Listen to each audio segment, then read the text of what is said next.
There we go. Hello, YouTube. Got another stream for you today. It was a day's delay, but we are back finally. We're back to normal. We're back playing Phoenix Wright Ace Attorney: Spirit of Justice. We're on episode 5, the last episode in the main game. There's obviously a DLC case, which we'll do afterwards. But episode 5 of this game, Turnabout Revolution. Again, as I said, I've done some research. I've learned that this is the longest case in the Ace Attorney franchise, and it can take up to 12 hours to complete. So, we're in this for the long haul, chat. We're in this for the goddamn long haul. Holy shit. Fucking the longest case in the goddamn franchise. I thought the fucking, like, extra case in the first game was long. Nah, that was chump change compared to this one. Fucking, this case is going to be stupidly long. There's a whole bunch of missable achievements that I'll probably end up getting during this. So this case might take 3 streams to do. In fact, it will most likely take 3 streams to do. So, with that being said, let's not waste any time. Turnabout Revolution, chat. 12 hours of pain. My voice is going to be dead at the end of this. But we come this far. We can't back down now. Let's do it. Let's hecking do it.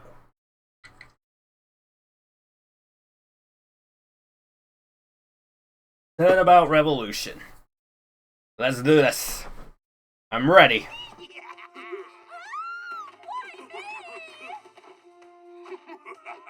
Just in the background while I work on something. 17? Some people said it was 12 hours. That's far enough. Who's there? It is I, the Plumed Punisher, warrior of Plume Punisher! Twilight Realm. Why was Rafer there? Good people of Kurain, we can't allow things to go on like this. We are Legion. Defense Culpability Act has done nothing but produce countless There were victims 5 of hours of you wrongful reading the text at the convictions. pace the usual player would. Oh, The fuck time me. to act is now. Fuck me. For we, the Defiant Dragons, have obtained the ultimate This is gonna be the great. Founder's Orb. And to the Garenian regime, make no mistake about it, I will personally dethrone you. A dragon never yields, nor will he rest until his revolution is complete. Oh boy. Oh, I got to examine the plant again. Charlie.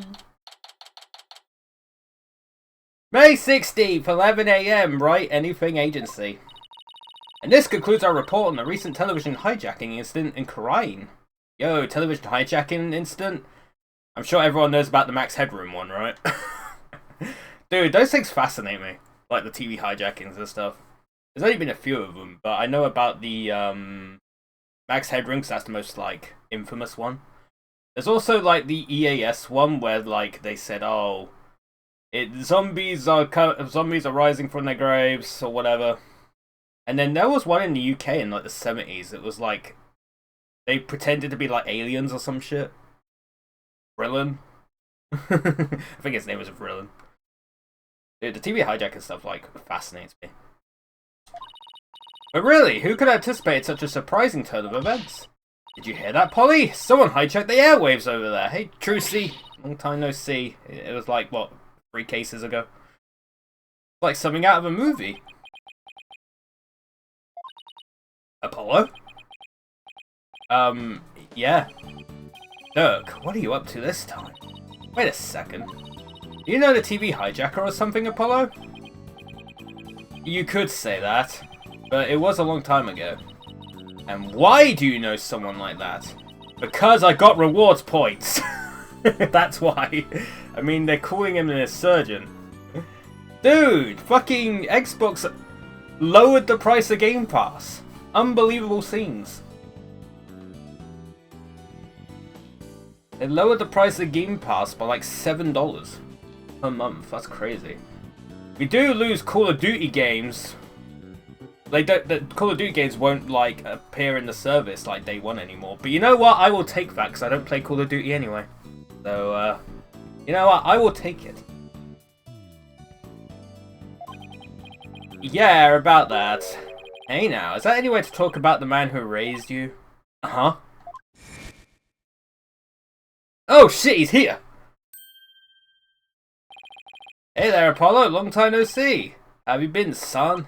It's that guy that was on TV! Ha! Ha ha ha ha ha. Why is he here? Guilty as charged. Surprised to see me, Apollo? I'm surprised to see you here. Why is your arm down there? I just beamed in from Khura'in, and boy, are my arms tired. This can't be happening! Must be dreaming, or hallucinating, or both. No, you're not, Apollo. It's that TV hijacker slash insurgent in the flesh. So confused. Same. Mr. Hijacker, sir, I have so many questions, I don't even know where to begin. Let's start with that bit about the man who raised you. Wait, don't tell me you haven't told anyone about me, son. It's okay to brag about it. Tell everyone your old man's me, the Rebel Dirk. I mean, my face is all over TV these days. I'm practically a celebrity. Ha ha ha ha ha. Lucy, what do you say we close up early today? What? Why? Oh, come on, son. No need for the cold shoulder. I know I'm going to regret this, but... What do you want, Dirk? You just show up here without warning after all this time. What gives? I came on this way to see you, son. Come, rejoice. Right. Why didn't you tell me the real reason you're here? Well, okay, so maybe there's a little something I need your help with too, but... The fact is, I came here to see you. That's the honest truth. Yes, I think we've established that. Figures. I haven't seen him in 10 plus years, and he's already asking for a favor. He really is a rebel in the purest sense. He just does whatever he pleases. Come on, Polly, I need details. Inquiring minds want to know. Okay, okay, hold your horses. I am holding several horses, because I am a large horse. First, I've got a few questions of my own. But first off, I must examine the plant. That's Charlie the houseplant. You know, my hideout used to have a houseplant too. We called it Apollo. Oh. I bet it was a cactus. How'd you guess? Because Polly's hair just as spiny. Hey, leave my hair out of this. And he has a prickly attitude to boot. I was gonna say, they're gonna get to that, won't they? Better quit while I'm ahead. Dude, are they just gonna bully him every time I click on something? This is one of those contractions for cutting people to pieces. How did you know that, Mr. Dirk? Well, it just so happens I've been one of these myself. Really? You have? Yes. Once when I was being held prisoner by Minister Inger's secret police. They tried to torture me into revealing one of my compatriots' hideouts. That's a torture device? This is a magic prop, Dirk. Man, I barely escaped that thing alive. Well, you have my respect as a magician for your death-defying spirit. I don't know. Anyway, let's go talk to Dirk. Pleased to meet you, little lady. My name is Dirk Samat. Oh, right, yeah, because he's fucking Nayuta's dad, isn't he? I'm well, a rebel by trade. Rebel? On TV, they were calling you an insurgent. So which is it? Personally, I vote for a rebel with a cause. A real headache for anyone in your way. Trucy! Ha! Ha ha ha ha! You got me there. I'm the head of a resistance group. The Defiant Dragons. We're like the good, the bad, and the ugly, but without the good part. In Khura'in, I'm like the boogeyman, or bogeyman. A tall tale parents used to spook their kids straight. That's too bad. You seem like you'd be a fun, cool guy to hang out with. This little lady's a real catch, son. I'm talking bride material if you get my drift. I think Phoenix will have something to say about that. But the overall of thumb is that the length of a Crystal Long Plays video with Ace Attorney case should be multiplied by 1.5, or 50% longer to determine the case's actual length for Crystal Long Plays go through text as quickly as possible. For example, Rise from the Ashes listed as 7 hours and 45 minutes, but I know you took longer than that with Jesus Christ. I don't think it took me 12 hours, though. It probably took me like 9-10 hours, I think. Rise from the Ashes. I'm quite a fast reader, I guess. You can tell I like trip over my words a lot because I read quite fast. If I read like slower, I would probably get through it without flubbing as much, but it probably would take longer. But anyway, as I said, I think Phoenix would probably object to like whatever Dirk's talking about here. Wait, what? Oh, stop it! You're embarrassing me, Dad. He's a plucky one, alright. Come on, pluck me out of my misery. Now, about that man who raised you business. What did Mr. Dirk mean when he said that he's the man who raised you, Apollo? The truth is, I grew up in the kingdom of Khura'in. Did I, never mention that? Oh. You grew up in... Khura'in? Wait. Are you saying you're not from around here, Polly? No, it's just that I was raised in Khura'in when I was really little. Still, that's a shocker. It's like I hardly know anything about you. How come you never told me?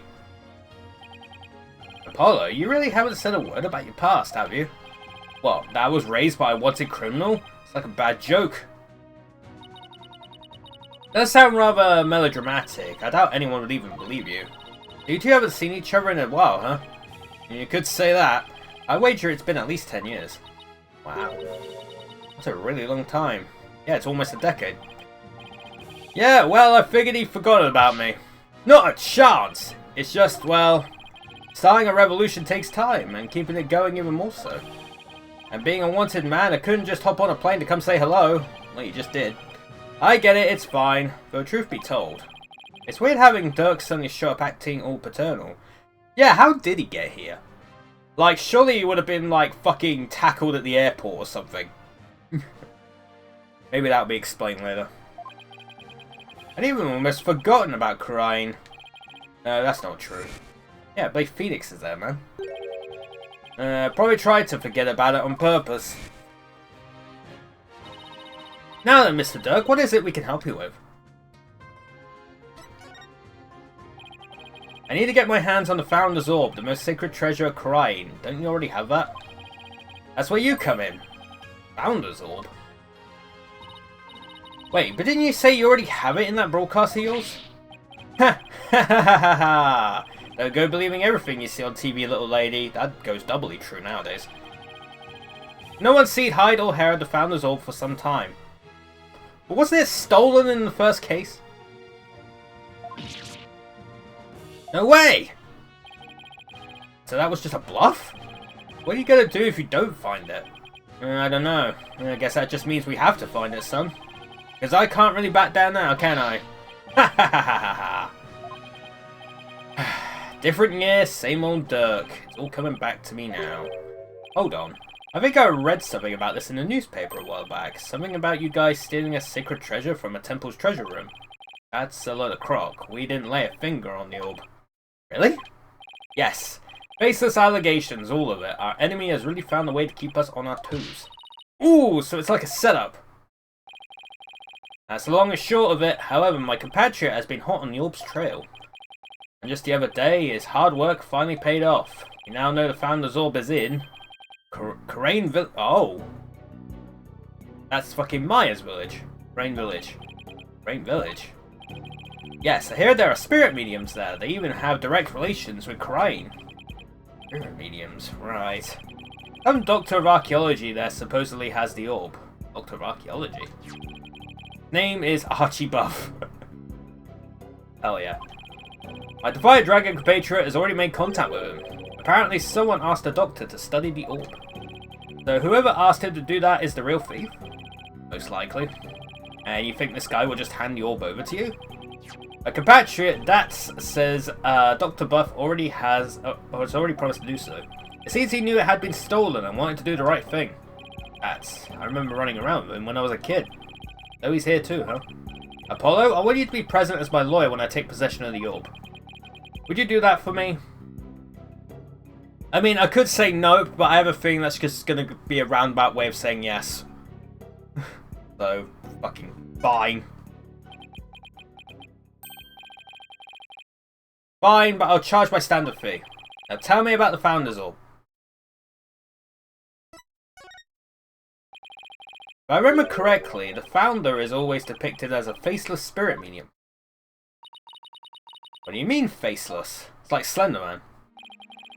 Images of the Founder, the Holy Mother Khurain, never show her face. Depicted is to commit the greatest taboo in Khurainism. Isn't that what they do in Islam? That's what they do in Islam, right? Like with the Prophet Muhammad. Like, you can't, like, show his face, otherwise you get, like, fucking killed.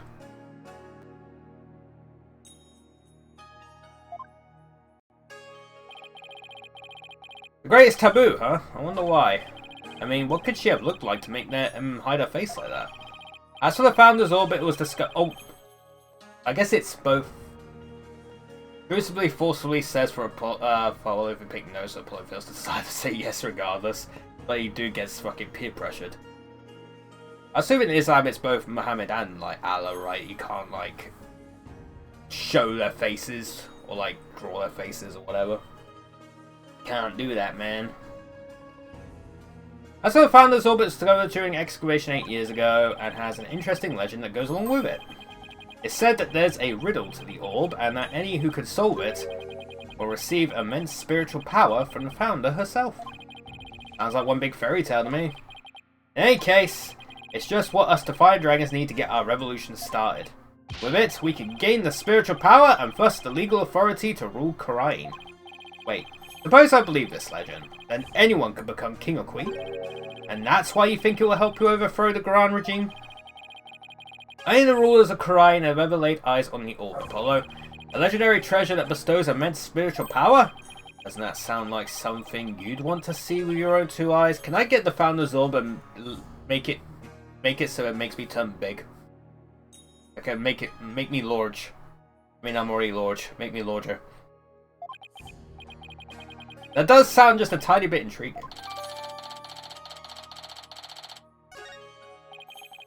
I should just about cover everything. Any other questions? Not right now. Ah, almost forgot. I brought you a present. Eat up, son. Ushi. I figured you probably couldn't afford 3 square meals a day, so...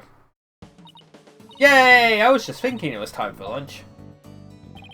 You digging too, little lady? After all, we're practically family, right? I think that's a bit, Thanks, Dad! Oh, that tuna looks good! Chomp, nom nom nom. This salmon sushi's got my name on it. Chomp, chew, chew, chew. Aren't you hungry, son? This is some of the best sushi you ever have. I'm good. Oh, well, okay then. Actually, I have one more present for you. Here. This. Look at this photograph. Picture of your father. It's been 23 years since he passed away. Huh? This is my father? His name was Jove Justice.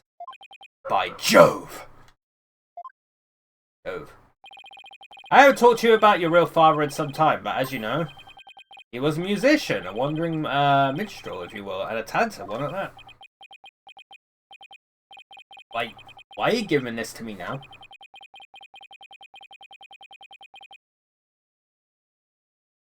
I thought it was sad that you didn't know what your old man looked like. I searched high and low to find that one picture.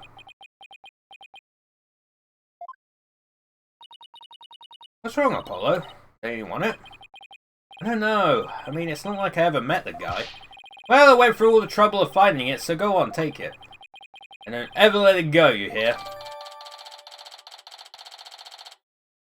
Biological father who died in Khurain 23 years ago. Wasn't that when the fucking thing started, that fucking act? It's 23 years ago, wasn't it? Oh shit. Well, now that our bellies are full, what do you say we hit the road? 1 second. Hey, Trucy, any idea where Athena is? Left early this morning to pick up Daddy from the airport. Oh, I almost forgot. Mr. Wright is coming back today. Yeah, but I wonder why he cut his trip short like that. Anyway, shouldn't they have been back by now? Knowing Athena, she probably got lost. Well, there's no point sitting around here waiting. Let's get going. I'll wait to see that super mysterious treasure. The Crane Village then. Found as overweight. Guess that's where we're going. Dude, we haven't been here in a while. May 16th, Crane Village. Please tell me Pearl's gonna show up. This is Crane, the mystical village of spirit channeling, where ancient traditions come alive. Looks like a really peaceful place. Ah, love the air here. Nothing beats the mountains, huh, Apollo? Come to think of it. We used to live way up in the mountains too, just like this. It brings back memories. Those were the days. The three of us living happily in peace. Still can't wrap my mind around it all, you know. That Mr. Dirk is not only Polly's daddy, but Prosecutor Samadi's as well. And the way you two talked about it like it was nothing the whole bus ride here. I guess it is a lot to take in. So tell me, Mr. Dirk, what was Apollo like as a kid? Oh, he was full of piss and vinegar, he was. A real rascal. I didn't expect that line in this game, fucking hell. You know, you two used to run around in the open fields, naked as jaybirds. Even got pictures of him posing in his birthday suit. Let's not show that on stream. Whoa, whoa, Dirk! No way! Prosecutor Samadi used to be like that too? Two of them will end up with leeches on their butts and cry like babies. Ha ha ha. Dirk! Don't you think you said enough? Aw, you're no fun. Yeah, I want to hear more about the misadventures of Polly. Hey, what are you people doing here? Oh, Emma. Hey, Emma. You know this lady's son? Yeah, this is Emma Skye. She's a detective. Technically speaking, I'm a forensics expert, but I'll let it slide. Anyway, I can't say I'm surprised to see you here. You always seem to pop up whenever there's trouble afoot. Still, what are the odds of running into you here in the boonies? By trouble, you mean you're investigating a case? Does it look like I'm here to sightsee? Wait, don't tell me. You're not here to see Dr. Buff, are you? Huh? How'd you know that? We're actually on our way to meet with him right now. Figures. Well, follow me.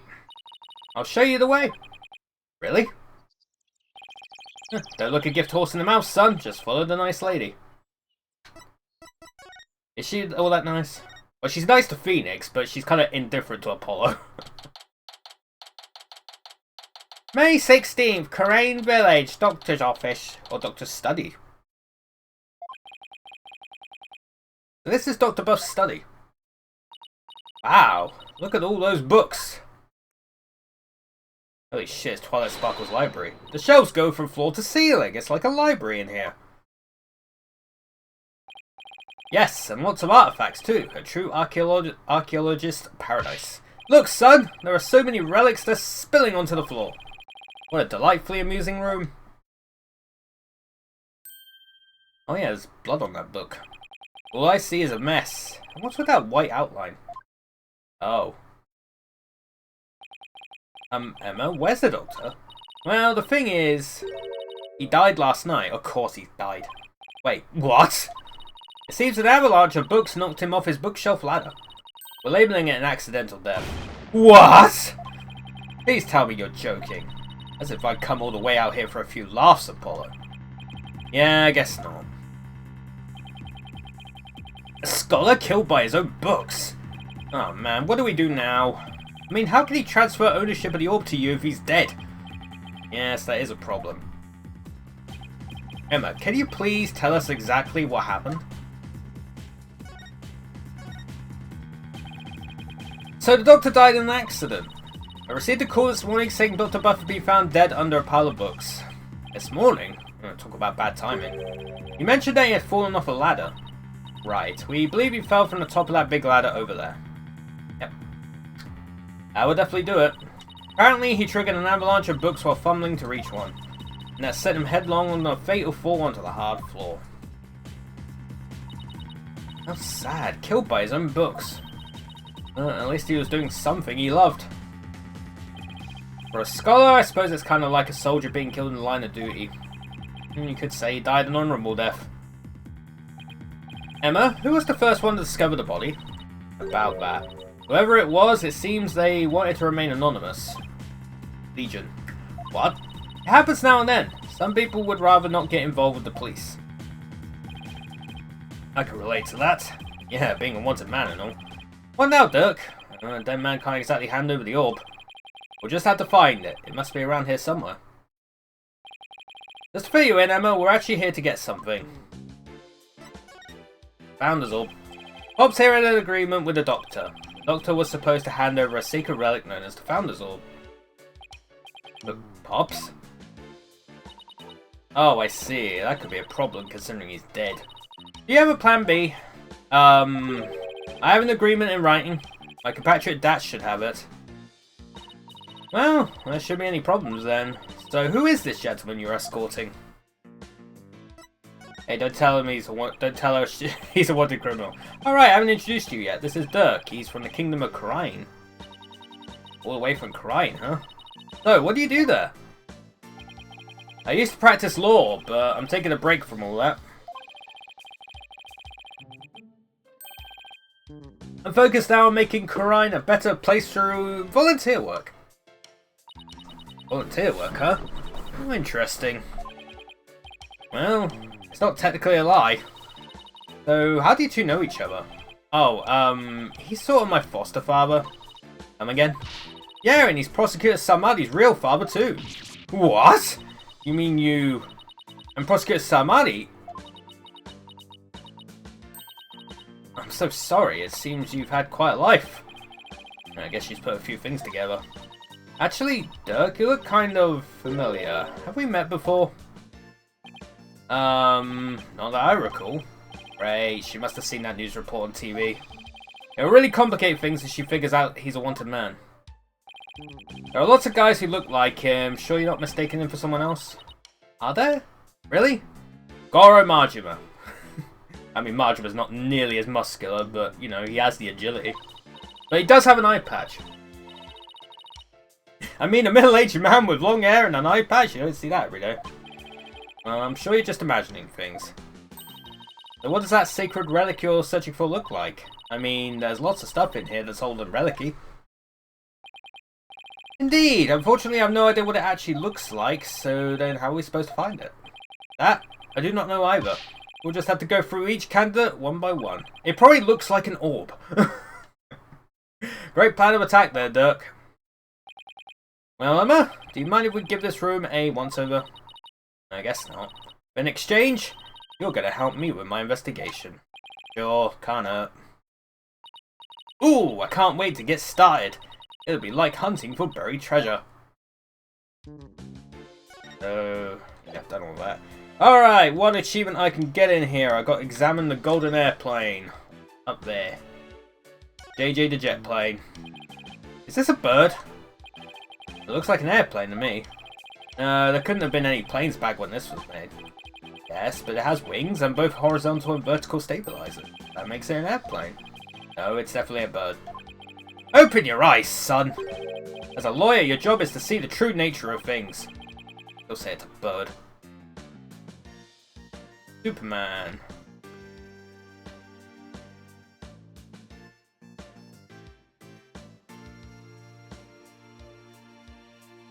Oh, it's part of another achievement. I'm not going to get it yet, but it is part of it.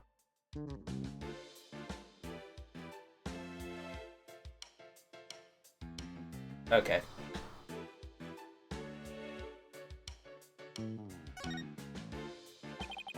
This is where Dr. Buff died.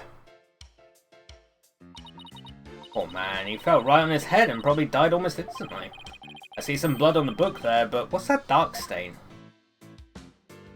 It appears to be coffee. Still damp, so it must have gotten on there recently. Perhaps even last night. That's a mighty big window he's next to, big enough for someone to see inside. Exactly. That's how the local resident who reported his death found him to begin with.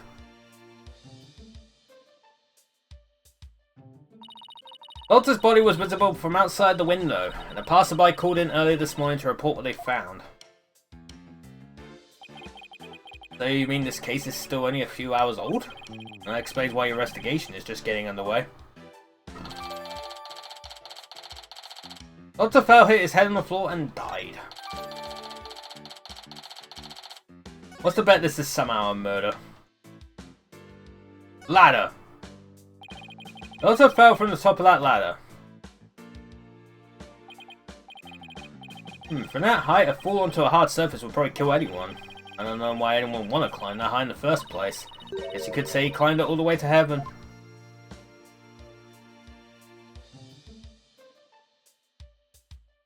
What about the computer? This PC is password protected. Lucy, you think your magic can do something about this? I don't think you can override a password. Now, a locked desk. That I could get into, like yours back at the office, Polly. Yikes. I better watch what I put in there. What? Do you put weird stuff in your desk? Stuff you don't want anyone to see? Jeez, are you a mind reader too? No, but unlocking your thoughts is a cinch. Wait, what the fuck's going on here?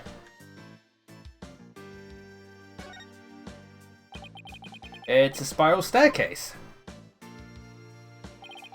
And it's connected to a hallway up there.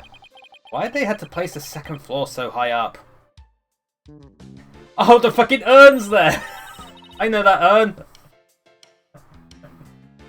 I remember that urn. Wait, you're not afraid of heights, are you? Oh, well... Oh, Polly's hilarious around high places. He gets all wobbly like a baby deer taking his first steps, and his face turns as green as a watermelon. Not nice to make fun of people's phobias, you know.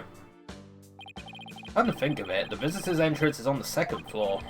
Odd layout for a house.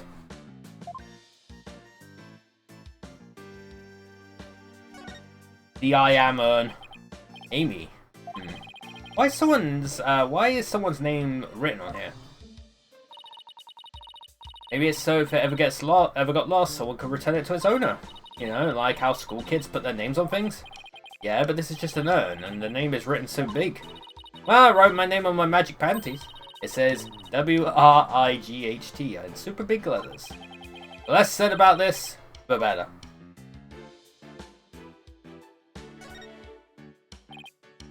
Dude, is that fucking Godzilla on the table there? Look, it's one of the doctor's notebooks. Maybe there's something about the orbit there. It's a photo of the treasure box, the one from Temple's treasure room. This must have been his research notes on the Founder's Orb. It's on the right page. It looks like a poem or something. I do kind of remember that, yes. Let's see! Oh, it's the song that's performed during the Dance of Devotion. It's been sung during Korai's Rite of Offering since ancient times. Oh, I think I've heard of that. There's also a legend associated with the song. Some say the solution to the Orb's riddle is contained therein. Is it a song everyone in Korai knows? Not much a way to keep a secret. It's called Hiding Secrets in Plain Sight, Polly. Us magicians know all about that. Huh. That's strange. What is? Dr. Buff's notes contain the second half of the song. Only the first half is sung during the Dance of Devotion. Most people haven't even heard the second half. Second half? As in the part that begins off of I Prez? I'm impressed. That's some thorough research he was conducting. Research notes added to the court record.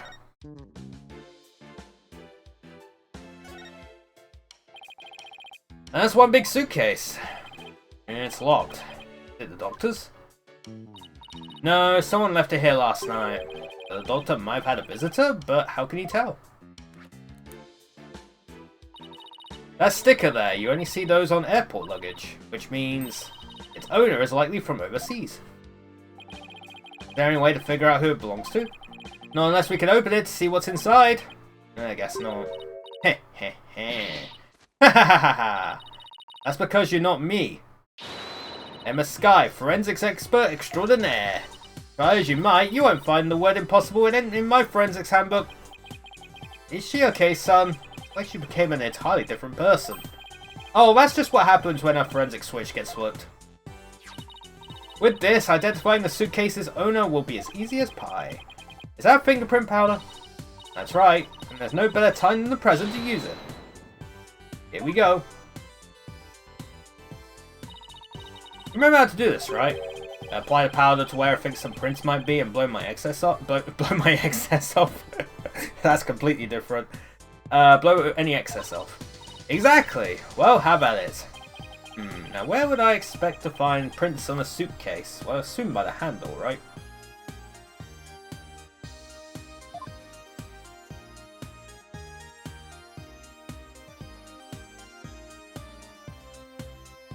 Either the thing or the top.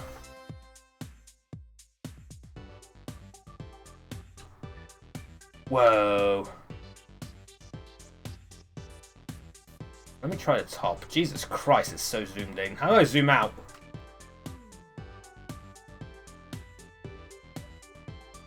Let me try the handle.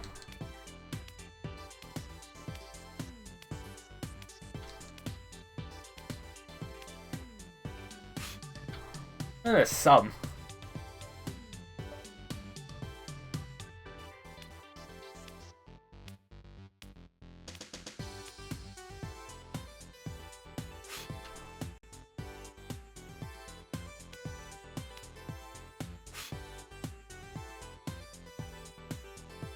Guess I could try somewhere else.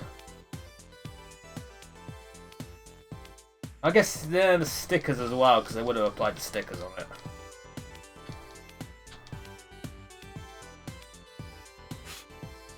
Ooh, there's some there.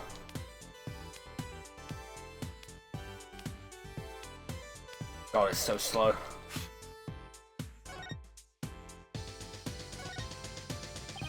Hey, Emma, I've got a pretty clear print here. Okay, now let me know who you think it could belong to. Who could it be? It would have to be someone who would have paid Dr. Buff a visit. Definitely not Trucy's. Yeah, it's totally Athena's.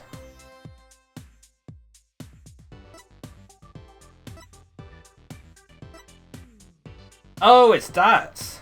Job revolutionary. Dude, Dats is 1 year older than Doug. I guess it's Dats.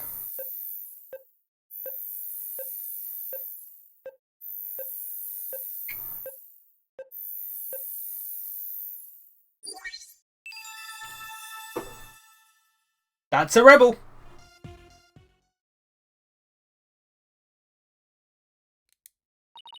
We have a match!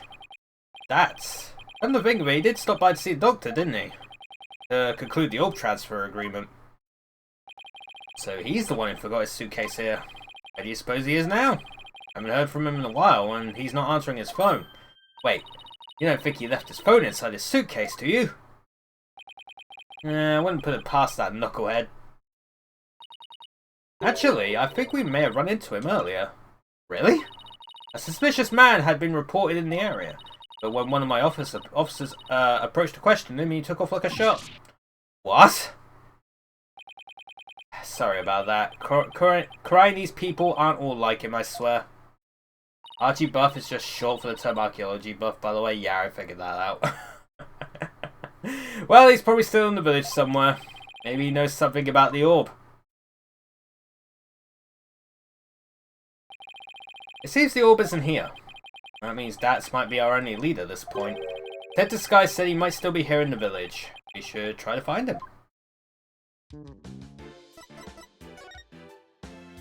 Yeah, back to village.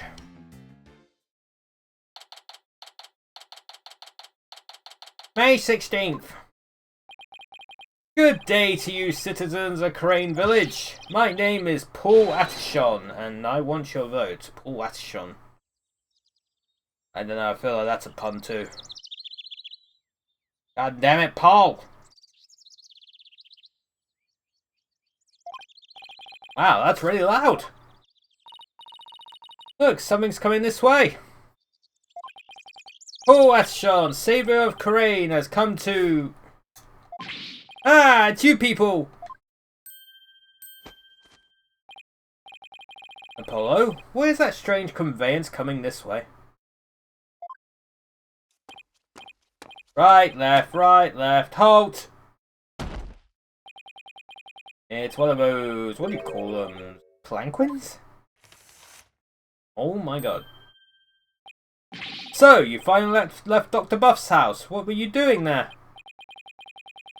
What a bunch of shady looking characters. Yeah, and you're totally not. And you aren't? Yeah, that's exactly what I just said, Apollo. So I take it you know the new doctor? Heh, what a foolish question. I memorized the names and faces of the entire electorate here in Khura'in. After all, I am the man who's destined to be king of this fine nation someday. Who are you? And what do you mean, king? Ignorant fools! I am the politician! And I am a soon-to-be... Oh, politician. Politician. Yep. I got it. Took a little while, I got it. And soon-to-be eminent politician, a man whose name will go down in history. You should be ashamed that you've never heard of me before. Is he really that famous of a politician, Apollo? Not that I know of. I'm running for a seat on the local council right now. I guess even Jerk Q Public has to start somewhere. But my election is a sure thing, I'm told. After all, my grandfather was a famous politician with untold influence. In short, I'm the chosen one, the golden boy, the powerhouse of politics. And rider of his grandfather's coattails. Heh heh. Are you blinded by my majesty? Go ahead, bask in the resplendent glory that is me, the chosen one. Sure. Ah. A pleasant day to you, good people of Khura'in. I am Politician. It's time to reclaim the glory of Khura'in together. A convenience store at every corner, a karaoke bar in every home. A vote for Politician is a vote for a happier, hopier Khura'in village.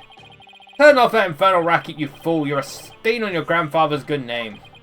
Thank you, good sir. Your support is appreciated as always. Guess he's one of those people who only hears what they want to hear. In other words, he's a model politician. Yep, sure is. Now where was I? Oh right, you were in the doctor's house. Just what in the world were you doing in there?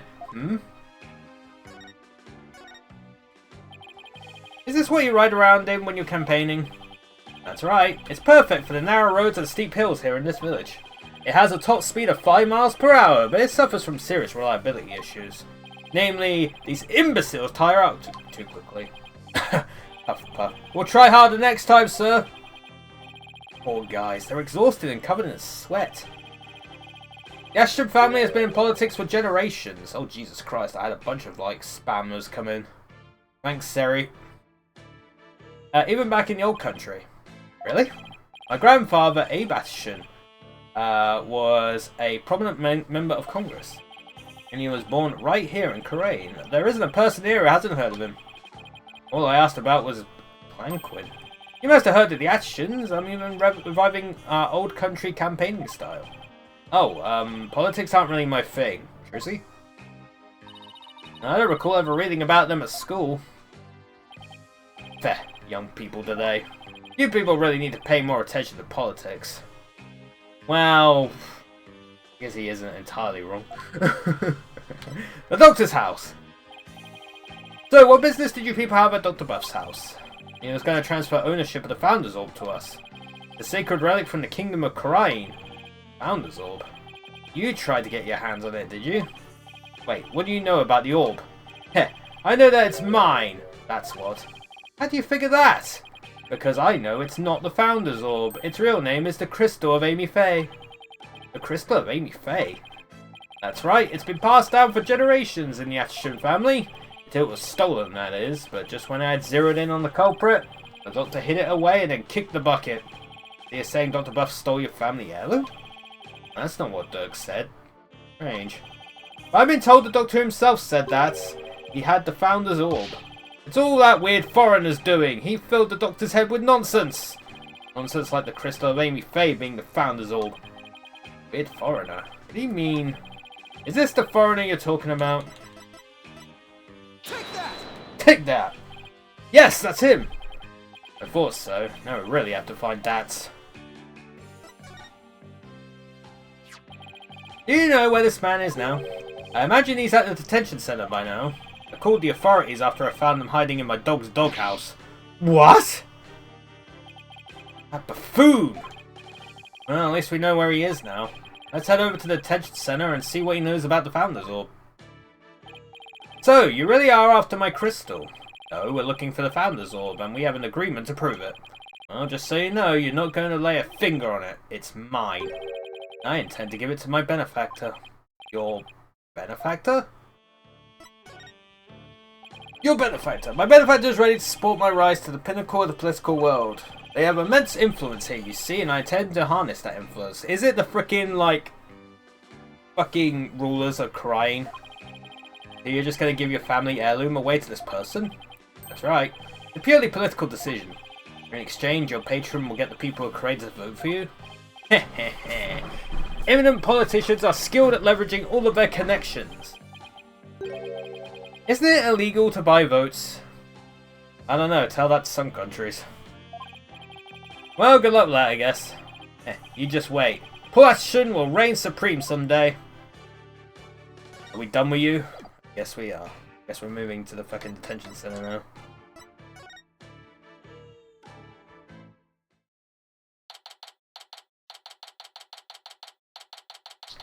May 16th, detention center, visitor's room.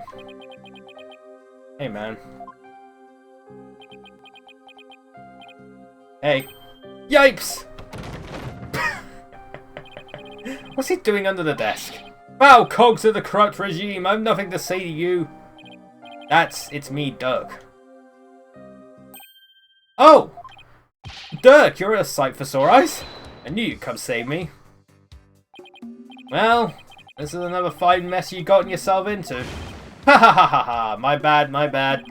At least the grub here is pretty good compared to that prison back home. You got 3 squares, plus a place to sleep. Why don't you join me, Dirk? No thanks. They just sent me back to Khura'in, where I'd face immediate execution. Yeah, I guess that wouldn't be such a good idea. Looks like he's still the same, too. Long time no see, Dats. Huh? Hey, you look kind of familiar. Apollo? Is it really you, my boy? A to the J, all grown up and whatnot. How you been? Fine. And you, Dats? You look good, besides the incarceration and all. Those horns, AJ. Horns? They've grown up with you, just like a stag's antlers. I can't take it. You really haven't changed a bit. Anyway, there's something we needed to talk to you about. Sure, pull up a chair. I got all the time in the world. Slammer's like my second home. It's really not so bad once you get used to it. He's rather laid back for someone in police custody. Alright, that's about the orb. That's what the doctor had really the Founder's Orb.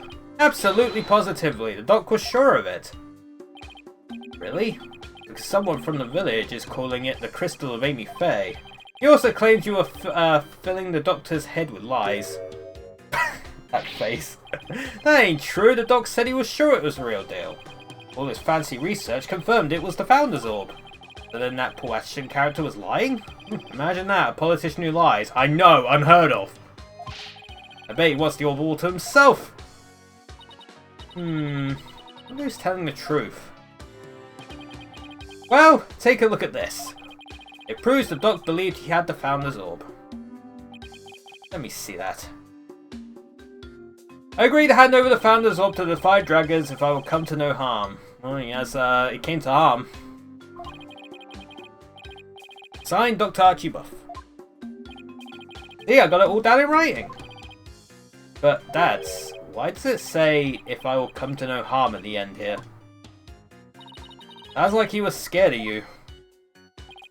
Dads, did you threaten the doctor in any way? No, you got it all wrong. It was the doc's friend. He told the old man us rebels were dangerous. His fault the doc thought I might hurt him. Sounds like the work of that politician. He's really made a mess of things.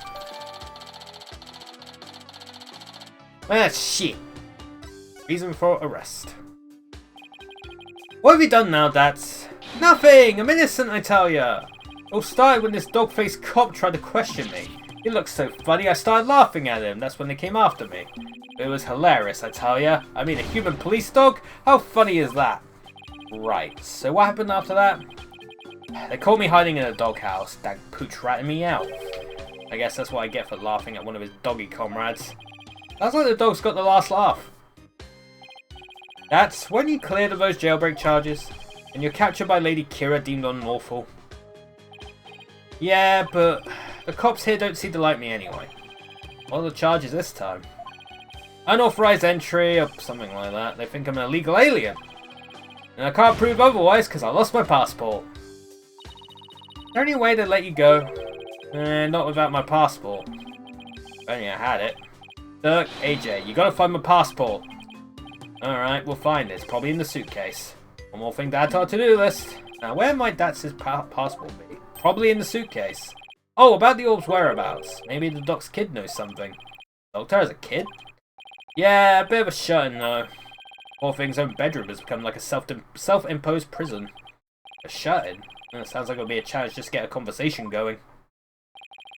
Time for your questioning. Follow me. It must be lunchtime. Today it's fried chicken, if I'm not mistaken. You'll get your lunch if you behave yourself. So, AJ, I'll see you guys around. Bye. Our only lead now is Dr. Buff's kid. But luring a shut-in out is not going to be easy, I know. Any ideas what to do? I guess we've got to move back to the study.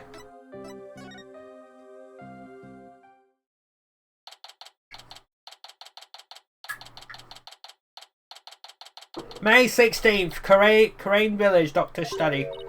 Oh, it's you again. Emma. Looking for Mr. Wright? He was just here a second ago. He was? What was Daddy doing here? Good question. He said he was looking for something. Did he say anything else? Let me think. Something about how his ride never showed up at the airport? Yes, that was it. I guess Athena really did get lost.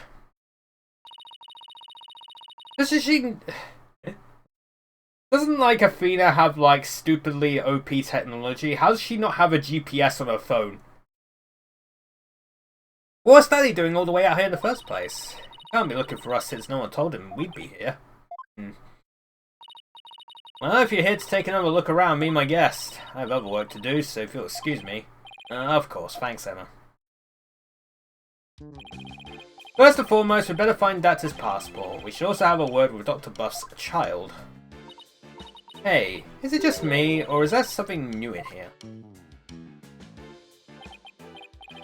Oh, you mean that thing? Yeah, we should take a closer look at it too. Let's not forget about Dax's passport. It should be around here somewhere. Again, it's probably in the suitcase. This thing, right? What's this? A model helicopter? Don't you know anything, Apollo? It's a drone! They're all the rage right now. I bet it belongs to the doctor's kid. I guess she only used a GPS if she owned her own satellite like Batman. Yeah, probably. We need to ask him about the orb's whereabouts. Yeah, but luring out a shut-in isn't going to be easy. Definitely not. That's his suitcase. Maybe his passport's in there. Ah, it's no good. Locked tight. Oh, we should have asked him for the key.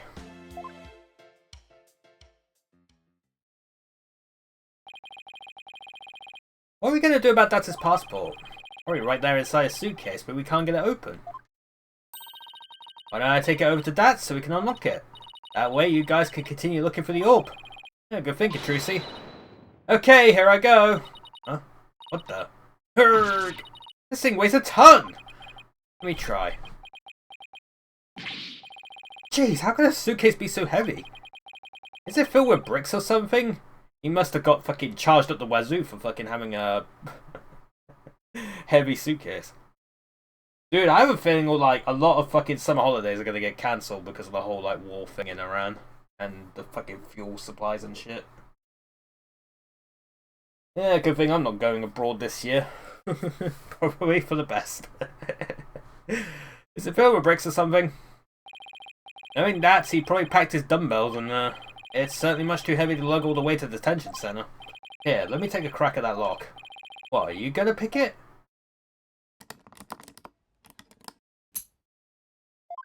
We got it. There you go. That was fast. A lock like that is child's play to me. Especially after all the wrongly imprisoned compatriots I boasted out over the years. I mean, heard of a guy who specifically goes to places like that because the flights are super cheap. I mean, I know like some people who like really hunt for like the cheapest flights. I think I like looked online. I was like, I want to see what the cheapest flight to Japan is, and it's like £600, which isn't the worst. But the problem is you have to stay in like China for like 24 hours. Like the layover is like 24 hours, which isn't so bad for us anymore because we can get in visa free now. So that's something. But yeah. Honestly, I'd probably take that opportunity. Ugh.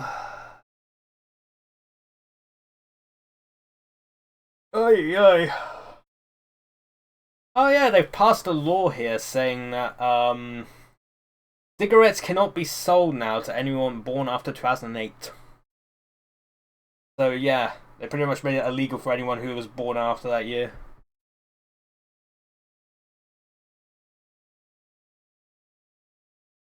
The gravy scroll and giant sword that was next to Elisa's corpse, those should be super difficult to preserve given their direct involvement with something as messy as murder. Very true. Very true. But somehow they did it. You sure seen a lot of action for an ex-lawyer. And here we go, that's his passport. I'll take it over to him. Thanks, Trucy. No problem. Now you guys enjoy some quality father-son treasure hunting time, okay? Please don't get into trouble. See you later. There she goes. Wish it wouldn't make such a big deal out of our little family situation. Father-son time, eh? Been ages since we've had a father-son talk, huh, son? Yeah, well over a decade. So, Apollo, how you been? Oh, fine. I'm fine, I guess. Is that so? Fine, you say? Well, fine is fine by me. Good to hear. Okay.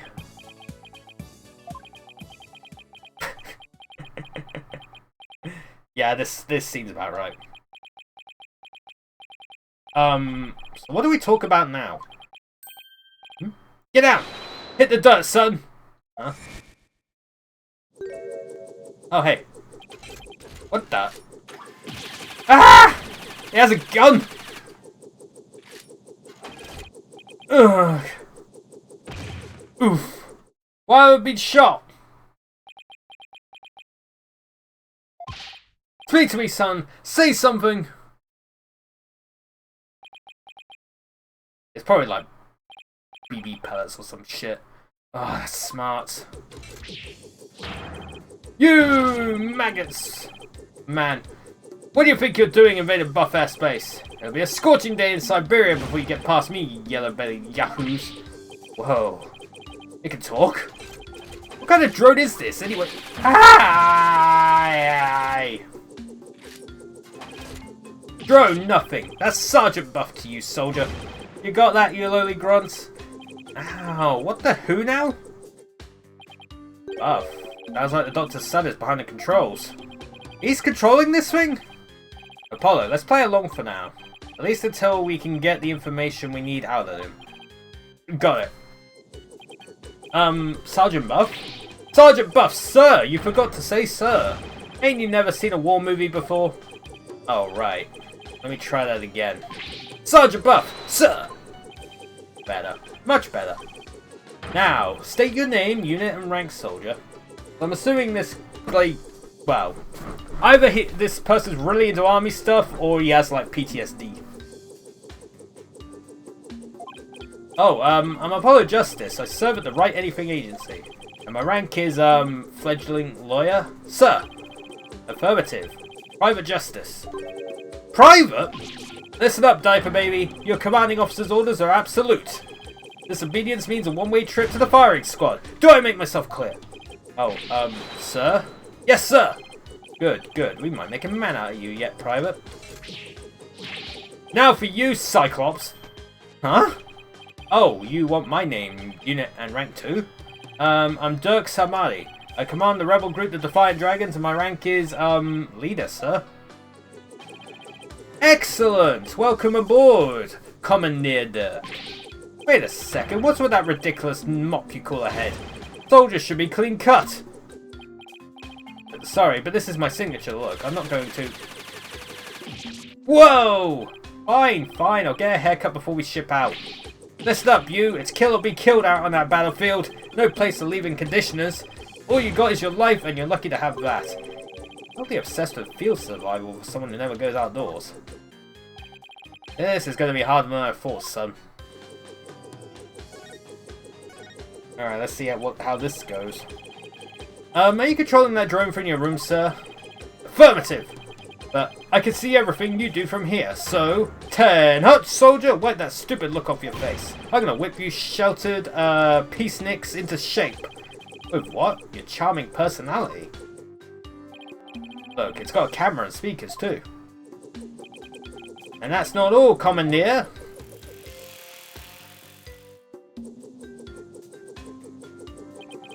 With these arms, I could cook and clean too. Speaking of which, Private Justice, you're on latrine duty. Snap to it on the double.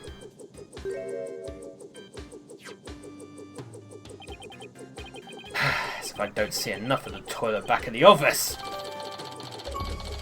Yo, achievement. A man of many hats. Having heard all about Apollo's situation at work. Yeah, that thing's pretty handy. Us Defiant Dragons could use one of those. Yes, it is a fine piece of hardware, isn't it? I modified it especially for siege defense. Siege defense? You mean how you won't leave your room? Uh-oh. Ah!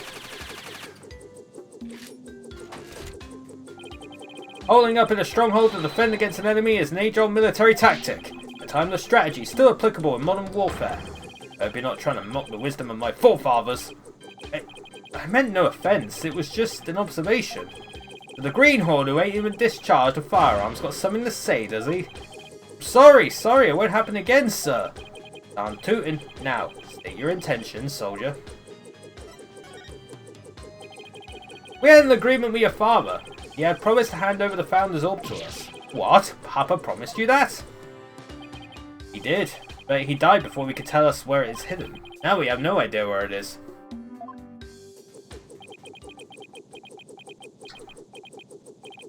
Oh. Sniffle. Papa? Why? Why'd you have to die? It was an unfortunate accident, and I'm sorry for your loss.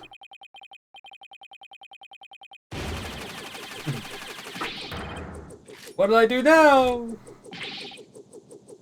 He said, if it helps at all, I know how you feel, Sergeant, and then that. You insignificant maggot! What would an unseasoned rookie like you know about how I feel? First I lost Mama, and now I've lost Papa. You lost your mother too?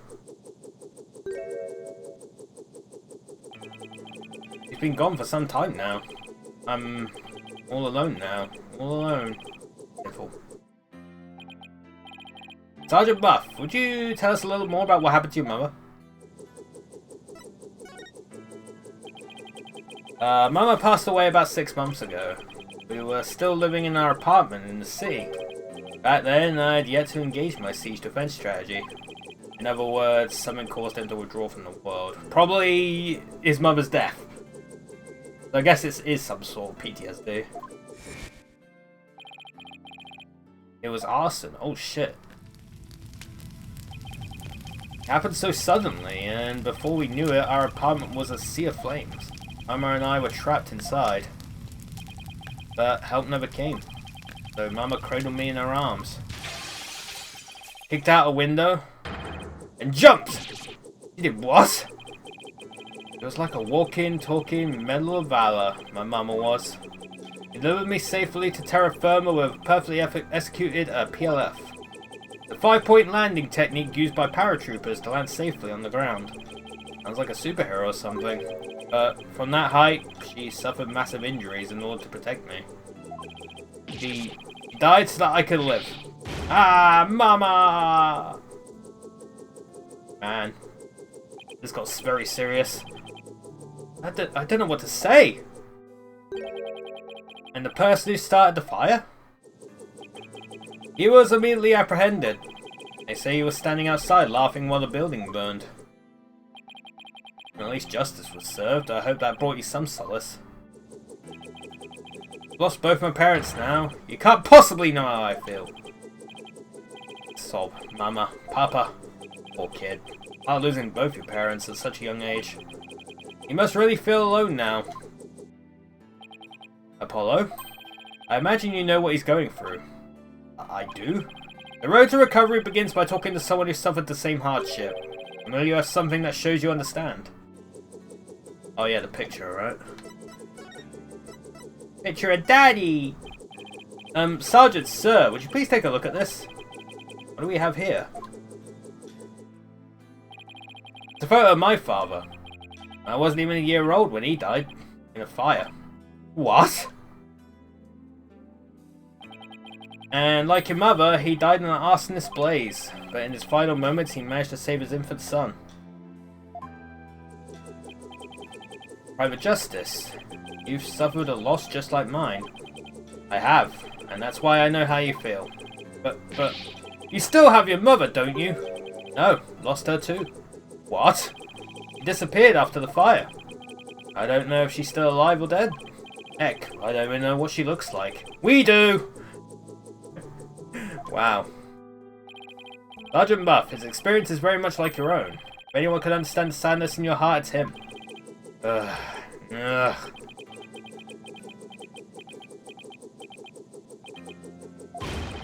Attention!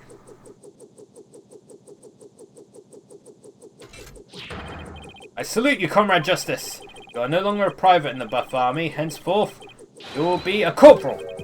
Corporal? Hey, at least you got promoted, man.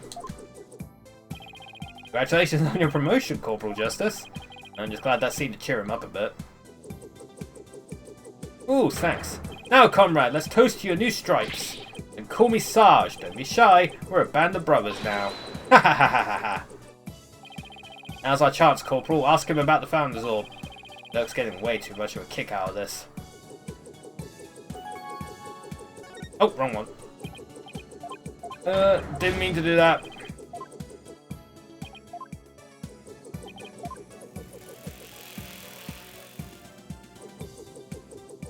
Yeah, I get it, I get it.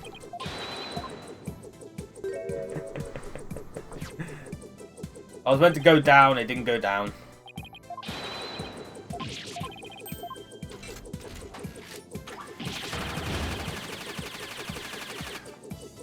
I try to skip through all of it as quickly as I can.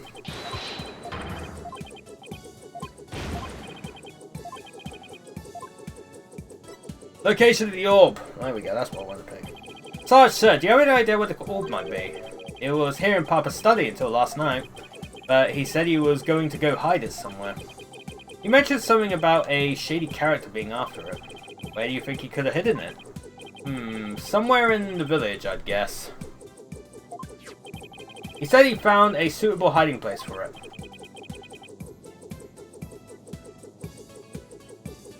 So it was here last night. That is, until he went out to hide it somewhere in the village. The only question is where? Maybe he left some clue here in his study. Let's search the place. Let's search the place again. We should also find out more about Dr. Buff. They might steer us towards the hiding place. So, Sarge, what was your father like? Papa was as kind as Mama was courageous.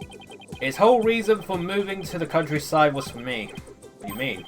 I initiated my siege defense strategy after Mama died. Papa was so worried about me, he moved us here to the countryside.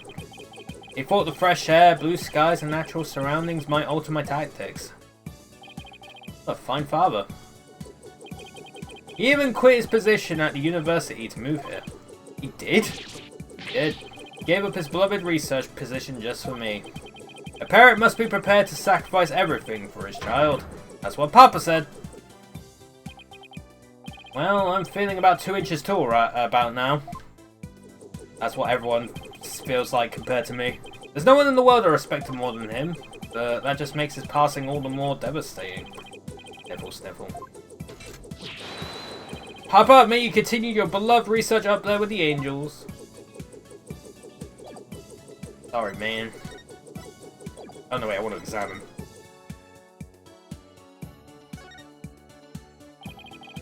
The shoe cubby. These shoes look like they belong to Sarge and his dad. Ah, these boots here are a little damp. And it looks like there's something inside this one. Maybe Dr. Buff wore them last night. It might lead us to where we hid the orb. Let's take a closer look. Ooh. Shoo! Might get a better look inside if we undid these straps.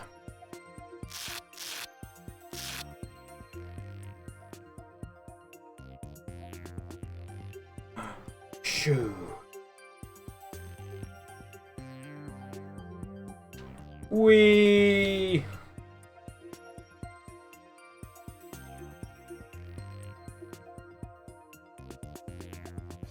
Oh shit, what's that? It looks like some kind of glowing moss. Does it come from wherever the doctor went last night? Let's go in with some of that mud. It might be worth looking into, if it will help us pinpoint where the doctor hid the orb. Very green.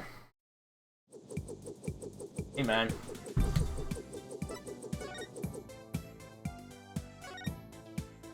Oi, it's a raincoat. And it's a bit wet and there's fresh mud on it. That must mean someone wore it recently. Indeed, maybe even as recently as last night. I'm gonna guess it rained last night. Okay, I guess, you know, we'll ask the question as soon as I said it. Sarge, did it rain here last night? Negative. There wasn't a cloud in the sky. And how did this raincoat get all muddy and wet? When I saw it last evening, it looked pretty clean and dry to me. That means it got like this later at night.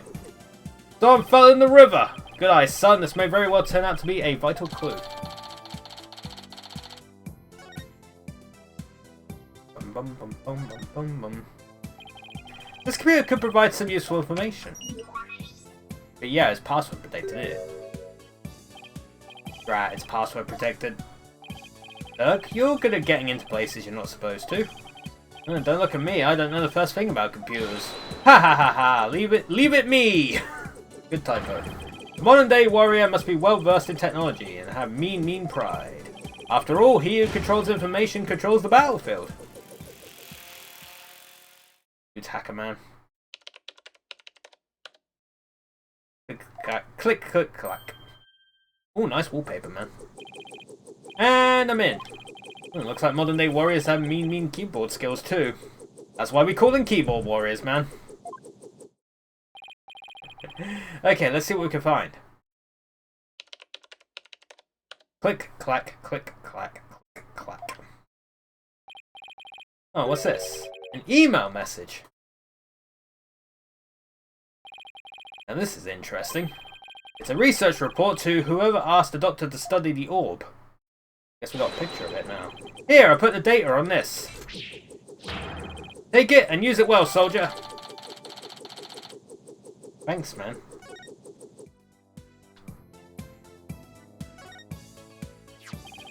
Are these the doctor's? Yes, those are Papa's reading glasses. He said he'd been having trouble reading lately, but those glasses seem to help. Reading glasses, eh? I'll just hold on to these. Dirk, don't tell me you're having trouble reading too. Perish the fools! I just don't want to leave any stone unturned. Dude, you have one eye. You can admit it, it's fine.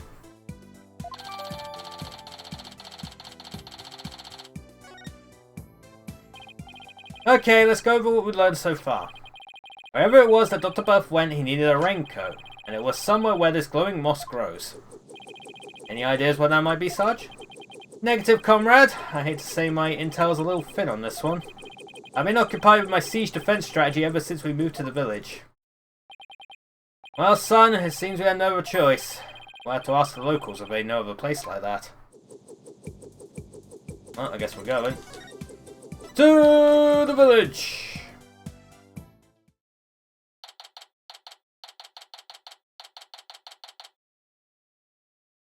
May 16th! Rain Village. Ugh. Feels like somebody's watching me. It's really creeping me out. Oh, it's just Paul Ashton's campaign posters. When did he put these up? Whatever, I got more important things to be paying attention to. What great weather! It really lifts the spirits.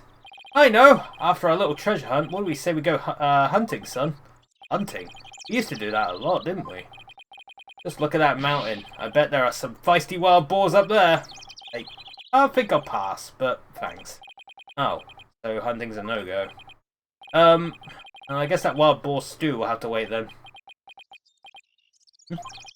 Apollo, something seems different from the last time we were here. Yeah, it's the posters, right? You mean the posters? No, not those. What he's talking about.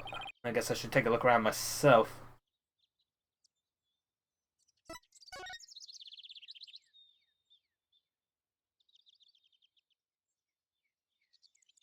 Well, is it this thing? What do we have here? It looks like an unfinished picture, like something a little kid might paint. You're right, but I can't quite tell what it's of. I think it's supposed to be nighttime, but what's that thing on the left? A monster or some kind of alien, perhaps? In any case, it's a pretty poor excuse for a drawing. Oh, what did you expect from a little kid? Little kid? Oh, it's Pearl! Yo! Pearl's back for a, mandatory cameo! Huh? Oh, it's you, Pearl! Why, Mr. Apollo, is that you? What a pleasant surprise! Banger. Been quite some time. How have you been? Fine, thanks. You're looking good too, Pearl. Are you going to introduce me, son? Of course! This is Pearl Fay. She's a spirit medium here in Crane Village. A spirit medium has fallen into the river at Crane Village. Start a new rescue planquin. Build a planquin and off to the rescue. Prepare the spirit channeling. Blow the hand and make the rescue. Turns out Pearl is the spirit medium who's fallen into the river. Pearl, this is Dirk, my client. Hello, sir. Pleased to meet you. God, Pearl is so old now. If there's anything I can do to help, please let me know. Nice to meet you too. And what a polite little girl you are. Actually, I'm a high schooler. Whoops, sorry about that. So, you're a spirit medium? Does that mean you can channel spirits then? Yes, I'm still in training though. But I'm well versed in the art of spirit channeling. Well now, isn't that something?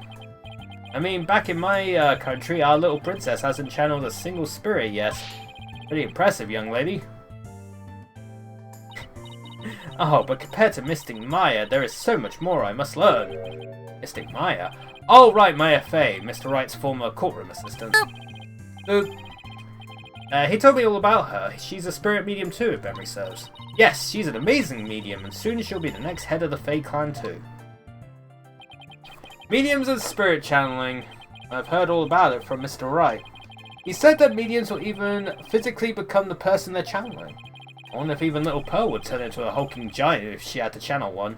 She could turn into me! Except I'm not dead, so you know, she can't channel me. I hope you don't mind me asking, but what brings you all the way out here, Mr. Apollo? Oh, just a small matter to take care of. Wait, would it happen to be the matter of Mr. Edgeworth is looking into? Oh, is Edgeworth here as well? Oscar Edgeworth? What's he doing here? Fucking everyone's here, apparently! Oh, so it's a different matter then? Because I just saw him a moment ago, he appeared to be searching for something. Bloody everyone's here, man! Whoa! Fucking everybody is here! Oh, It's my boyfriend, chat. Mr. Edgeworth is a friend of Mr. Wright's and the district chief prosecutor. Why would he be here in Corraine? Well, no point obsessing over it.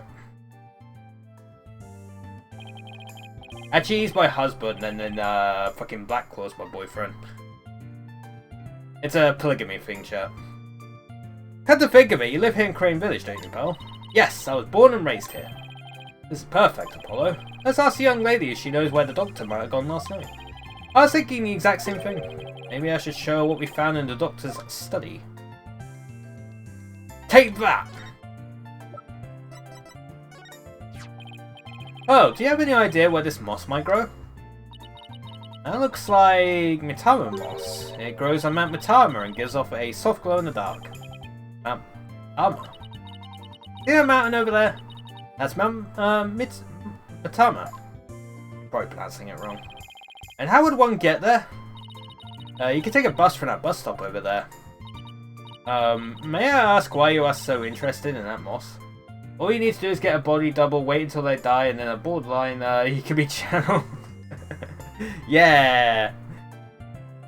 How do I get a body double of a giant horse, I wonder? Well, I guess there's the other giant horse that you know of. He could dress up as me. But I don't think I want to wait till they die, though. That sounds kind of mean. But it is mean. Why are you so interested in moss? Well, Dr. Buff was supposed to give us something, but it seems he hid it somewhere last night. He did?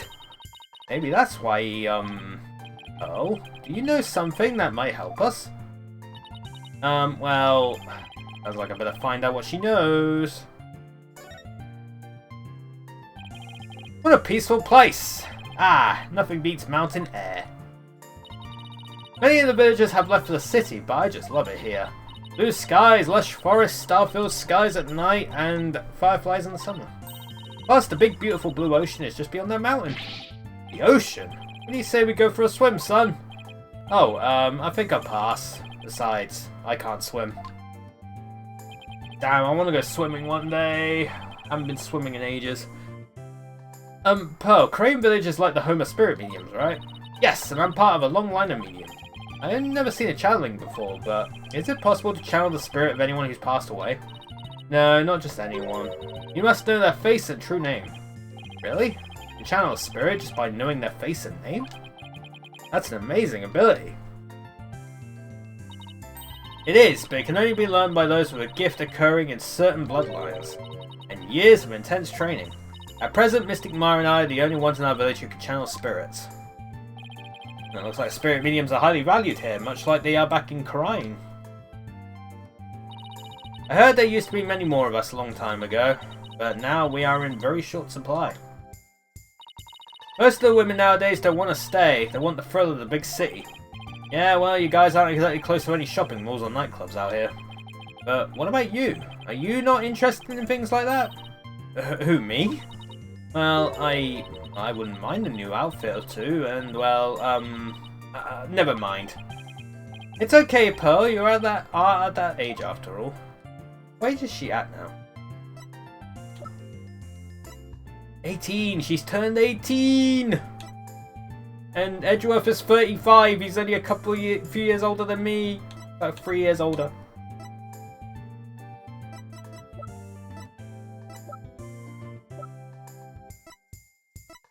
Looking at these fucking ages, man, it's crazy. Look at now, Yuta's 25. Where the doctor went? Oh? Do you have any idea where Dr. Buff might have gone last night? Well... about that. All I know is Dr. Buff was somewhere on Mount Mitama. Wow, shit. My bracelet is reacting, which means Pearl is hiding something from me. About Paul Atchison now. Oh, we met this weirdo earlier named Paul Atchison. Do you know anything about him? Yes, he's been campaigning a lot around here lately, and the noise he's been making has become quite a problem. People are especially upset that he's campaigning at all hours of the night and day. Well... Local police should arrest him for disturbing the peace. Unfortunately, there's little they can do because the Ashton family is so powerful.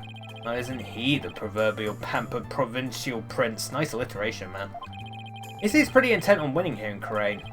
Is there some special reason why? I'm not sure, but I have an idea. Spirit mediums of Khura'in once held considerable sway in the political world. Judging by his slogan, maybe that's what he's after. Great, so he's just another politician seeking powerful connections. The ability to commune with the dead gives comfort to those anxious about the future. Archie Buffett looks so energetic for a 64-year-old. Hey man, some people are just look really good for like 60 years old. Tiny Korian has preserved its independence by the Queen's power of spirit channeling. It must play a similar role in this village. Yes, even today, many here revere those whose with spirit medium blood flowing in their veins. So basically, as Paul Asher's benefactor goes, so goes the whole village. I just realised when people have a tell that Apollo's bracelet reacts to, they probably also have one or more Cyclops that would be visible with Phoenix's Magatama. Yeah. Most likely. Who is this benefactor? Who could hold this much sway over Crane Village?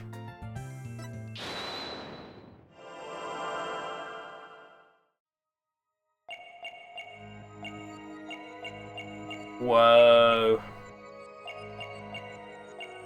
Nothing there. Nothing there.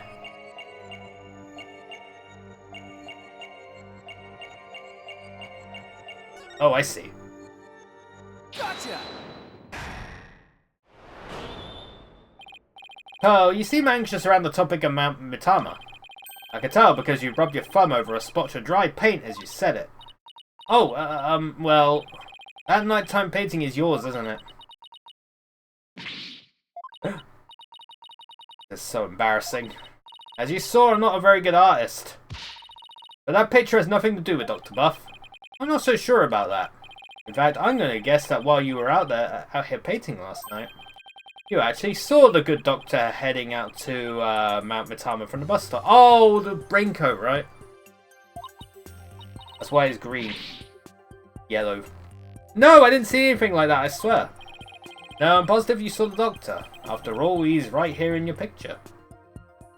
While it can overlap, it can also be separate. Apollo's power stated in A4 can only respond to unconscious physical habits. It doesn't have to be related to lies. It can even contain repressed memories that don't count as lies. Take that! You think that's the doctor? I may not be a very good artist, but at least I know how to draw a person. Okay, if this isn't a person, then what is it?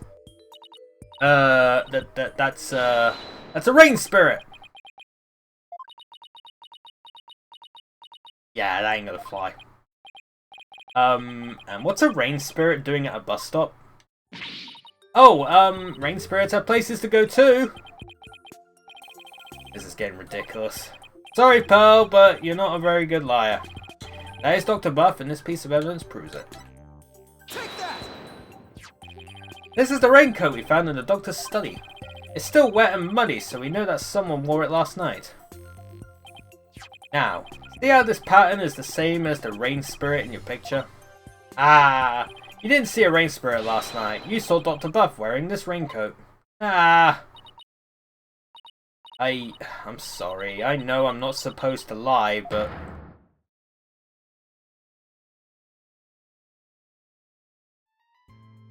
Yeah, like, what the hell, man? Has Phoenix taught you nothing? I'm sorry I didn't tell you before, Mr. Apollo, but I did see the doctor last night. Alright, just please tell me everything you know. Of course! I was painting out here last night when the doctor came up to the bus stop. He was wearing a raincoat, even though it wasn't raining, and a helmet with a light on it. Sounded like he was well prepared for something. I know, that's why I asked him if he was going off exploring again. He looked startled, like he hadn't noticed me there. And then he suddenly said, "Please don't tell anyone you saw me here." Why would he want to silence you like that? Ooh, the music's intense. Something must have happened to spook him. And he didn't want anyone to know where he was going to hide the orb. But where could he have been going dressed like that? My best guess is a cave somewhere on Mount Mitama. I heard there's a cave there where mediums of the Crane tradition went to train long ago. Legend has it, there are some sort of mystical ruins in there. Mystical ruins? Sounds like the exact sort of place an archaeologist might go. Well, we should get going now, but thanks for all your help, Pearl. You're welcome, Mr. Apollo. Please take care. What do you say we go find that cave, son? I sense that the orb might finally be within our grasp. This treasure hunt is shaping up to be the real deal. Ha ha ha! Really gets the blood pumping, doesn't it? Well, what are we waiting for? Let's go. I guess we're fucking going.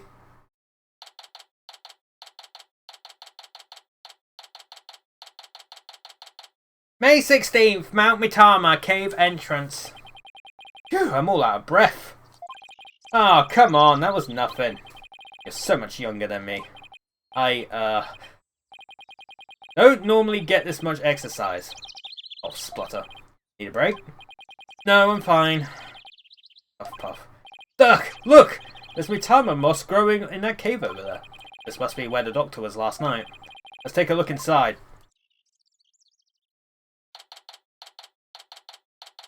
May 16th, Mount Mitama cave. Can't see a thing. Relax, your eyes will adjust eventually. Now, follow me. I really think we need a flashlight, Dirk. You have brought one along then, son. Here, use mine. Thanks! Wait, were you holding out on me? Who are you talking to, Apollo? You? Whoa! Someone just pushed me! Apollo? What the? Apollo! Ah! Ah!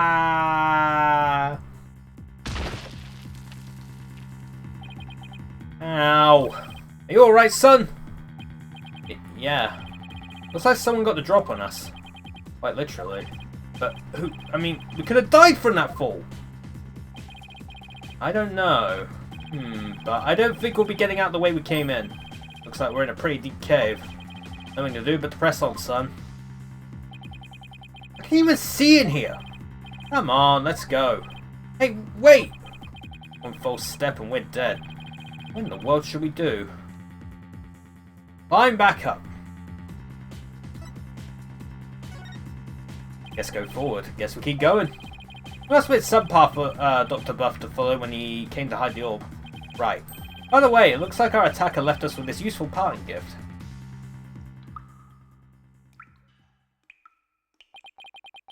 Lawyer to Spelunker. How do I always get myself into these situations?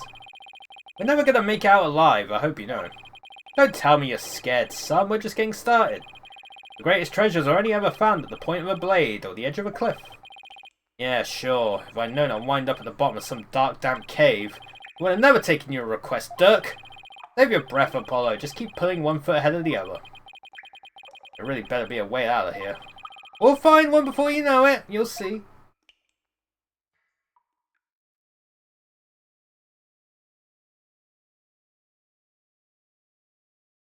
Dot, dot, dot, dot, dot, dot. There's a lot of dots. May 16th, Mount Mitama cave.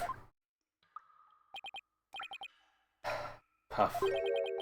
We've been walking for over an hour. It's like a maze in here. I couldn't get back to where we started if I wanted to. This cave goes deeper than I thought. Wait, don't tell me there really is no way out. Where there's a will, there's a way. Ever the optimist, aren't you? Maybe we should cut our losses while we still can. Nah, forge ahead. Even if we were to turn back, we wouldn't make it up that wall of solid rock. So I guess we keep going. How did I get stuck wandering around in the dark cave again? Definitely not in my job description. Heh. Listen, son. Only the truly accomplished had the luxury of being so choosy. When I was just starting out, I did everything from street performing to yak milking. And that helped you become an accomplished attorney. How? It didn't, but when you need to earn a living, you'll take on any job just to survive. Hey, how is your career going, by the way? Well, it's been a harrowing adventure so far, to say the least. Recap. My first trial really put me through the ringer. Yeah, we defended frickin' Phoenix, right? And my next case had me investigating parastolen panties. Elders Doodles! I think that was the second case.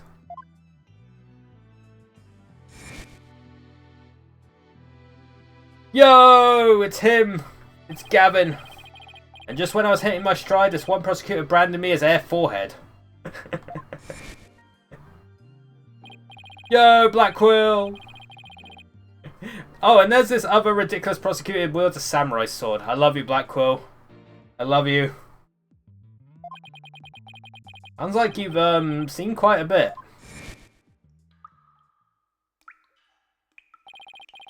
You're telling me. Listen, Apollo. I'm sorry I didn't contact you for so long. It's fine, Dirk. What happened, happened. Careful, the ground doesn't feel solid here. What? Oh, shit. Yikes, the cave floor's collapsing! Ah, not again! Ah! Oh, shit. We're really in deep now. May 16th! Question mark, question mark, question mark. Hey, Apollo, can you hear me? Ugh. Dirk? Oh shit, what the hell is this? Huh? Where are we? Whoa, what is this place?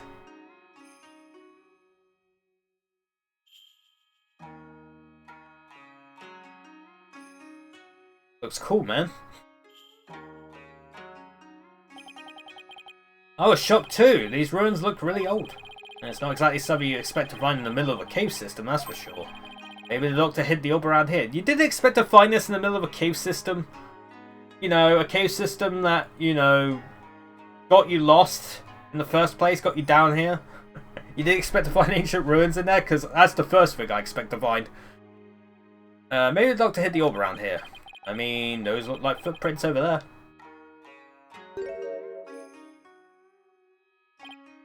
Son, I think our little adventure is about to pay dividends. Time to find that orb.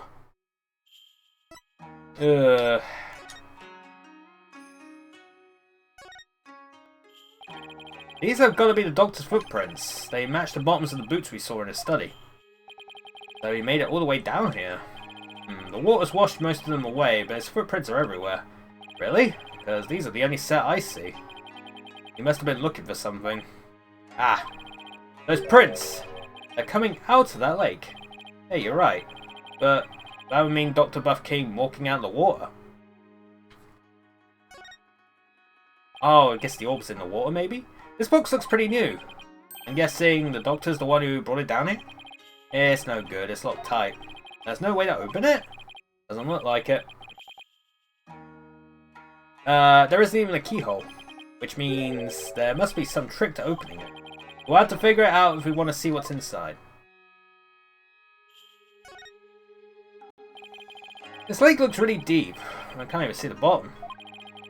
A bottomless lake in the depths of a mountain cave system. My blood runs cold at the thought of falling in there. Water. It's salty. This lake may very well lead to the ocean. Did Pearl mention something about the ocean? Like how it's on the other side of the mountain? I can't imagine she meant it literally. Master Crest on the altar. Oh yeah. Big stone altar! One false move and some god might come and smite us. Oh come on, it's not all doom and gloom. Dare you to look at our surroundings and say that again, Dirk. Ha ha ha ha ha. You got me there, son. Dear gods, please smite me now.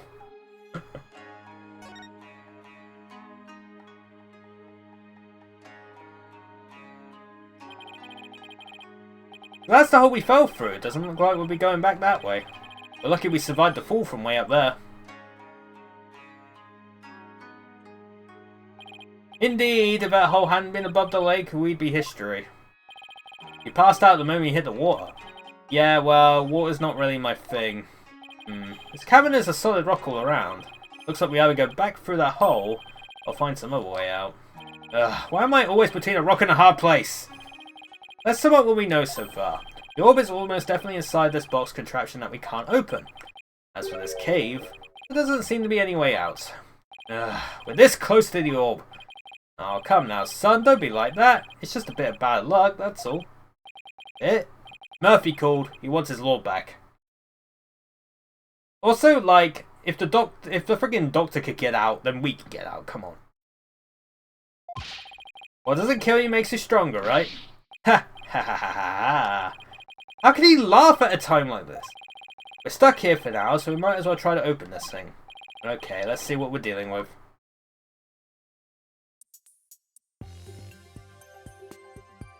Alright. This thing is covered with pictures. And hey, each section also rotates. Oh, shrink. Oh god, you made me small. Small! Small! Take a look at this, son. See the picture of a dragon battling a tiger? And this green and purple one is of a Koreanese butterfly and a Mitama. Gotta be small enough for cave expeditions like these, but if I'm launched then I could just break free. I wonder if there are clues for figuring out how to open this box. Whoa. There's a big button here. Huh, nothing happened.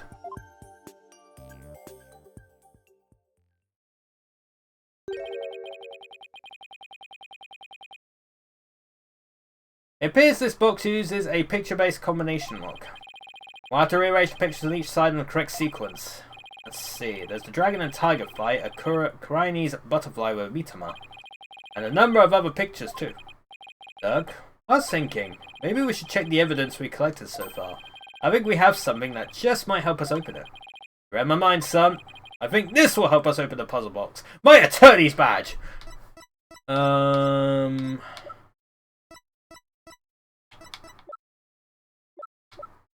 Where is this? It's research notes. Take that!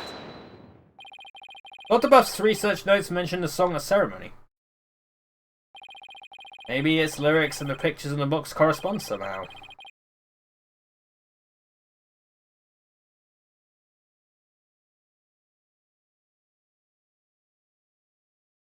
I think you're on something, son.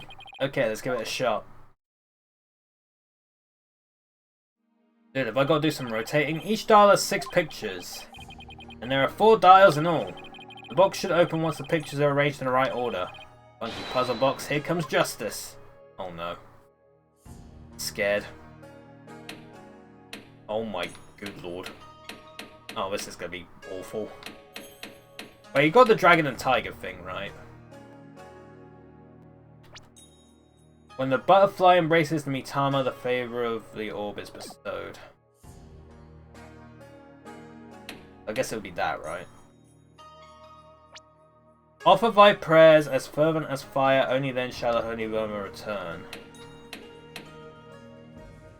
I guess that, right? And then what's the last one? Setting upon us in all our glory, the founder bestows the greatest power known. I guess the founder... That has to be it, right? That makes sense. I shall confirm! Oh, I did it. Yo, it's the orb. It opened! So this is the Founder's Orb. You did it, son! The orb is finally ours. Yeah, we did it! At last, the Founder's Orb is ours, and it's all thanks to you, son. Well done. And again, I expect nothing less from my boy.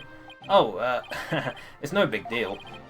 Don't sell yourself short. You may think it's nothing, but your insights and reasoning led us here, and I'd say that's truly impressive. Nice first try. The third one trips up a lot of players, myself included. Yeah, I kind of figured that because you expect them all to be on, like, a side, but... You look at the third, like, verse and it's like, okay, it involves them two things. It basically involved me, like, reading that freaking research notes a lot. Thanks, Doctor, for giving me the research notes. That's lovely. Well, he didn't really give them to me directly. He indirectly gave them to us. I don't know about that. Ha ha ha. All those battles you fought in the courtroom have shaped you into the man you are today. And I couldn't be prouder. Will you cut it out already, before I turn into a sun-ripened tomato? With this orb, I can finally deliver a fatal blow to the Garan regime. Ha! Ha ha ha ha ha! So, how exactly do you plan on using it? You're not gonna try and become a spirit medium, are you? Don't be ridiculous. I don't need supernatural powers like that. So then, are you gonna use it as a bargaining chip with Queen Garan? Like demanding she abolishes the Defense Culpability Act? Well, the thought had crossed my mind, but... The main thing is returning this to the Kingdom of Korain. After all, as a sacred relic of Korainism, that is where it belongs. Really? That's all you wanted to do? Because my true objective has always been to find out who asked Dr. Buff to study it and why. I'm not sure I follow. The orb's significance. The official story is that the orb was stolen from the Temple treasure room. Yeah, I heard about that on the news. They also said your group was behind the theft. That's not good. We're probably on an international most wanted list now. Yes, how did you get here? Let me ask you something, Apollo. Who do you think really stole the orb? I really haven't a clue. Well, I think it was one of the royals. Really? Someone from the royal family? Yeah, and I've got a pretty good idea which one it was. He knows who it is. Care to share your hunch? All I'll say at this point is this. Security is pretty tight, but the royals have unfettered access to the treasure room. Plus, they seem to be turning a blind eye to the orb's loss. What's the bet it's that fucking justice minister? But why would a member of the royal family do that? That, I haven't figured out yet. But whatever the reason, it can't be good. I mean, a Koreanese royal stealing a national treasure of such religious significance? And then pinning the crime on us, the defiant dragons? That's like a conspiracy or something. I agree. And if the truth were to come to light, it would be a scandal of epic proportions.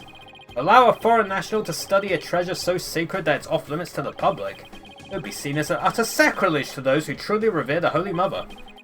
So if this were to go public, support for the Garan regime would weaken. But that's not all. It's just a hunch. I believe there's something even bigger here. Something that would explain why the orb was being studied in the first place.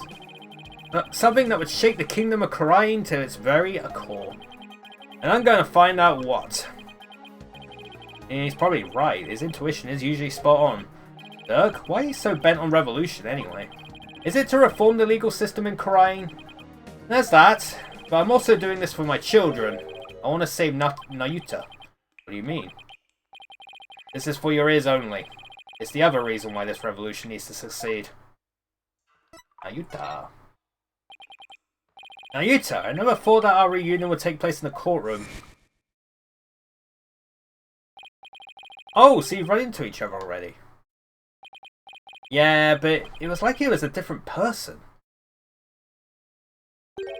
He used to be such a kind, cheerful kid, always smiling and stuff, but now...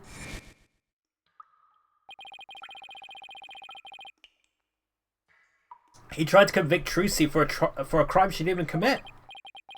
Plus, he kept telling me I had a putrid mind and to let it go and move on. Has it really gone that bad? Must be Garan's influence. He wasn't like that when we first stepped into the courtroom. Back then, he still had a keen sense of justice. I vowed to bring the Garan regime down and reform the legal system. That's what he swore to do. But that was also 5 years ago. He'd been the shining star of the Defiant Dragons and our greatest hope. Wait, Nayuta was a dragon? Was. But these days he's more like Garan's lapdog. Talk about a complete about-face. Why would he do that? Something must have happened to him. Something that sparked a radical change. Still, I don't think he truly believes in the new path he's taken. It's not conviction that fills his heart. It's resignation and despair. Danganronpa. I see. The only thing I know for sure is Nayuta is suffering, and he is suffering in silence. Nayuta is suffering? Yes. He knows the rightful state of Korain's legal system, but something forces him to bend to Garan's will and is tearing him apart. But it's been 5 years. You really think he even still wants to reform the legal system? As long as he carries what I've taught him in his heart, I do. Dirk's teachings. A dragon never yields. That's what you always told us. I did. It's a belief I've held since back when I was a lawyer. The dragon stands at the pinnacle of the natural world. Nothing and no one can bend its will. That's why we lawyers must pursue the truth like an unyielding dragon, right? We must fight for truth to the bitter end, no matter what it takes. Dirk and Mr. Wright. They have that much in common. That's why I've held on to this badge, even though there are no more lawyers in Korain. I believe that one day our legal system will return to its former glory, and this badge here is a testament to that belief. I wonder if Nayuta still believes in what you taught us. He does, that much I'm sure of. A dragon never yields. Ooh, voice acting. I know that belief is etched deep in his heart. I bet my life on it. After all, he is my flesh and blood. Very true. This unshakable faith and confidence, what draws people to him, wherever they like it or not. Even people like me. You know, I remember back when we were kids. Ayuta used to say with great pride, I had the blood of the dragon within me. Yes, and that's why I want to free him. Free him from the poisonous clutches of the Garan regime. So that's your other reason for starting a revolution? Yes, I need to smack some sense to that boy of mine. I mean, what else are fathers for? Ha ha ha ha ha. I wouldn't know. Now that we have the orb, on to the next problem. Getting out of here. Well, we're not going back the way we came, that's for sure. Maybe make a boat in the lake? I don't know. If the lake goes into the frickin' ocean, if the lake goes in the ocean, that's probably the only route, right? That hole we fell through is way too high to climb up, back up to. Actually, I have an idea. That lake water tastes salty, which means it must connect to the ocean. Yeah, that's what I said, man. Wait a second. You're not suggesting we swim our way out of here. That's exactly what I'm suggesting. But we have no idea how deep that lake goes. It's pitch black down there. Not a problem? How is that not a problem? I mean, how do you even know if there's really a passage to the ocean? Well, one of us has to try, and I'm the better swimmer. Tides are wasting. I'll be back before you know it, son. Dirk! Gone. I hope he knows what he's doing.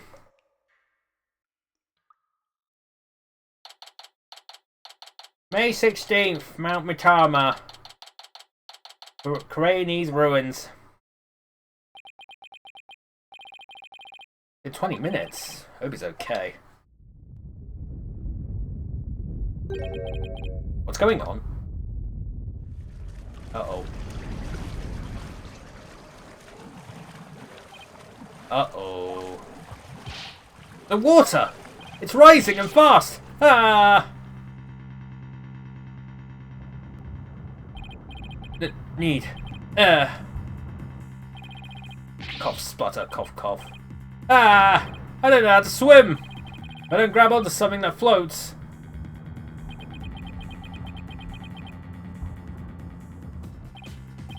Cough, splutter, cough, cough. This is bad. I better think of something quick. The wood! I got it! As long as I hold on to this, I should be able to stay afloat.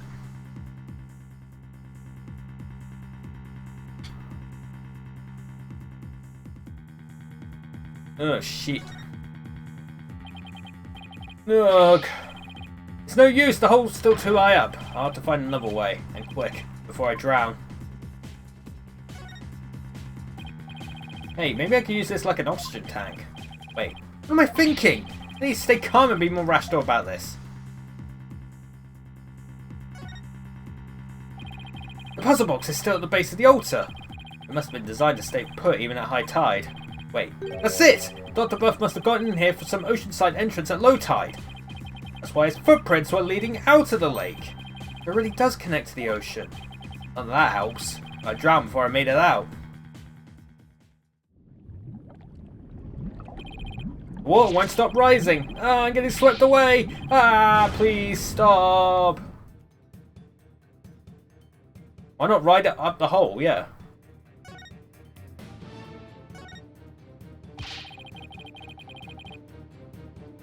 The water's just high enough for me to reach the hole. I'm saved. All I have to do is go back the way we came.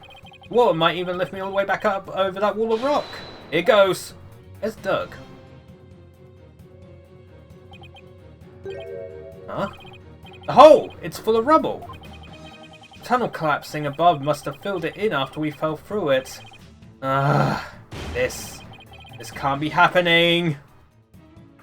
Did I just get punched?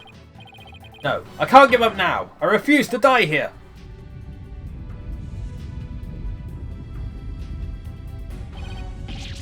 The water, I can't. Oh shit. Oh, splutter, I can't. I can't breathe.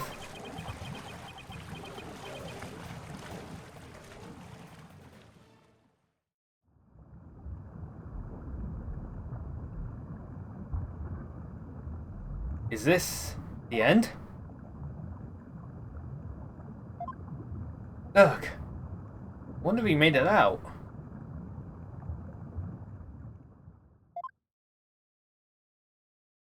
So this is what it feels like to drown. I would have eaten that sushi if I'd known it would be my last meal. I feel like I've been through this before. Ah, now I remember. It was back when all three of us were living in that shack in the mountains. Naruto and I were playing by the riverside when we got swept up in the rapids.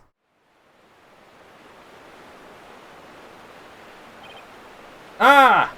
Ag! Ooh, flashback time. I thought we were goners, but then... Naruto!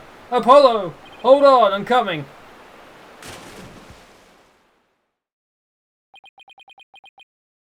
Sniffle, sniffle, sniffle. Wah! Wah! Ha ha ha ha! That was a close one. For I lost you two. I'm sorry, Duck! Alright, that's enough now. Didn't I teach you that boys don't cry? Oh, come on, we could cry. Thank you, Father. Sniffle, hiccup, hiccup. You could have been killed, but you risked your life to save us. Why? A silly question. What father wouldn't risk his life to save his own children?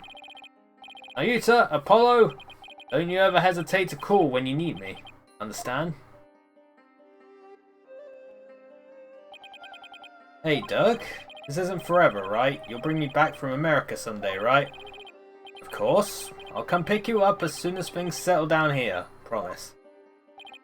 Okay, you promised. I guess it never did. Well, I mean, we saw that it never did. Dirk, I waited and waited for the day you'd come and take me home. But you never came. That's why I tried to forget about you and my life back in Korean.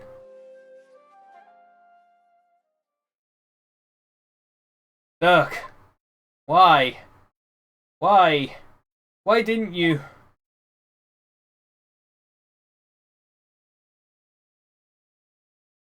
He's gonna come save us, isn't he? Apollo! Apollo! Can you hear me? Cough, sputter, cough. Dirk? You can't swim, eh? You came back? But why? Said I'd come for you, didn't I? Yeah, but you can't hold me and swim. We're both going to... Stop talking! Bite your tongue. What? Whoa, whoa, whoa! We're being pulled under! What's going on? Why is this happening?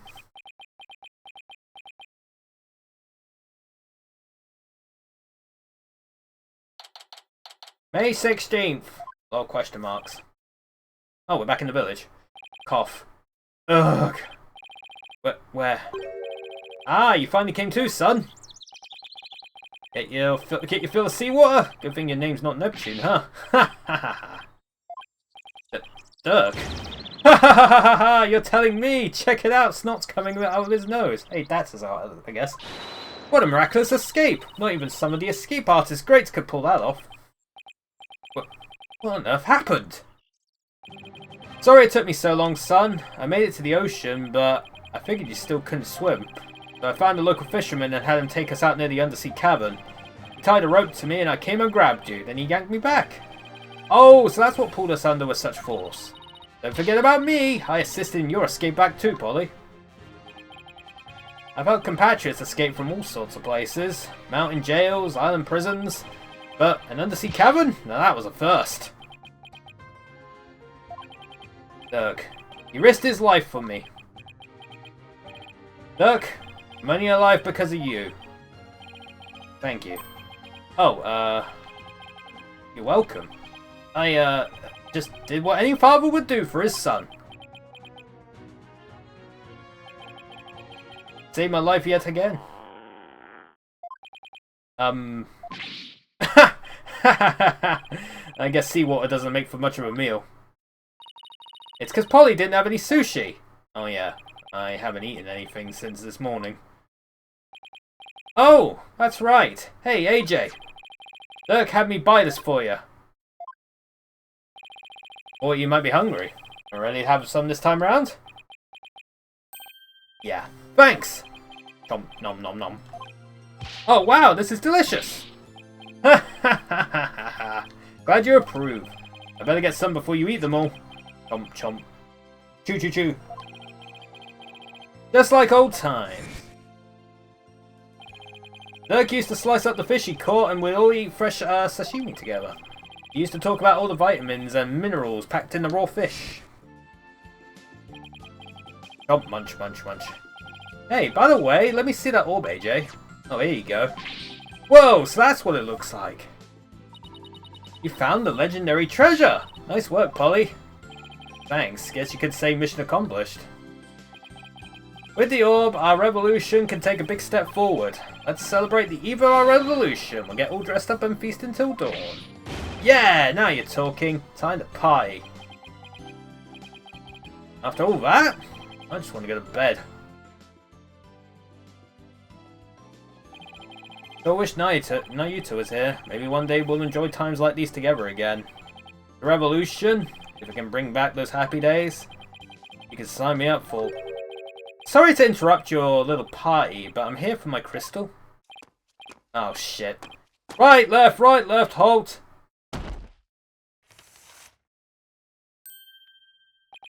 Ah, it's him again!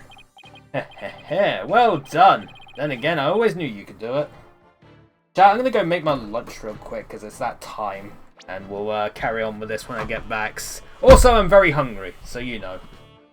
All that sushi stuff made me real hungry, I'm sorry. But yeah, chat, I'll be back in a minute.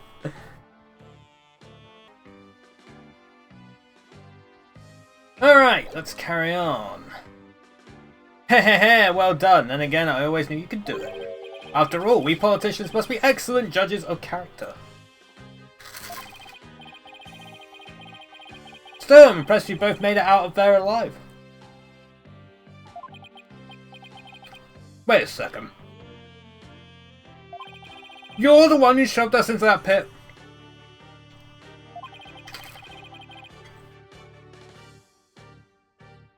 Sounds so bad when you say it like that. All I did was give you a little nudge in the right direction. So, it was you.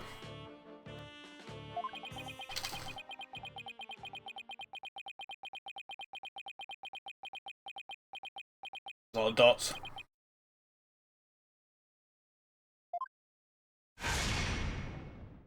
Oh, he's pissed. You no good son of a...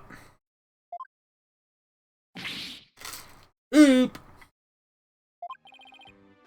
Don't look at me like that!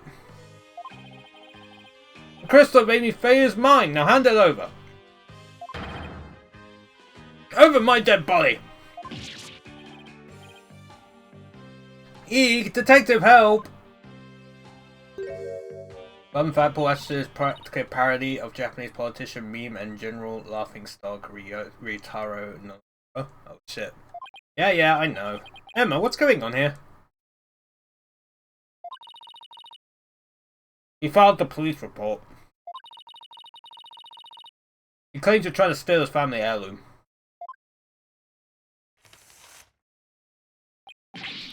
That's him! The one with the long hair! Arrest him this instant! It's the thief that made off with the Ashton's family's most precious heirloom. I suppose I should ask you to come in for questioning. Down at the police station, I think I'll pass. After all, Mr. Ashton seems bent on having me arrested on theft charges. Oh, this is not good. If Dirk gets arrested, he'll be sent back to Khura'in to face execution. Sorry, but now that I know you have the crystal, or orb as you call it, I must insist. Fun fact, the snack whose Emma eats are actually Karinto, a traditional snack made of mostly flour and sugar. That sounds awful for me. As a diabetic, that sounds terrible. Will you please come with me, sir?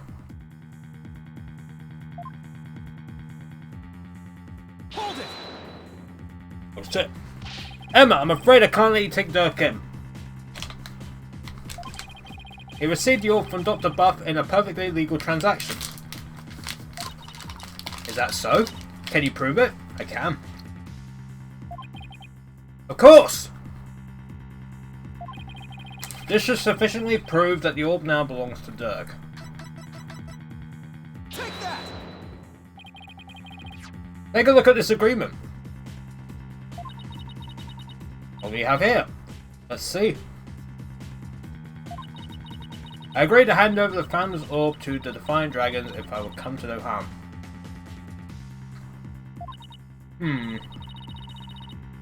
It appears to be a perfectly legal agreement. Not so fast! That's not the Founder's Orb! It's the crystal of Amy Faye, which means their agreement is null and void. This is going nowhere fast. You could say that again. Then we'll just have to go to trial. Oh shit. Right, Apollo? Oh, it's Phoenix. Mr. Wright? Daddy! What's with you two? You look like you just saw a ghost? Oh yeah. Emma mentioned she had seen him around. What are you doing in Karain Village, Mr. Wright? Mr. Ashton has retained me as his lawyer. Oh.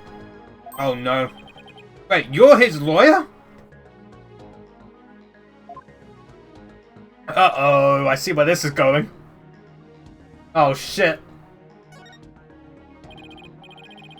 Mr. Wright, why are you serving as Mr. Atchison's lawyer? Because he hired me. He needed my help in getting a family heirloom back from Dr. Buff. It seems he correctly foresaw that something like this might happen. It's because those shifty insurgents were harassing poor Dr. Buff. But I knew I might need a lawyer if things went south. Figured with a celebrated lawyer like Phoenix Wright, I couldn't go wrong. Is this what you came back from Karain for, Mr. Wright? It was just good timing. My work over there just happened to wrap up, so here I am. Plus, Mr. Atchison is a very important client. They know each other? But I've never heard Mr. Wright mention his name before.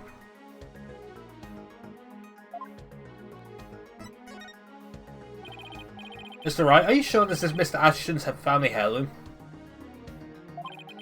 That's my client's assertion. He says it's the crystal of Amy Faye. Apparently it's the crystal she once used when channeling spirits. Who's Amy Faye? She brought a Cryonese channeling to Japan and her descendants brought it here. Her true origins are still rather murky. What's clear is she is the founder of the Karain channeling technique. Oh, so she's like the one they call the founder in Karain, the Holy Mother. Apollo, I don't plan to betray my client's confidence. I may not know all the facts yet, but I do know we won't be handing the crystal over to you. What? Are you saying?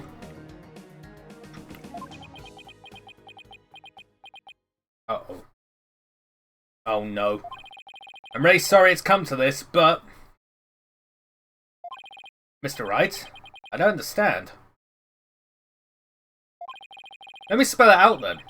If you continue to claim that the crystal belongs to your client, then I will be seeing you in court. Oh fuck. Oh fuck. What? We gotta fight him? Oh no. What's got into you, Daddy? Nothing. This is strictly business. He probably has a plan. Two lawyers from the same firm facing off. What are the odds?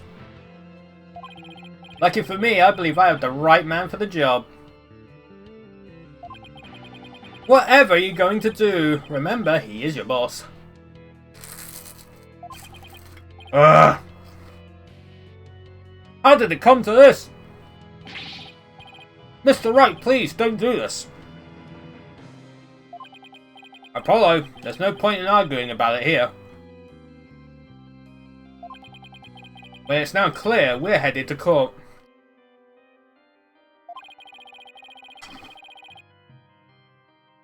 That's where we'll find out who the crystal really belongs to. I don't believe it. Am I really gonna face Mr. Wright in court? Apparently we are. Daddy, Apollo, no! You can't have our agency's talent competing against each other. It's too late, True C. The die has been cast. We each have to fight for our client's best interests. But... So what's it going to be, Apollo? Are we going to have to take this to trial?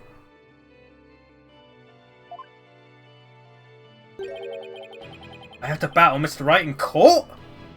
This is going to be fucking interesting. The legendary Phoenix Wright? It's like fighting Kiryu in the fucking later Yakuza games. When you're playing as Ichiban. No matter how many trials of his I've watched. No matter how dire the situation, he's always pulled out a win in the end.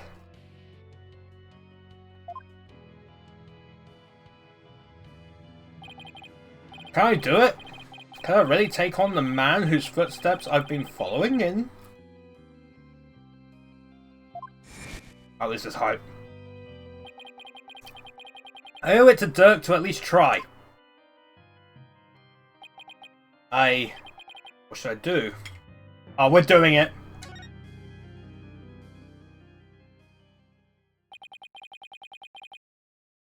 There's no turning back now. If it's a trial you want, Mr. Wright, I'm more than happy to oblige. But then who's the prosecutor? I'm ready to fight for my client. Even if it means facing off against you. Oh, banger.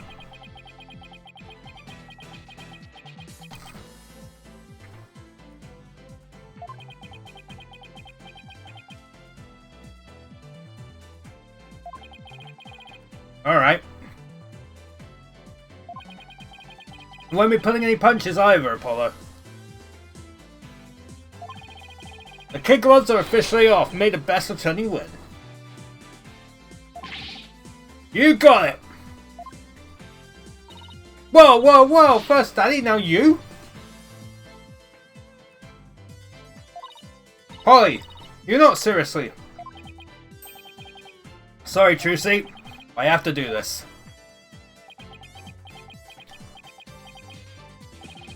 Apollo. Alright then, I better go prepare for tomorrow. See you in court. Daddy, no, wait! The fine mess I've gotten you into, son. I mean, of all the lawyers we could have faced, it had to be him.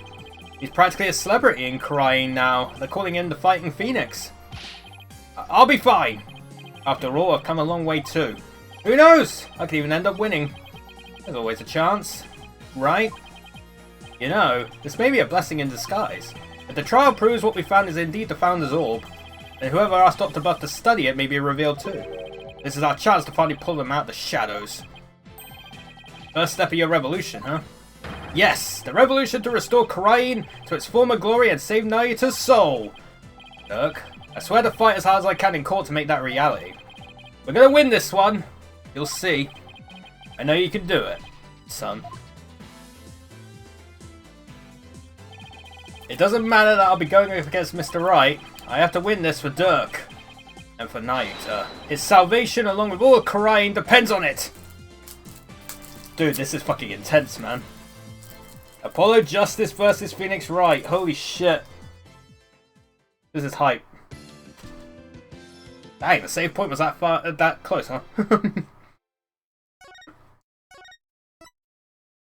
Oh well.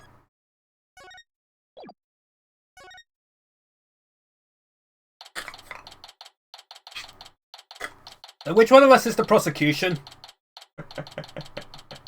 May 17th, 10:08 AM, District Court, Defendant Lobby number 3. Just so you know, I'm not going to take sides. Message received, loud and clear. Good, because I don't like this one bit. You and Daddy should be on the same team. Sorry, Trucy. Wow, she's really mad.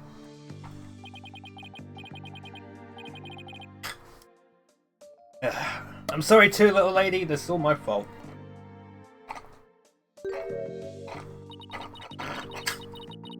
I'm just worried things will never be the same between Daddy and Apollo. If they go through with this. Is that all? Well, I wouldn't worry about that. That's the way it is with us men. We may fight, but we don't burn bridges. Well, some of us don't. Really? Sure! 1 minute we're trading blows, and the next we're having drinks together. We're simple creatures at heart. Yeah, we are pretty fucking simple. I sure hope you're right. Sorry, I'm late. Oh, alright, Athena showed up. Hey, Athena, this is a little awkward.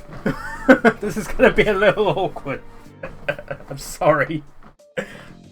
Sorry I'm late, Apollo. Athena, there you are. What happened with you and Mr. Wright yesterday? Oh, about that. I ended up going to the wrong airport. I was waiting there thinking his flight was really late, and before I knew it, I dozed off. By the time I woke up, it was already dark. Figured something like that had happened. Being late and dozing off are the two things you do best. Guilty as charged. So then, I take it you have no idea what today's case is about. Not a clue. Sorry. What is today's case about, if I might ask? Another locked room mystery? A suspect with a flimsy alibi? Oh, or a dying message? Sorry, strike free. You're out. Civil case. A civil case? You act like I'm speaking Swahili here. Oh, I say that. It's just the Wright Anything Agency specializes in criminal law, or so I thought. Civil cases, there are no prosecutors, right? Instead, both parties retain an attorney. Oh, I see. Okay, that makes sense. So we're... Okay, so there are no prosecutors, fair enough. Both parties retain an attorney. Right. And your attorney is someone you know very well. Really? Ooh. Trial will begin shortly. Please proceed to the courtroom at once. Fun fact, in Japanese, Athena Sykes is Kokone Kizuki. Kokone means heart sound, referring to her ability, while Kizuki means awareness, with the second kanji in her name meaning... Oh, hell yeah. I'm trying to learn Japanese, it's very slow. I'm starting to understand, like, some of the kanji, but, yeah. I'm still, like, a long way off. Okay, let's do this. Apollo, wait. Who's the other attorney? And where is Mr. Wright? No time to explain. Let's go. Okay, right behind you. Sorry, Athena. Your freaking parents are about to have a fight.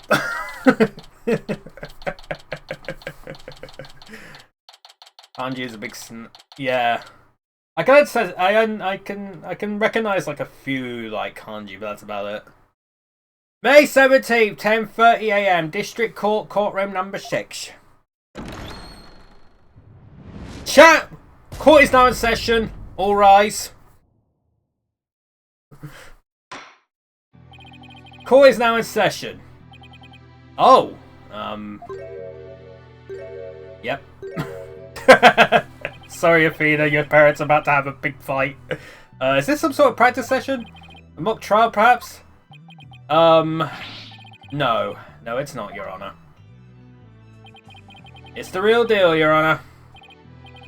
So then you two have had a falling out? I won't have you using my courtroom for that, you know. It's nothing like that, Your Honor.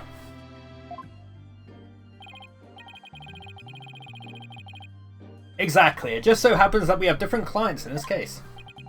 I see. Well, here's to hoping this has no adverse effect on your working relationship. You can say that again? I had no idea we'd be going up against the boss today. Ugh. You sure this is a good idea, Apollo? What? Do you want to switch sides? Honestly, I'd rather be anywhere but here right now. Or like a dad and brother. Basically, it's just a family argument.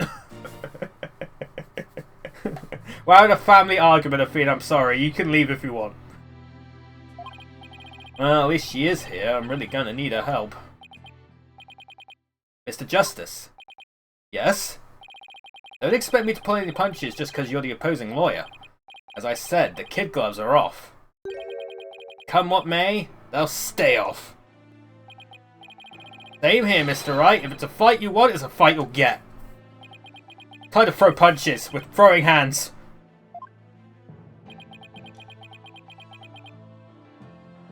I will say, because there is no one to declare guilty, this case's bad ending is completely different. Yeah, I'd imagine, like... Since we're playing as Apollo, I'd imagine, like, if you lose, it'd end up going to Phoenix.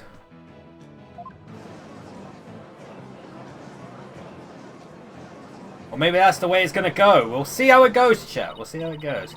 Yeesh, you guys are really chomping at the bit, aren't you? Hey, we're both lawyers, man. I don't mind a good fight between co-workers. Just keep this civil case civil. Now then, if the plaintiff would take the stand, we may begin.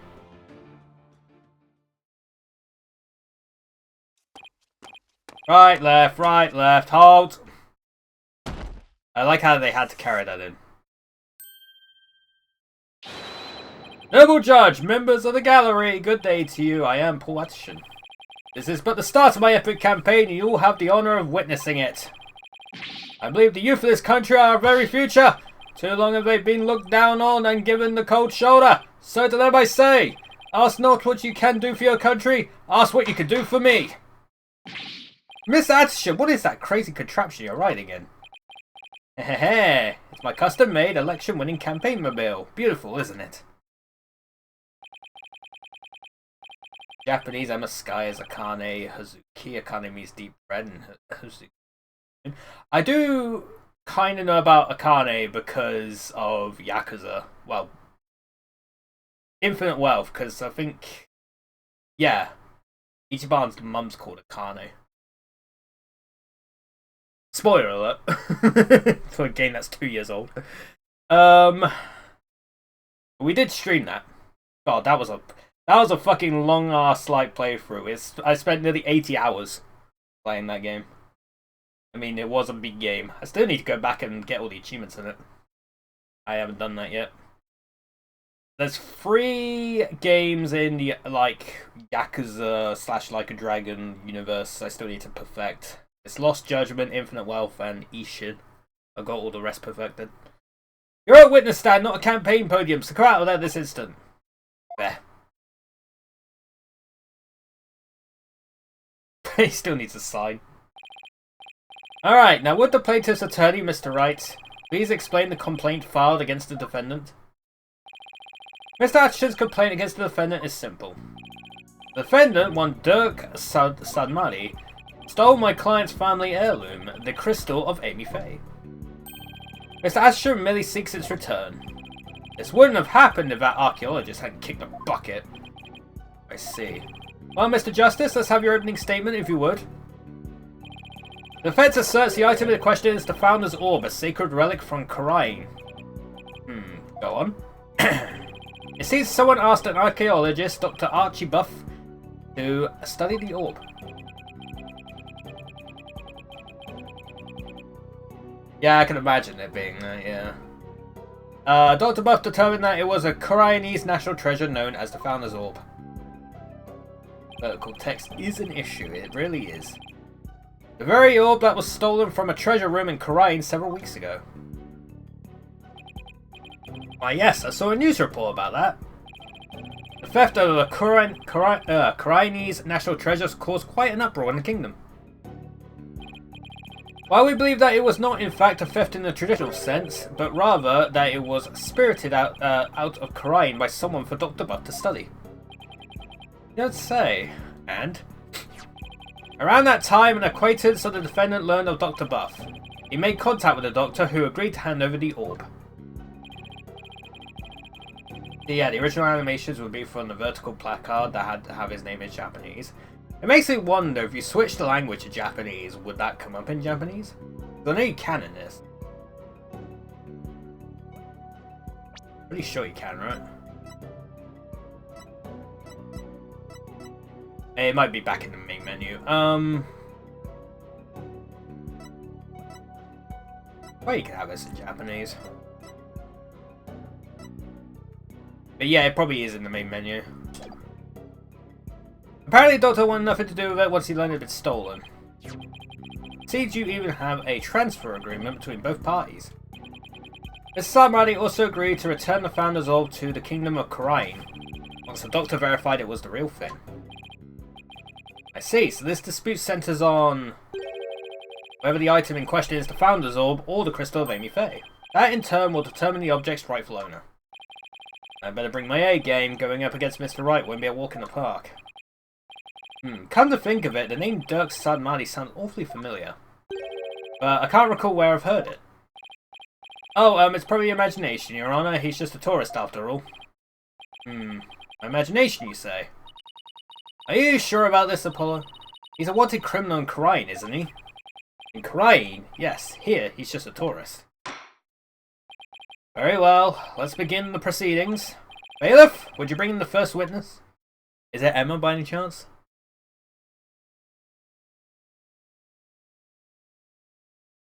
Sure is. Emma? Show some manners. We're in court. I know, it's just... This is a civil trial, so I was surprised to see a detective take the stand. I had her do some digging on Dr. Buff. What for? You disappoint me, Apollo. First, you know I'm not just a detective, I'm a forensic scientist. Do try to remember that. Second, you owe Mr. Wright an apology. After all he's done for you, you have some nerve. I like how she's like a big simp for fucking Phoenix, but when it comes to Apollo, it's just like, you know what? Fuck you. First, I'm sorry, and second, I'm really just trying to do my job. You'll never get anywhere with that attitude. Take some advice from someone who's been there. Why do I feel like I'm on trial here? Detective Sky! Your testimony, if you please. Emma still caring about Wright after all these years is heartwarming. It really is. She cares so much for fucking Phoenix that she would diss Apollo at any opportunity.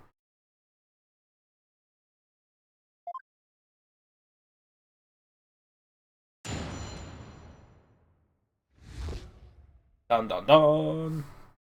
The Doctor's dark secret. The police have had their eyes on Dr. Buff for some time, and just today a number of stolen artifacts were discovered in his study. That include the Godzilla statue, or model, or whatever it is, fucking figurine. Among them were a priceless urn and a statue that was stolen from the Fae clan. It seems the Doctor would do anything to study artifacts, including steal them. As for the relic at the centre of this dispute, he likely stole it from the Atishon residence. How do we know it was there originally? Doctor is a thief? Why am I just hearing about this now? Well, Cat Burger isn't something he put on his resume, he was more careful than that. But the fact is, he was a classic treasure hunter. Treasure hunter, huh? He's Nathan Drake! Like people who have thrilling adventures in exotic places, risking life and limb for glory? That Dr. Buff was the star of his own hit movie series, Athena. Out of respect for the dead, I will say that Dr. Buff wasn't doing it to get rich. Apparently, he only wanted to borrow artifacts to study them. He would then return them as soon as his research was finished. According to the Doctor's child, he would even repair or restore some of the artifacts he stole before returning them. He believed he was honouring the dead by discovering their history through artifacts. But whatever lofty ideals he held, it makes no difference. Larceny is larceny. Yes, he certainly sounds no different from a regular thief to me. So, let's say for a moment that the Doctor really did moonlight in stealing artifacts. Might he not have stolen the Founder's Orb in Karain and brought it back here himself? Nope.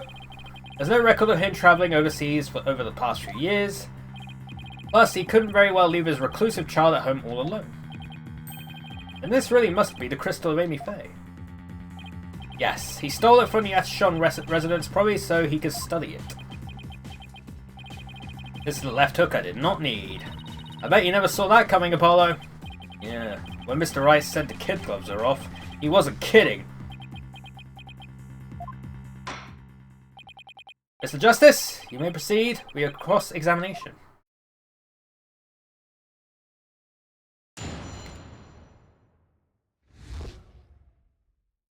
Man. Bum bum bum bum bum. Study.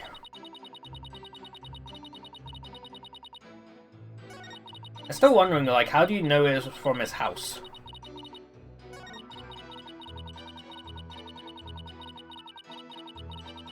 Hold it! You claim he stole a family heirloom from the Ashton residence, but claiming something doesn't make it true. Unfortunately, it is true. Oh shit.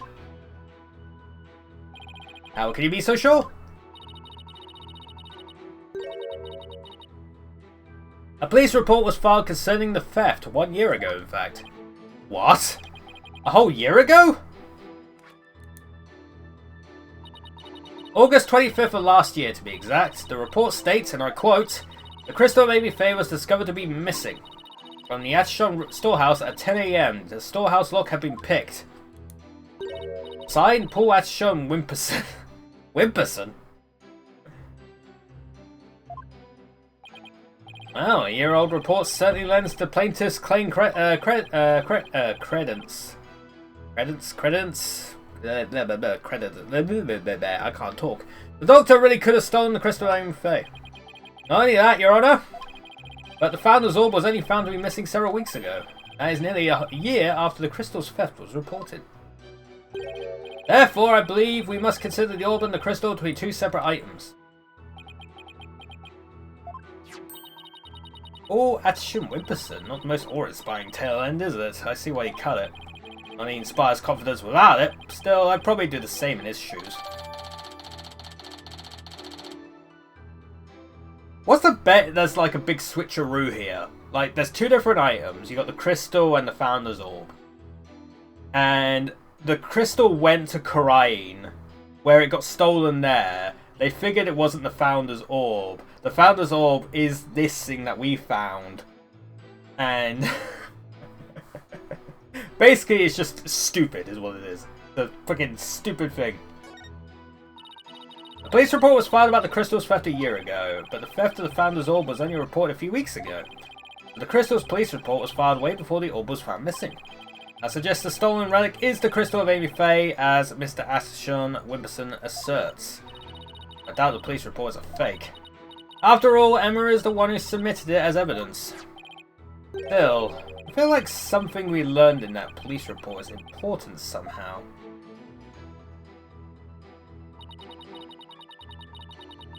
Done.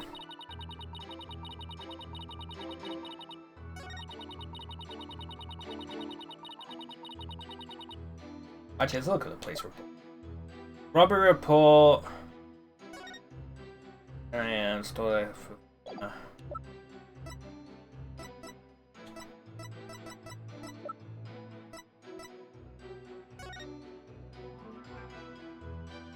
Load the pan and yet crack the riddle. Go pay Christmas. How's your reason? Like I was a freaking politician whimpers on. Yeah, that makes sense. He's a very... Yeah. He's an interesting person. That's all I'll say. As for the relic of the center is this really likely stole it from you. Wait, what did the email say? Oh, that's from Dogbutt. But who's Paul? Oh! It's the two thing. Okay, that makes sense. He sent it to him. Objection! The doctor stole the relic from the plaintiff? Are you sure? Because that statement doesn't agree with a certain piece of evidence. What do you mean? Take a look at this. What's about it? This contains an email from the doctor's computer. Email? In that little piece of plastic? I'm afraid I don't understand. Oh, this stick here can store all sorts of computer data. I still don't get it. Fucking boomer. Here, just look at this. Apparently, the doctor was reporting his research findings to a certain individual. Now, take a look at this. It's the police report Detective Sky presented to this court. You can see the plaintiff's legal name on it. Paul Ashon Wimperson. EW. I can see why he dropped Wimperson from his name, but that's hardly breaking news. Look closer, Your Honor. His initials! Japanese Dirk Samani is Dirk Samani. Dirk refers to Druk, the mystical thunder dragon. Samadhi may refer to Samadhi, the Sanskrit word for a state of meditative consciousness, or the phrase Hotoke no Kalmo Sandamade. Literally, even the Buddha will get angry if you brush his face thrice, meaning even the Buddha has limits. Dude, I'm learning so much. With this face. In fact, this is my face reading that information.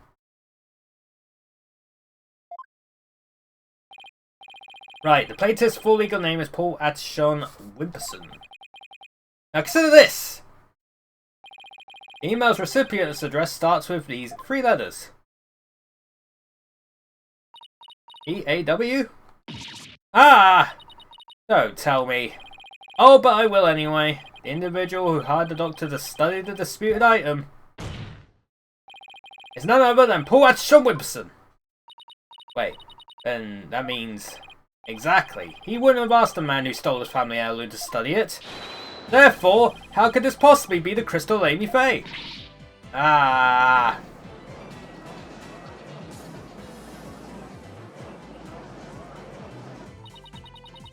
We never checked the doctor's emails. We couldn't even figure out the password to his computer.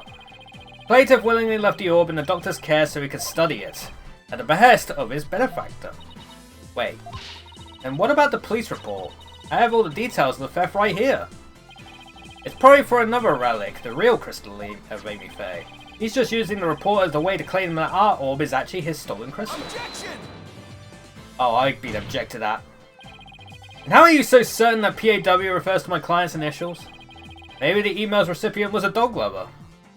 Intentionally untranslated names, how lovely. You'll see plenty of that in Grace Ace Attorney 2, because writing that as if it's the US is utterly impossible. We will play Great Ace Attorney eventually, I promise you that. Perhaps, so let's get to know your client a little better, shall we? Mr. Paul Ashon Wimperson!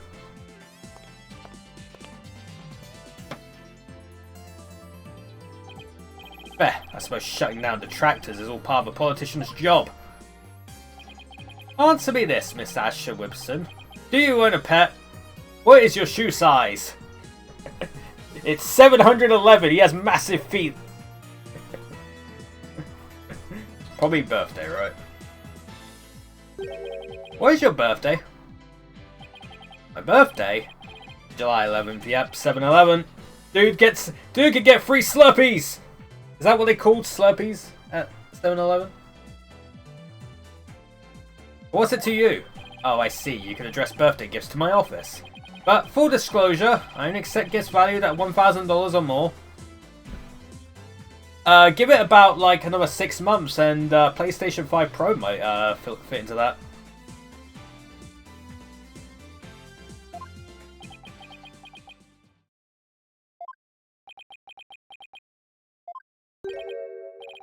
Why has everyone gone silent? How can anyone be that self-centered? Alright, politician. Did everyone hear that? He said July 11th. It should be 117 actually, if you do the date thing right, idiot. July 11th, or rather 7-11 matches the numbers in the email address. No, it should be 117, he's actually Master Chief. But again, it should be 117 because that's how you do dates properly. Me speaking as someone from the United Kingdom.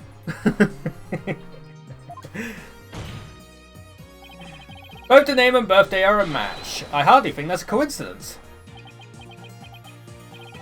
Wait, why you sneaky little... It looks like someone finally decided to join the conversation. Would the plaintiff care to explain? I would like to say that is quite what? Quite a thing you've said. Any other thoughts? Rafer is occasionally referred to as Honka, which may refer to her being Hon, lit central to the plot, or Honki's serious about her duty. Again, I'm learning so much today, I love it. Honfa, oh, okay, Honfa. No further comments. I stand by my previous statement. Alright, bye. Can't just walk away. Even politicians have to explain themselves in a court of law. Well, try telling that to the US president. I'm afraid I simply don't know how it happened. I can't possibly explain matters outside of my purview. Perhaps it was a mistake on the part of my secretary. Oh no, you don't, you slippery eel. Mr. Wright, would you care to respond? I won't argue your assertion. The client lent the treasure in question to the doctor and asked him to study it. It seems that much is a fact. Now we're getting somewhere. Death slam. However, it has no bearing on the issue of ownership. How so? Mr. Atchison, I fully understand your position here. You had to hide the fact that you sent the crystal out to be studied. Your family would have been very upset if they had found out. It's a family heirloom after all. You gotta be kidding me. Mr. Wright is, well, right, of course. But then, he always is. That's why he's my lawyer. The crystal is a precious Atchison family heirloom and has been for centuries. I bet Phoenix must be loving the fact that frickin' people are on his side. But Dr. Buff was so eager to study its proud heritage, I just couldn't say no. I even tell my grandfather. Objection! But in order to win the backing of your so-called benefactor, you were going to give what you claim to be the crystal of Amy Faye to that person? You were going to give a precious family heirloom away just like that? I was going to explain everything to grandfather later, honest. My client's grandfather is very proud of his grandson for following in his footsteps. And refusing him would have meant dashing the dreams of his darling grandson. I doubt the kindly old man would have said no. Well, grandchildren are meant to be spoiled. Are they, though? Are they? I guess in a weird way, probably. That's what grandfathers are for. Your Honor, please. I mean, it's been in the family for centuries. My grandfather thinks highly of my talents as a politician. That's why he entrusted me with this very important name placard today. Oh, Jesus Christ, what have you wrote now? Yeah, Rafer was one of the characters focused on first, to the point where a good amount of art for the gameplay concepts features an early design for it, also featuring an image of Maya with a knife in her hand as the divination seance vision. Both the seance and Maya being framed for murder were decided super early on. Well, come on, it's an Ace Attorney game. They need to have frickin' Maya be framed for something. It's in every fucking game she's in.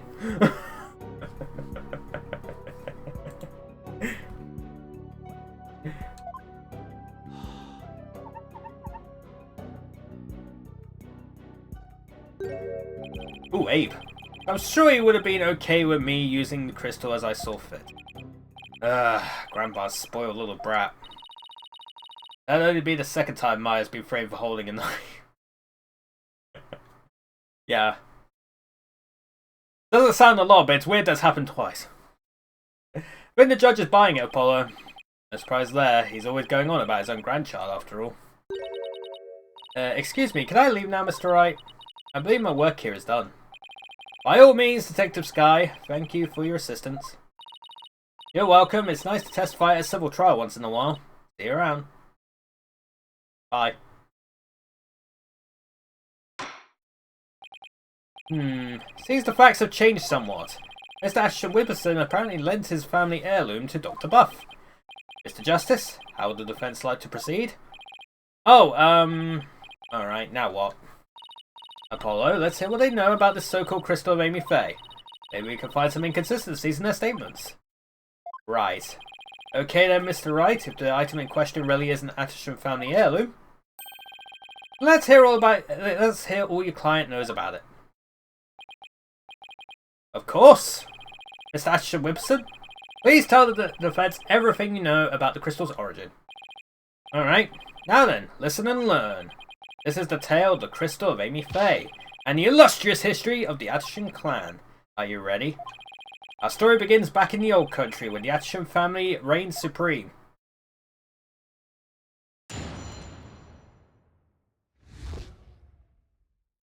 The illustrious history of the Atchison clan. My ancestor was praised as a benevolent ruler. He protected the spirit mediums, a minority back then, from the rest of the locals. Some discriminated against them, you see, while others tried to abuse their power. As thanks, Amy Faye gave the crystal she had specially made as a gift to him. I am a descendant of that great lord. As such, my political power and influence is backed by centuries of history. Oh, that devolved into a great load of self-aggrandizing? Propaganda fast. As you can see, I'm learning some new words in this fucking game.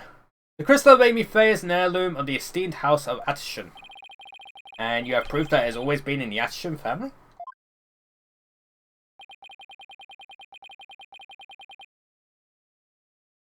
I have someone who gave a statement to that effect. My client's neighbor, one Ives Shinetto. That's gotta be something. Ives Shinetto? Age 85, gave the following statement. The Atchitons showed me the crystal back when I was but a lad. Objection! Can we really trust the memory of an old man? Mr. Justice. Would you care to explain that statement to the judge? Oh, I've seen it all. I got you. Oh, I didn't mean, what I'm trying to say is, never underestimate the memory of your elders. I may forget my verdicts the next day, but the memories of my past are clear as day. Yeah, this testimony was so self-centered, also has some nice world building when pressing it. Therefore, I find Mr. Shinetto's statement to be perfectly credible. Wow, did you see how Mr. Wright got the judge on his side? That's definitely a trick I want up my sleeve. You're not helping, Athena. You may cross-examine the witness, Mr. Justice.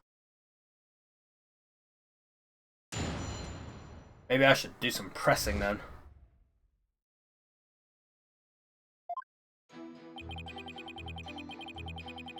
Hold it! That object you set down there, is it something of importance to you?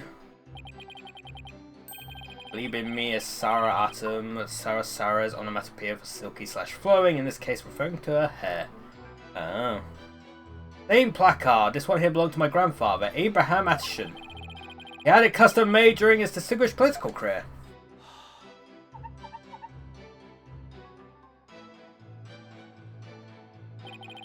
It's special because it was crafted from the finest Italian plastic. I wasn't aware the Italians were famous for their fine plastic. Yeah, I think someone else just mentioned that. Hey, you can touch it if you want. No, I'm fine. Very well. I'll just continue with my testimony. My ancestor was praised as a benevolent ruler, but he was also an eminent politician.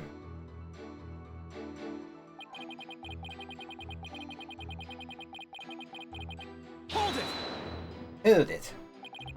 So I take it the relationship with the Fae clan was a close one. A smooth and open line of communication with my entire electorate. That is the Paul Atchison way. Huh? Oh, sorry.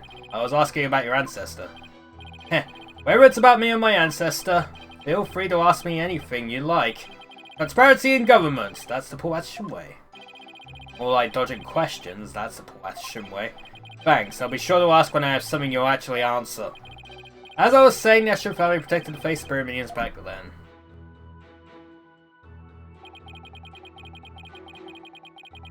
Boy. Hold it! Spirit minions were targets of discrimination? Yes, some people even treated them like they were monsters. Transformation the mediums underwent when channeling spirits frightened the locals. And then there were those who tried to use them. You mean they sought to control the channeling powers of the mediums? Discriminating against the minority is absolutely despicable. Yep, absolutely sure is. A vote for me is a vote to end discrimination. I'm about to root it out wherever it may be. Well, at least someone is, you know. That is my promise to you. Only ignoring the questions. Like you're a moderator of a political debate. Yeah, and only he cares about his talking points. As thrilling as your campaign is, can we please get back to your testimony? There, as you wish. Now then, as for the crystal of Amy Faye. As thanks, Amy Faye gave the crystal she has specially made as a gift. But, hold on. Yeah. Objection! You stated that Amy Faye had the crystal made for your ancestor. Am I to assume it was made in Japan? That's right. The craftsmanship is unbeatable. Well, that's strange. I don't see how your so-called crystal could have been made there. What are you talking about? It's quite obvious if you take a closer look at this. I mean, the things down below, right? These fucking things. Take that! Take a look at the distinctive design here. According to Dr. Buff, it's a Matama motif dating back to the early days of the Kingdom of Karain. Kingdom of Karain, And you base this on... Here. This piece of evidence, Your Honor. These are the Doctor's research notes on the Founder's Orb.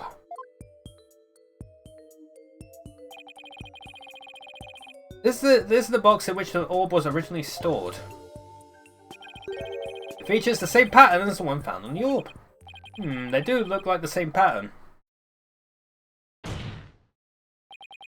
Therefore, I assert that the disputed item must have been made in the Kingdom of Karain. Ah!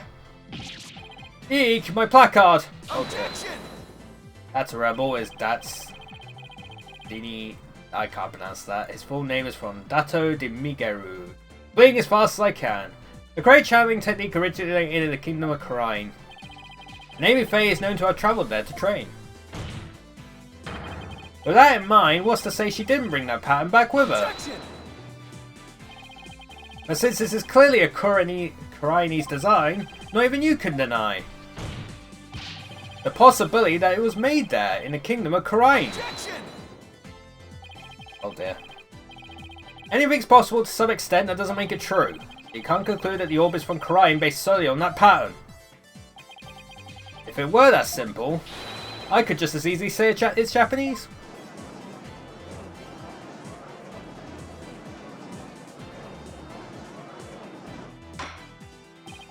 I have to agree with Mr. Wright, the pattern alone proves nothing. But that also means there's no basis to claim the item in dispute was made in Japan either. At this rate, we're going nowhere fast. Ah, he's right, we're just spinning our wheels here. I wonder if we have any evidence that could break the stalemate. Evidence that could break the stalemate. I don't think we have that right now, do we? Rain refers to the climb bottle, which uniquely has no inside or outside, as impossible to fill up without specialized equipment. Dude, I'm gonna remember none of that. That doesn't seem to be anything we can use, at least not at this point.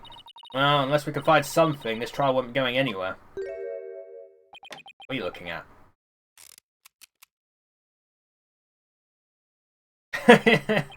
Phew, that's much better. What's his deal? I have a suggestion. Why don't we consider this from a different angle? I'm listening. What if the Defiant Dragons really were authorized to take possession of the relic? I'm afraid I don't know where you're going with this, Mr. Wright. Consider the Orb Transfer Agreement, which states, I agree to hand over the Founder's Orb to the Defiant Dragons where it will come to no harm. What if, as the last part suggests, this was written under duress? That would render the agreement null and void. What are you suggesting, Mr. Wright? While you were on your little cave expedition, I was investigating Dr. Buff's accident. And there was something you overlooked, Mr. Justice. Namely, that his accident might have actually been murder. What? Murder? I knew it! Mr. Wright, you do realise such statements are not to be made lightly. Are you suggesting the Doctor was murdered by the Defiant Dragons? Yes, but follow me on this for a sec. The books that came tumbling down were from the archaeology shelf. However, among that mountain of books was a single volume on psychology. What's more, there was some blood on it. And you feel this is important because... the books that came tumbling down were from the top shelf, the archaeology books. We know this because the doctor's books were meticulously organised by subject. Archaeology took up the entire shelf, so that psychology book is completely out of place. And the thing of it, the shelves were arranged quite carefully. It's also worth noting that psychology books only take up a tiny part of the bottom shelf. You might wonder why a book on psychology was found amid the pile of archaeology books, but I believe I can explain what that single out-of-place book was doing there. The doctor was struck from behind while selecting a psychology book from the shelf. And that's when the blood got on the book? Precisely. And to make it look like an accident, he was buried under a mountain of archaeology books.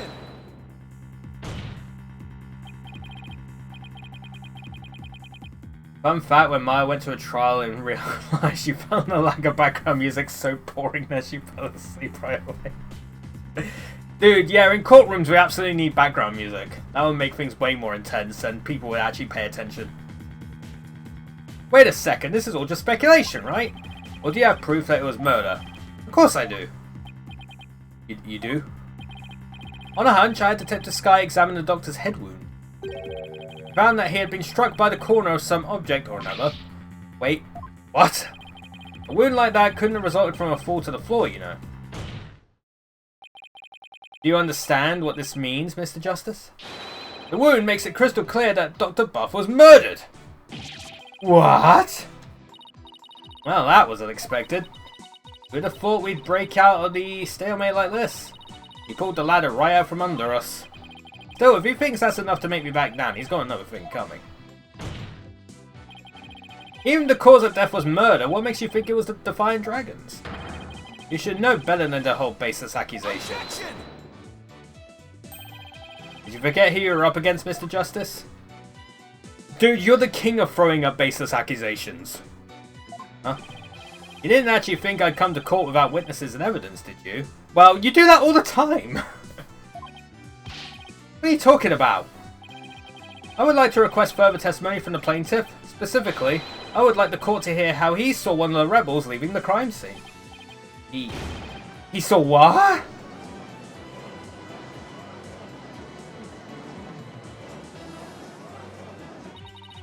If he can prove it was murder, that's the end of our client's right to the orb.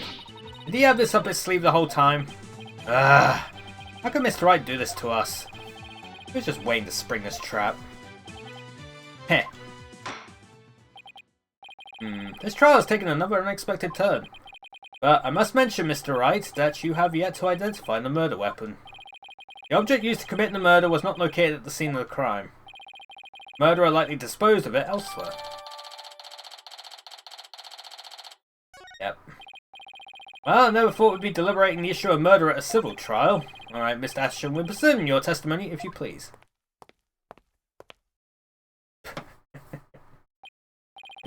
Heh, prepare to be dazzled. Dazzled by charismatic oration forged in the crucible of campaign battles.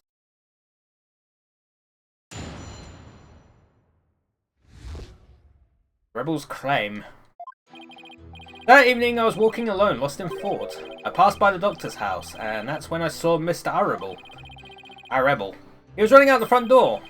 It was around 10 at night. Surely that must have been him fleeing the scene of his crime. A vote for me is a vote to end such violence. That is my promise to you. So the plaintiff saw a possible suspect fleeing from the doctor's residence? And it was within the window of the estimated time of death? That's a rebel! What in the world were you doing there then? Are we having coffee? It seems Mr. Arable was loitering around Crane Village that day. There's evidence he was in the doctor's study as well. Isn't that right, Mr. Justice? Yeah, there is. Ah! You mean the suitcase? Exactly. He must have been in quite a rush to leave that behind. Oh, and by the way, Your Honour, Mr. Arable just so happens to be sitting in the gallery today. Ah! See? That's him trying to escape as we speak. Bailiff, don't let that man get away. Right, you backstabber. Why are you doing this to me?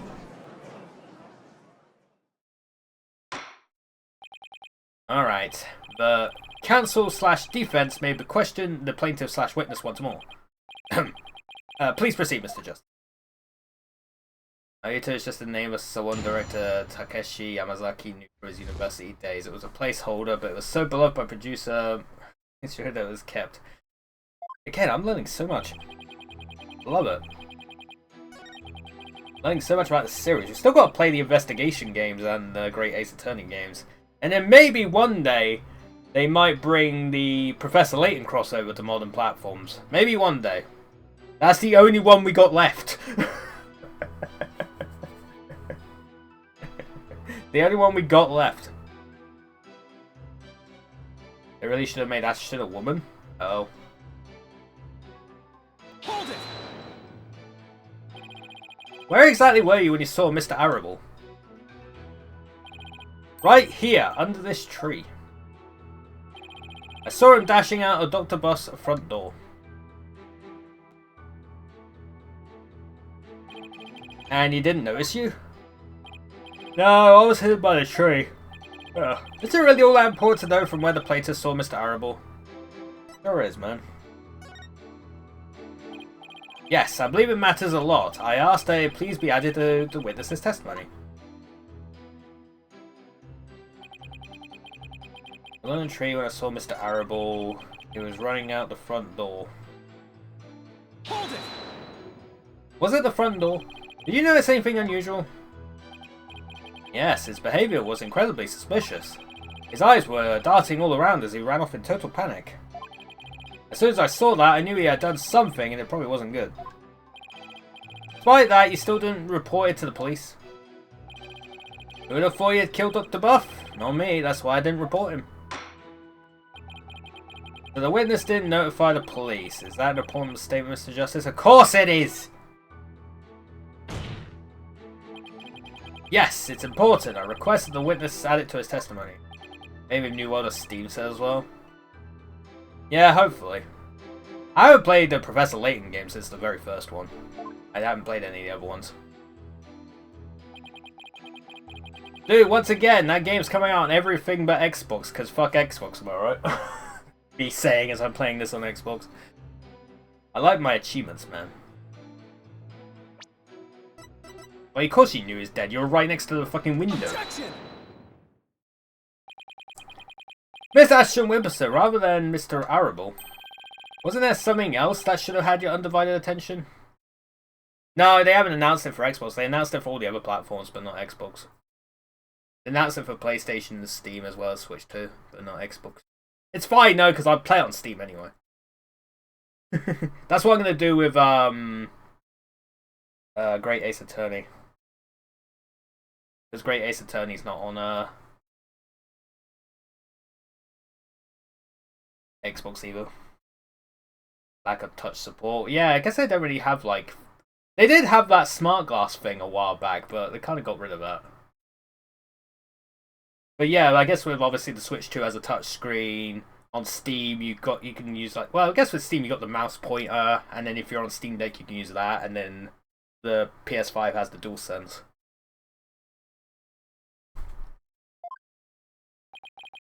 Is of the MT Framework engine. I think they fixed that. I think they've sorted out that issue, but yeah, it didn't get released originally because of that, but they fixed that issue. Unfortunately, they haven't like brought that game to Xbox yet, but maybe they will in time.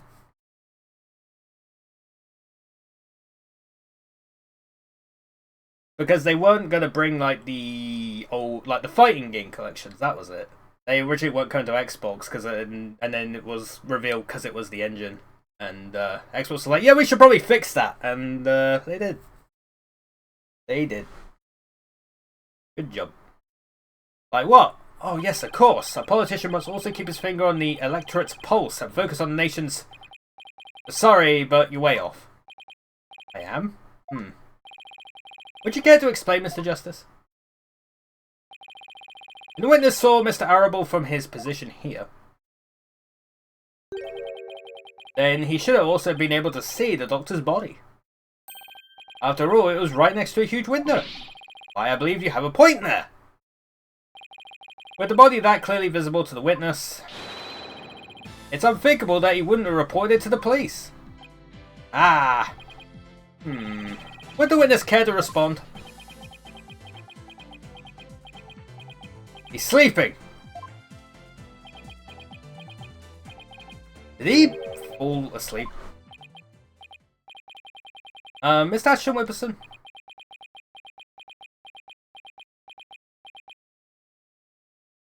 It did, yeah. To be honest, like, yeah, the Xbox versions do sound like the least by a wide margin. They did put the OG trilogy on Game Pass for like a year. That's how I played it. That's how I played the OG trilogy when it was on Game Pass. But they haven't added this one to Game Pass yet. I actually bought this one. So I'm probably like one of the, like, I don't know, 3,000 people maybe who have it on Xbox. Hooray! Yay! Yeah. Oh, gosh.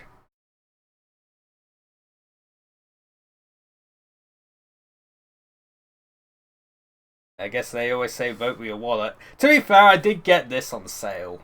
It was on sale, and I'm like, I want to get the achievements in it because I like my gamer score. You can see I've got, like, a lot. But, yeah. Ignore the fact that Genshin Impact's there. Mr. Ashton Whipperson!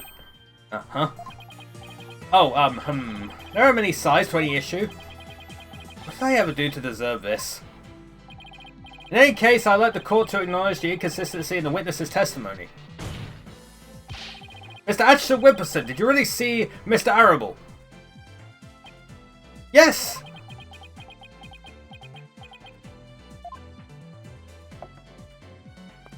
Alright, bye. Where do you think you're going? Oh, I thought I'd return to my seat, seeing as I'd already answered the question.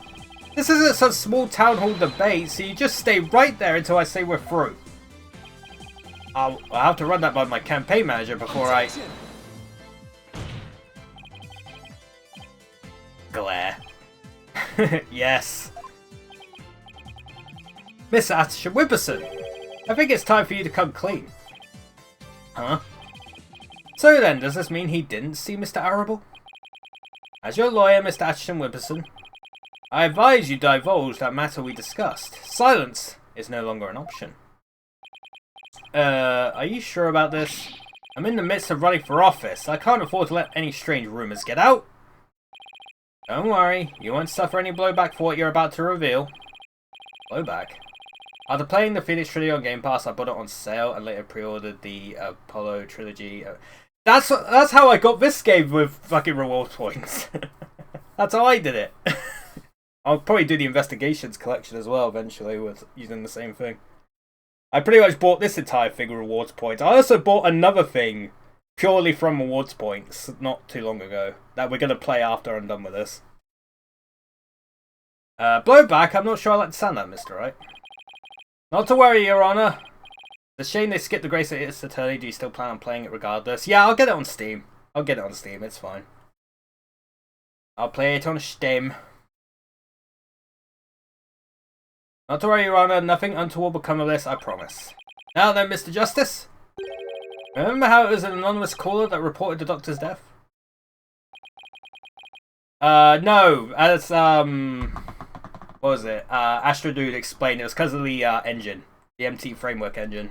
Apparently they had issues with it on Xbox for a while. They fixed it, but it was after the Great Ace Attorney Chronicles was released, and I guess they never bothered releasing it. When everything was fixed. Yeah. It became a big issue when, like, the Capcom fighting game collections were announced, and how they skipped, like, the Xbox versions, and then people found out it's because of the MT framework stuff. But they fixed that now. That's why Xbox got this and Investigations.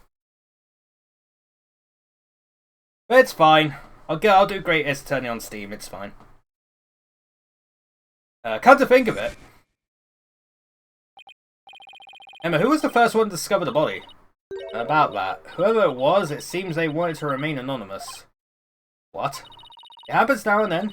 Some people would rather not get involved with the police. Wait. You're not saying that... Yes, that's exactly what I'm saying. He was the anonymous. The anonymous source who contacted the police after discovering the body was my client, Mr. Paul Atchison Winterbush. What?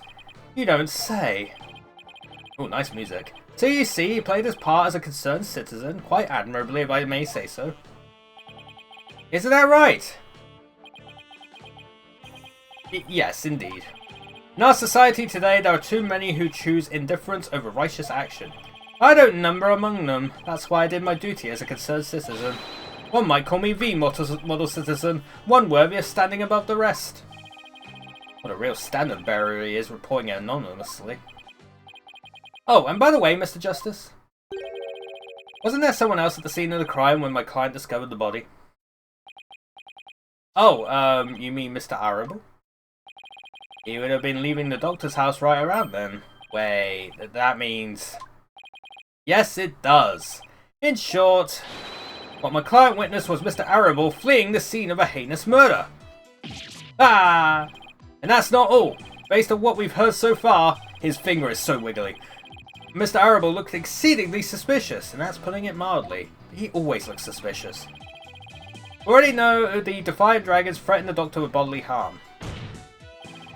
Now that they've killed him, the so-called orb transfer agreement is null and void. Ah!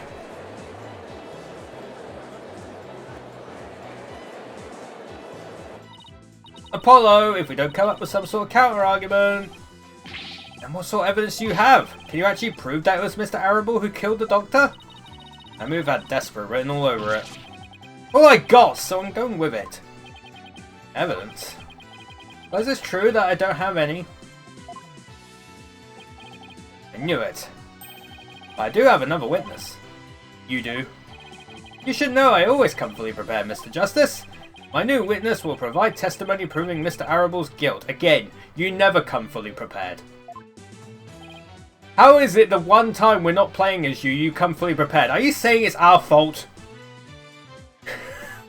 It's the player's fault we're not prepared. Every time. Suddenly, when they become an NPC, they suddenly know everything. They become galaxy brained. But when we're controlling them, they have like fucking room temperature IQ.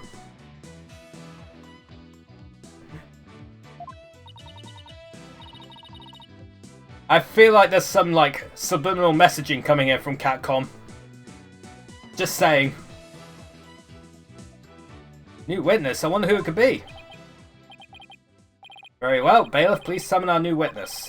In the meantime, the court will take a brief recess. Abort TGAA for CD keys! Yes! I love CD keys.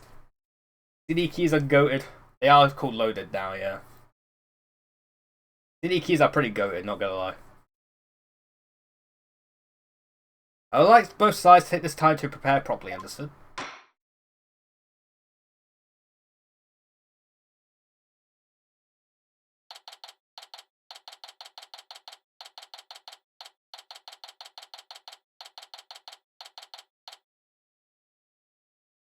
Currently just $8.99 though. Ooh, I might consider that then. Series director Shu Takumi has more trouble writing Phoenix and Edgeworth since the project is more stable than the average person. You know what I didn't look at, chat? I could look at this real quick. There is one game I wanted to get. I didn't mention it beforehand. Ooh, special offer. Is it here? Yeah, $24.98. Oh, there's a demo for it. I should get that when that's on sale.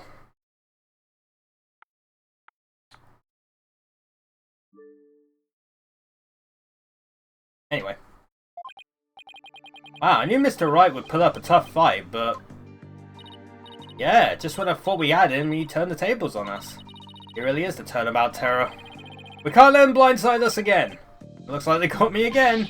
3 times in 1 year. That's a new record. Ha ha ha ha. That's... Please. No more new records. Or bad puns while you're at it. It's hard enough trying to help you as it is. Roger that, I'll be more careful next time. I guess you did 6, it was on the top left, but I was looking at Ghost Trick and Detective. Maybe I should put on the wish list to see when it goes on sale next. Is what Mr. Wright said true? Did you really pay a visit to Dr. Buff that night? Sure did. Can't remember the exact time though. All I know is he wouldn't hand over the orb. Someone put it in his head that we rebels were dangerous. That's why he threw me out.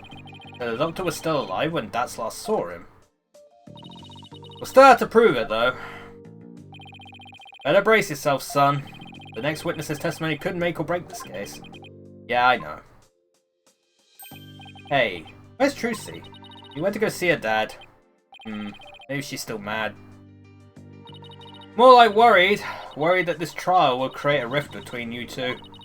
And that you might then leave the agency. Ha ha ha. She has an active imagination. Excuse me, the trial will be resuming shortly. Well, let's go see what new testimony awaits us.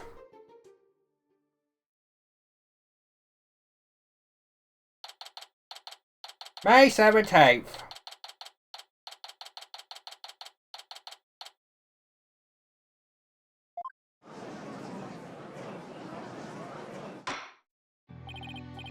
Alright, court is back in session. Mr. Wright, you said you had a witness? Your Honor, I would like to call the lone survivor of the doctor's murder to the stand. Wait, you can't mean that Sarge is here? You mean Dr. Buff's reclusive son? How did he get into cooperate? It's gonna be the drone. Nothing a little persuasion couldn't handle. It's gonna be the drone. The poor child only agreed to help if it meant catching the killer. The names of Ghost Trick don't have an obvious meaning in English, but are later with meaning to a Japanese audience, typically related to Buddhism, death, or both. Get a kid like that to overcome his fear, now that's impressive. This must be a really important testimony for the kid to come out in public like that. It's gonna be the drone! Very well, Mr. Wright, please call your witness to the stand. It's absolutely gonna be the drone. Sure is.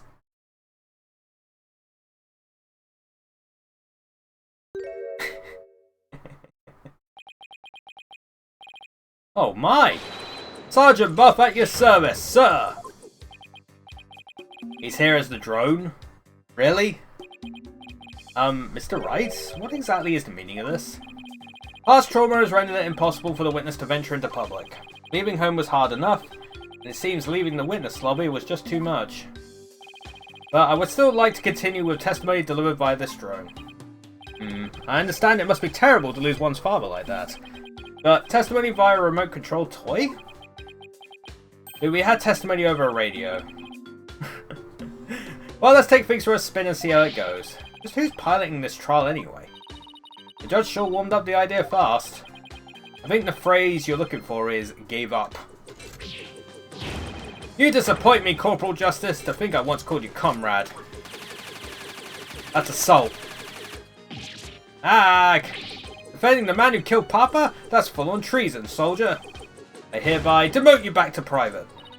Corporal? Private? What's he talking about, Apollo? It's a long story. Now then, are you ready to testify, youngster?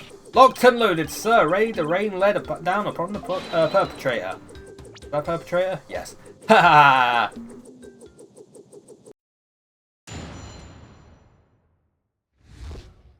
What happened that evening? Papa met with someone the night he died. I didn't have eyes on the ground as I'd already met in my siege defense, but... How would you know? I did hear him arguing with someone in his study. From my window, I saw the one designated Dats getting ejected from the premises. After that, the man lingered around the perimeter for some time. He must have regrouped and killed my papa in the study later. I just know it! So he was thrown out, but later returned and committed the murder, did he? Yes, Your Honor. The man my client saw really must have been the fleeing Mr. Arable. Objection! Right, you backstabbing no good. I didn't kill no one. It's the enemy! Ready all missiles! And fire! Oh my god. Whoa, whoa, whoa, whoa, whoa! Ha ha ha ha ha! Capitalist pig, I'll turn you into pork stroganoff. That's just a taste of my ultimate anti-swine weapon. Whoa, it fires missiles too? Yes, well, the witness is all yours, Mr. Justice. My man's just casually firing missiles at the courtroom and the judge is like, you know what? I don't care. I don't care.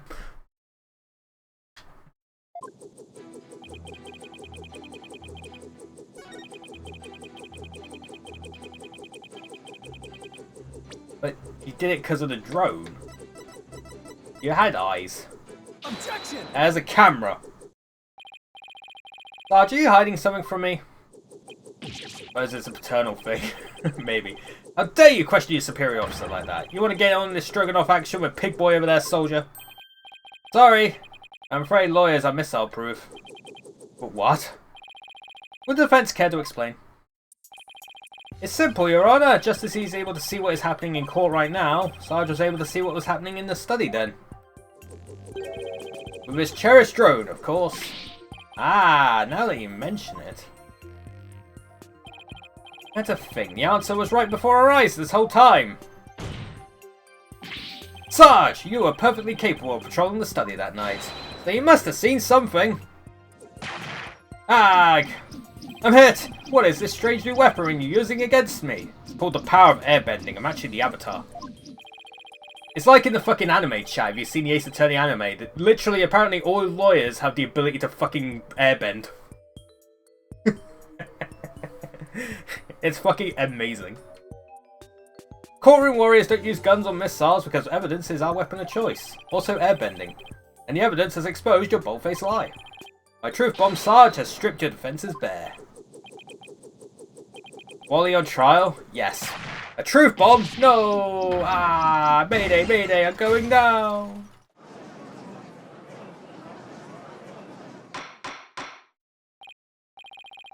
Oh my, are you alright?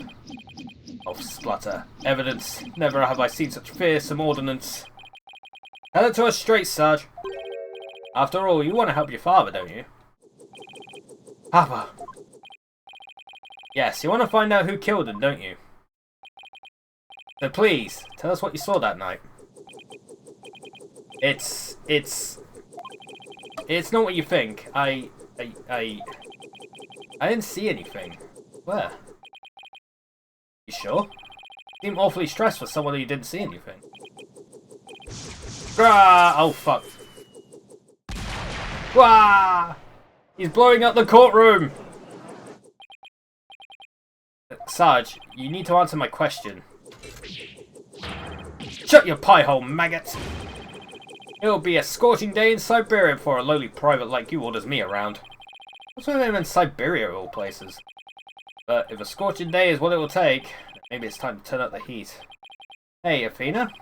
You think a therapy session might help? Well, it could help alleviate some of his anxiety. Oh, mood matrix time. Plus, I'm picking up a lot of discord in Sarge's voice. Howling at the moon. That usually means the patient wants to say something but can't for some reason. In Sarge's case, I imagine whatever's plaguing him is pretty severe. In that case, I'll leave it to you and your moon matrix magic. You got it! Your Honor, I believe I could be of help here. Time for a therapy session, is it, Miss Sykes? Yes, it will help the witness with his anxiety, maybe even enough to testify. Now, by all means, please bring the poor child out into the light of day. Oh, but I assume this will be alright with you, Mr. Wright. Why not? It's not like we all haven't been through this before. What are you butting in for, lady? There ain't a place on this battlefield for you. Objection! I beg to differ, Sarge. This G.I. Jane's always ready for a fight in the courtroom. And wait until you see what I've got in my arsenal. Analytical psychology. With it, I'm gonna blow a big old hole in the armor you built around your heart. What, like that? Wah! First evidence, now analytical psychology?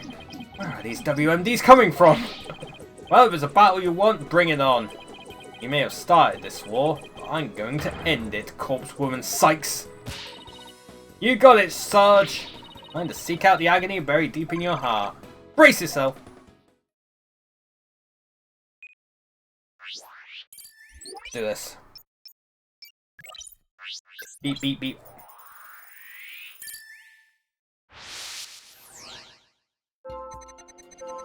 I stayed in my room with my drone that evening. Yeah, it does seem very... I heard Dad and Papa arguing with each other. That makes sense.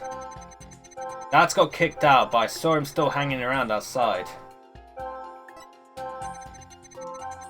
I was in my room, so I didn't know Papa was dead until the next day. Hold on.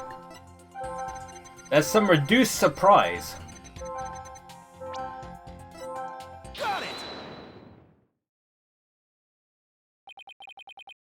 That's strange. You reacted with shock when you discovered your father's body, yet you weren't nearly as shocked then as when you saw Mr. Arable. Normally, you'd expect the death of one's father to be much more impactful. Enemy fire! Direct hit! That is strange. I wonder what it can mean. Well, we know he wasn't as affected by his father's death as he should have been. I think I know why. Oh? Sarge, you weren't as shocked at seeing your father's body as seeing Mr. Arable because... something else shocked you! That one, right? Sarge, maybe the truth is you left your room that night, and that's when you saw it, your father's body. I saw no such thing! Really? You didn't see his body? Alright then. What did you see?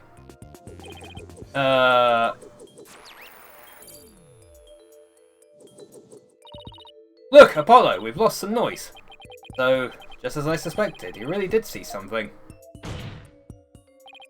Sarge, please, tell us what you saw. Turns out it's actually the same Sarge from Red vs. Blue. Oh, but...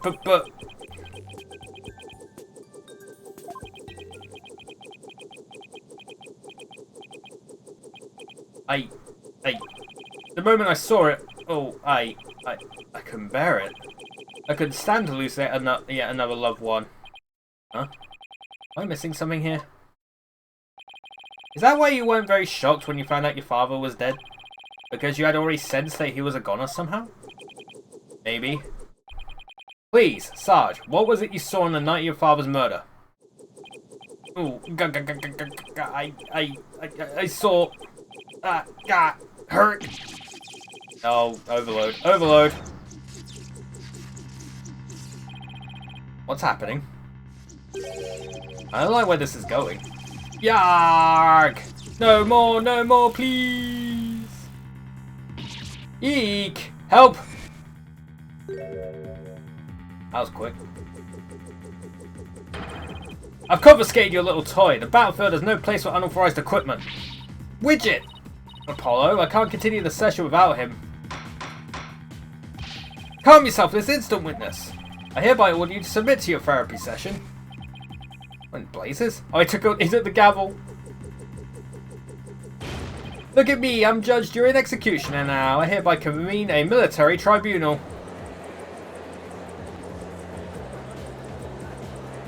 What on earth is going on? Whoa, this has gone way too far. But bailiff, arrest that drone this instant. Rawr! Stop resisting. Ag! You don't come quietly, I'll fire! What is going on? Give Widget back right now. Eee! What is happening? What is going on? This is the most exciting freaking trial I've ever seen. And heard. And I guess we got Widget back. Phew, finally got him back. Nice work. This witness is truly a handful. Up, 2, 3, 4. Ooh. Miss Sykes, what's the witness's current psychological state? Let's see. He's emotionally all over the map. So his out-of-control emotions are in control of him, huh? Does that mean we can calm him down and we can figure out the root cause? Yes. So let's see what we can find. Sarge, can you hear me? Ooh. Is that you, Corpsewoman Sykes? I'm here. Now, I want you to take a few deep breaths. Just try to relax. Try it with me. Breathe in, breathe out. Breathe in, breathe out. In, out, in, out. And now, let your emotions take you where they will. Go on, just let it all out.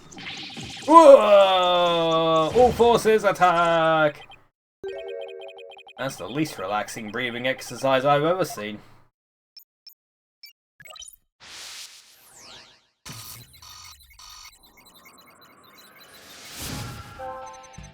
Oh, it's a lot of shock in that.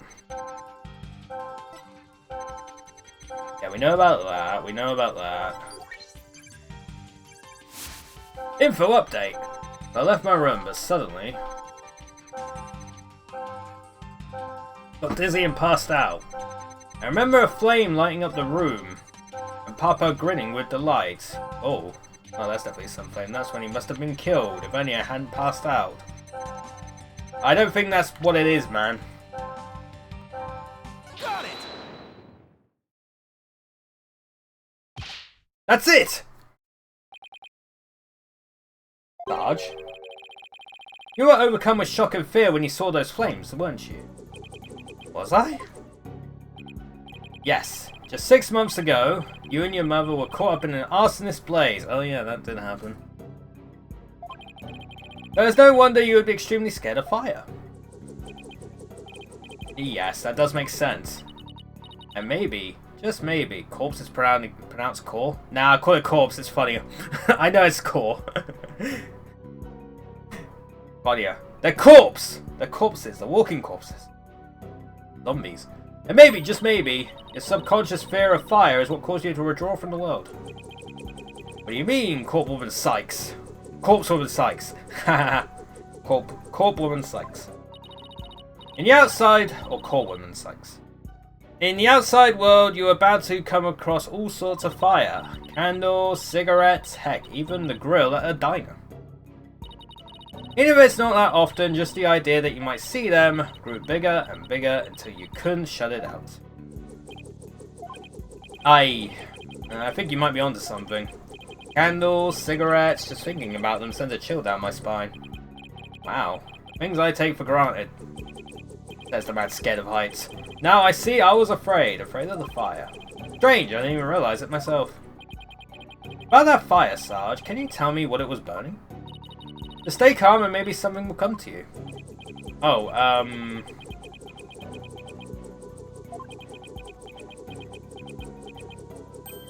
Oh! I'm starting to remember. It was the orb? It was that relic! That relic Papa was studying. It was on fire.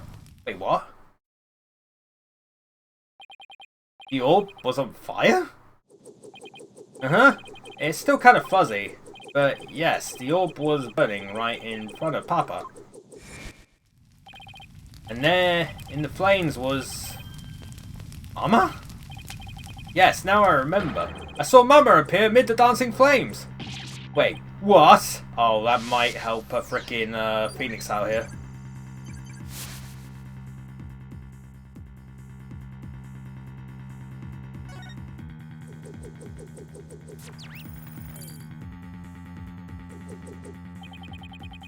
What's going on here?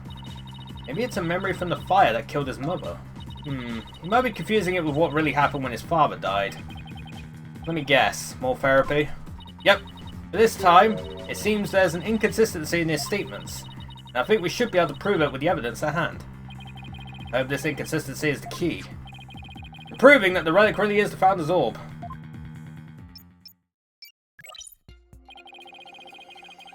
Okay. Turn around, he got kicked out. There would be...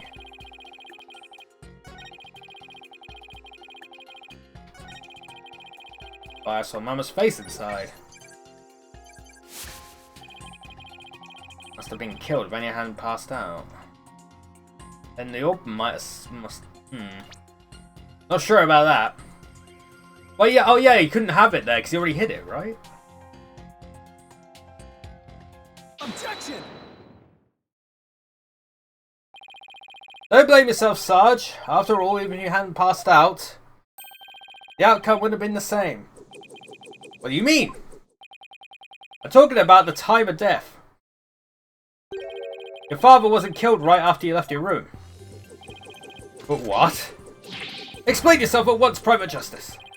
You said you saw your father burning the orb, right?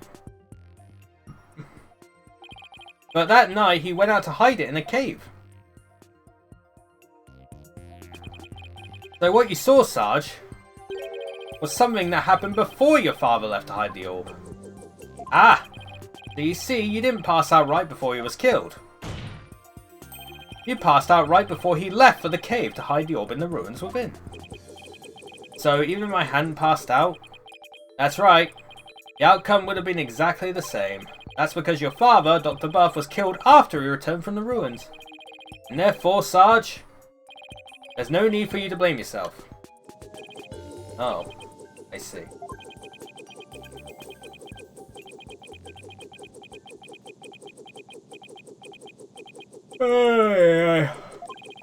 Private Justice, can you really say I bear no blame in this? Why do you ask? Because the truth is, if I hadn't engaged in my siege defense, Harper would still be alive. Sarge, Harper wished nothing more than for me to lead a happy, healthy life. That's why he quit his job and moved us out, away from the big city. But even then, I didn't have the courage to set foot into the outside world. In the end, I failed to make Papa's wish come true. Oh.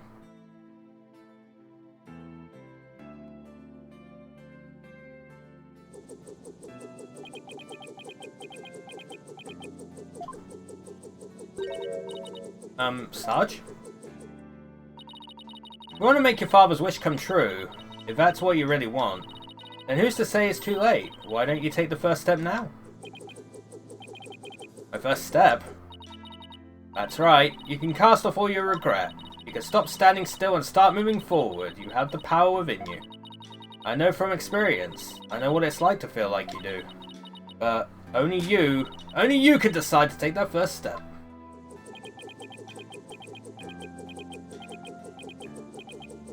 Are we gonna see him? If you don't change your tactics now, Sarge, the victory you seek in the war you're waging will always lie beyond your grasp.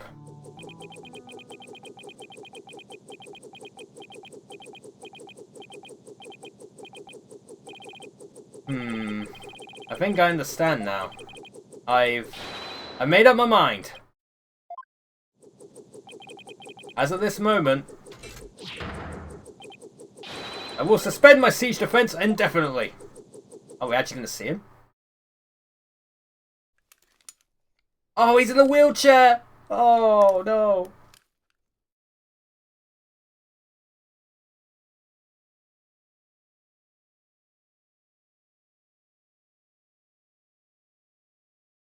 Oh! Oh, okay. I'm sorry. I'm sorry. I'm so sorry.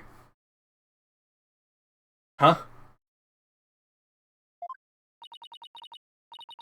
Sergeant Buff, reporting for duty. What? I thought you were a guy. You're definitely not the gruff drill sergeant I envisioned. I'm sorry for assuming your gender, lady. I am sorry. I think we all are. Well, my mama was in the Russian army. I was just as shocked, but it certainly explained a few things when I found out too. May I introduce to you Miss Army Buff? Army Buff. Yep, got it. Of course. One of the most obvious name you could think of. But bless. Miss Army Buff, age 12. No way. Careful, soldier. Don't forget I could blow you away at a moment's notice. Just too cute. So, have you always been in a wheelchair, Sarge? Negative. Only since I was injured in the fire. Your voice sounds awfully different from before.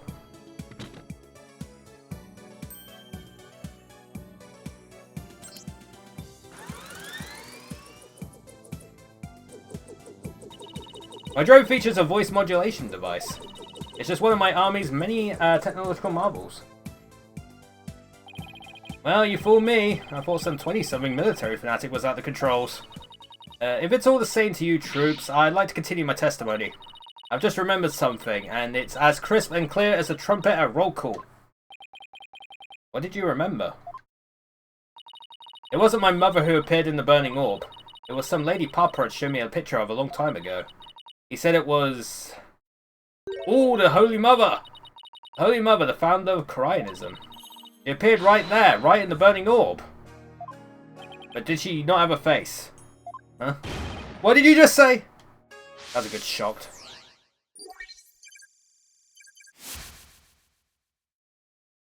Well, that swings the thing in our favour.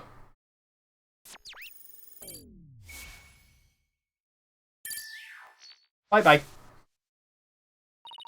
The Holy Mother of Corionism was in the burning orb? What does that even mean? I have a bad feeling about this. Could it be?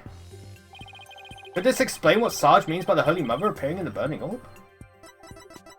Research notes. Dr. Bus, research notes? What do they have to do with this? Look at this! The burning orb, the appearance of the founder, this part points to both. This... yeah, that one there. Her dad Archie's archaeology buff, and then, yeah, she's army buff. It's very funny. Very good. There's a legend about the orb involving a mysterious riddle. And this song in turn is said to contain the key to solving it. If the legend is true, then I believe the answer lies in this part of the song. Offer 5 prayers as fervent as fire, only then shall the Holy Mother return. Well, anyone see where I'm going with this? Prayers as fervent as fire. Ah! You're supposed to set the orb on fire? The whole stanza seems to suggest that the founder will appear if the orb is set on fire. Wait. So the Doctor, he... Yes, Safina. He had solved the ancient riddle of the founder's orb. Oh my. So I guess we're in agreement that it is the founder's orb, but the problem is the whole, like, if no harm comes to me, right? So I guess we had to find out if Darts actually did it or not at this point. Papa was a great archaeologist. So I believe in him, and I want to believe. I want to believe he achieved his long-time dream of solving that riddle before he died. Well, we won't know for sure until we try it for ourselves. Yes, do it, Private Justice. Please. I want to see what Papa was searching for with my own eyes. The plaintiff must object to this. The plaintiff will stand down and be quiet. Oh. You don't have the right to set a precious relic on fire. Oh, but I do. All I needed was Sarge's permission. Since we still don't know if this treasure is the Founder's Orb or the Crystal of Amy Faye, any ownership rights the Doctor had now belong to his daughter. Therefore, you have absolutely no right to stop us. Ugh. Very well, Mr. Justice. I never thought I'd be saying this, but you may burn the evidence. Alright, here we go.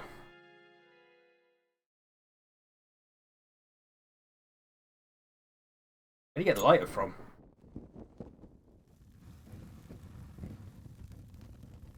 Then the whole courtroom gets set ablaze. Look! Apollo, the inside of the orb, it's melting. There's something in there. Oh, the Holy Mother has a face! Ah! Look, isn't she... Oh, God leaves no room for doubt. It's the Founder herself. Face and all. So it is the Founder's Orb. I don't understand. The greatest of taboos in Corionism is the depiction of the Founder's face. Yet, here it is! Hidden within this orb! Oh, someone committed some big taboos then. Sorry, Mr. Wright, but as you can see, the issue is crystal clear.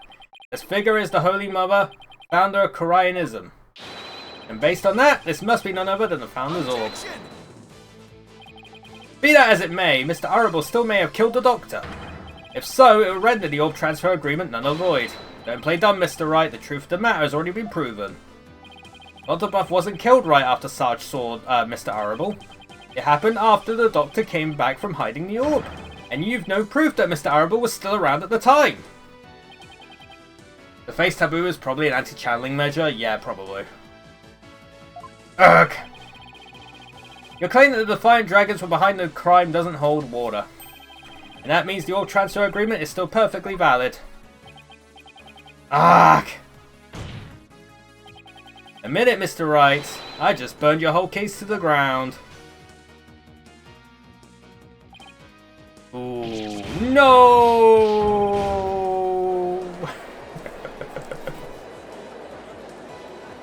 Oh, what's he got to say? He's back at the stand now for some reason.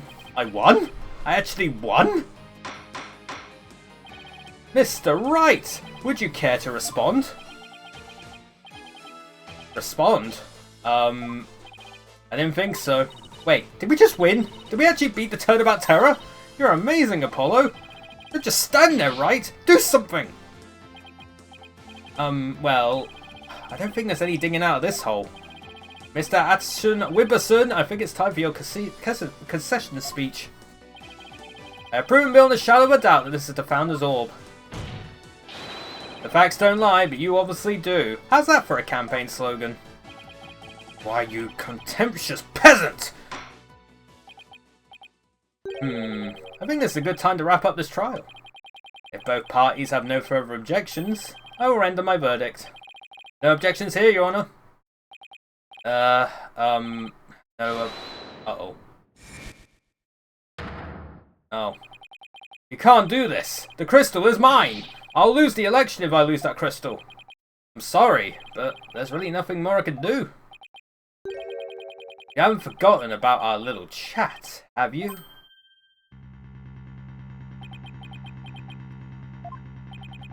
What's going on here? Objection! Your Honor, I object to the defense's last claim. What? I don't believe they have truly proven that the relic is indeed the Founder's Orb. Objection! Mr. Wright, I don't think even you could bluff your way out of this one. What possible argument could you have to claim that this isn't the Founder's Orb? About that. Oh, of course! Uh-oh. He can't possibly have hit on something. The defense's assertion is incomplete. And this is why. They claim that this relic is the Founder's Orb is based on a legend. And that legend claims that the Founder will return when the riddle is solved at last. Right, and that's what happened. The Founder was revealed for all to see. But, Mr. Justice, what about the rest of the legend? Huh?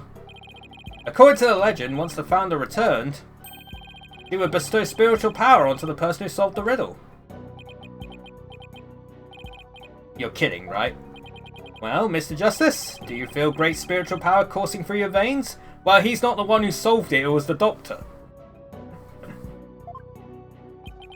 No. Hey, maybe you have spiritual powers. Maybe. You never know.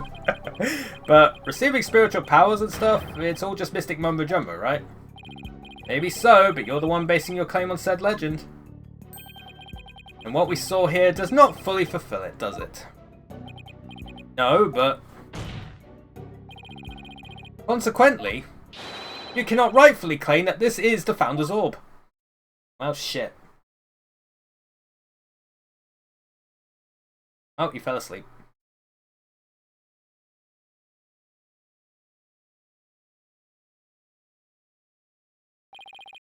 What's gone into him? Why is Mr. Wright doing this? It would appear that Mr. Wright has lost a few of his marbles. That could be further from the truth, Your Honor.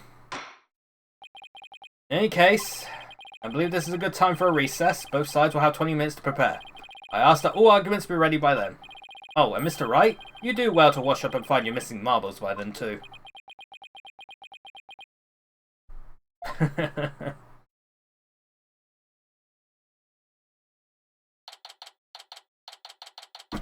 May 17th, District Court.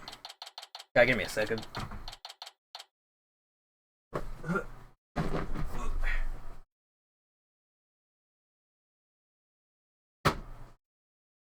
Yeah. Ugh, I got sugar-free tango, cherry flavour.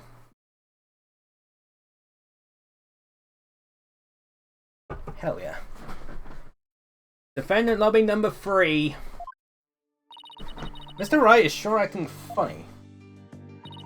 I mean, he's famous for going out on a limb, but that last assertion was just plain crazy.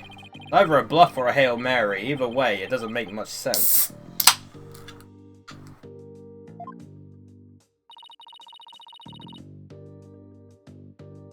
Maybe there's something we're missing here. Although he's seemed perfectly normal when we spoke earlier. Apollo, I have a bad feeling about this. I'm gonna go check up on him. What's going on with you, Mr. Wright? Hey, Private Justice. Oh, Sarge. I forgot to mention something. On the night of Papa's murder, a strange thing happened. Oh, but why are you only telling me about it now? Well, I didn't say anything before because I thought Papa's death was an accident. But now that we know otherwise, I figured it might be important. Still more to this case? When I left my room and lost consciousness, I passed out right here. That's right above the coffee bar. But when I came to, someone was pushing my wheelchair. What? I was so scared I beat a hasty retreat as fast as my wheels could take me. You know who it was? No, it was pitch black. Plus I fled to my room so fast I didn't even have a chance to turn on the lights. Maybe it was your father. No, he would have said something to me. Besides, I'd have known if it was him. So then, it could have been your father's real killer? My thoughts exactly. But you didn't report this to the police? It didn't even occur to me. It's okay, you're obviously still upset, so don't beat yourself up over it. Apollo, this could be really important information. I think the act of pushing Sarge's wheelchair could be part of some bigger scheme. It's hard to see why else the killer would have done such a thing. Guess I should take her statement down as evidence. Interesting. Oh, welcome back, Athena. Uh-oh. Still the long face. How'd it go with Mr. Wright? Uh-oh. What should I... Athena? Oops, sorry. Zoned out there for a sec. The recess is almost over. Let's go. What was that all about? Oh, shit. Please don't tell me frickin' Wright told her to turn traitor.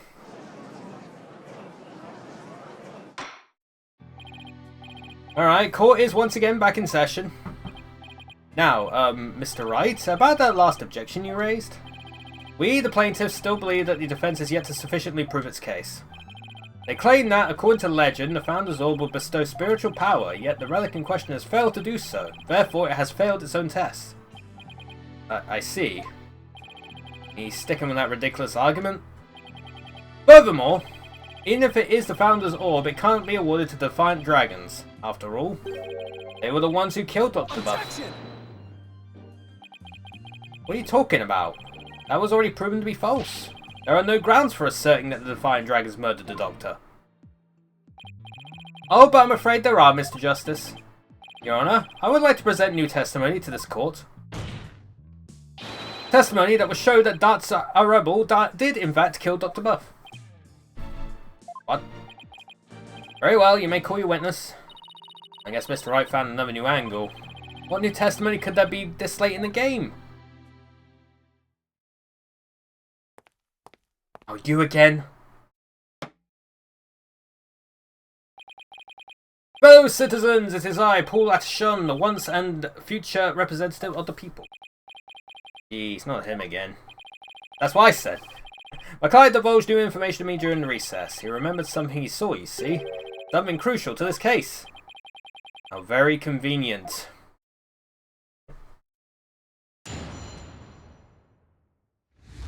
That's his crime. It was around 11 at night and I was out on a mobile meet and greet around the village. That's when I saw Dr. Buff being murdered from outside his study window. Mr. Arable snuck up from behind and struck him on the head. His weapon of choice? A suitcase. Well, it wasn't a suitcase, was it? A big strong man like him could easily swing a heavy suitcase into someone's head. Wasn't it a book? You saw the murder as it happened? Are you just telling us now because... Hehehe, I saved the best for last. It's a tactic known to all the political greats. The murder weapon was a complete mystery. But my client's eyewitness account has finally brought it into the light. According to the autopsy report, Dr. Buff was struck in the head by the corner of some object. And I suppose that could very well be the corner of a suitcase. Objection! But eyewitness testimony isn't the same as hard evidence. Oh, I wouldn't worry about that if I were you. What's that supposed to mean? We have physical evidence too. A luminol test revealed. Oh shit.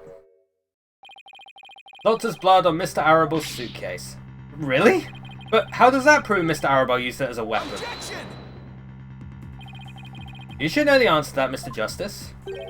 Did you know as well as I that the suitcase is covered in his fingerprints? I forgot we dusted it right in front of Emma. Oh shit. Heard about terror strikes again. This is quite convincing testimony and evidence. Nevertheless, you may proceed with your cross-examination, Mr. Justice. Yeah, fuck you. I'm gonna make your shit crumble right to the ground. 11 at night, I was out on a mobile meet and greet around the village. I won't have anything to do with it. I cut from behind and struck him on the head. Hold it! He stuck up from behind? So you're saying the doctor never even realized Mr. Arabel was there? That's right. He was utterly absorbed in the book. I see. What did you see Mr. Arabel do next? He climbed up the bookshelf ladder and dumped a bunch of books down on the body. I believe he was trying to make it look like an accident. But that idiot didn't realize I could see everything from outside the window. One of those statements doesn't feel right. Your Honor, I believe the witness made an important statement just now about how Dats is an idiot.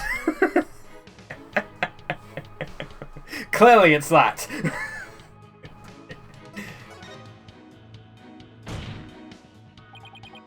The doctor was reading a book at the time of the murder.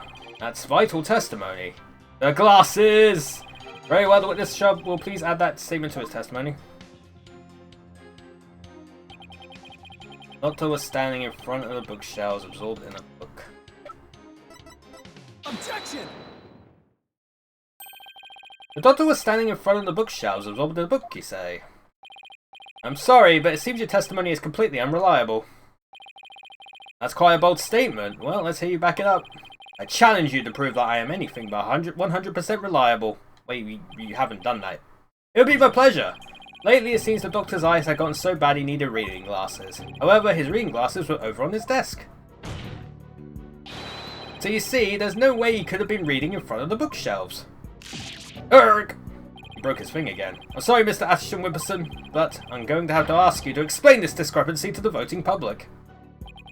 Vote now with your phones. You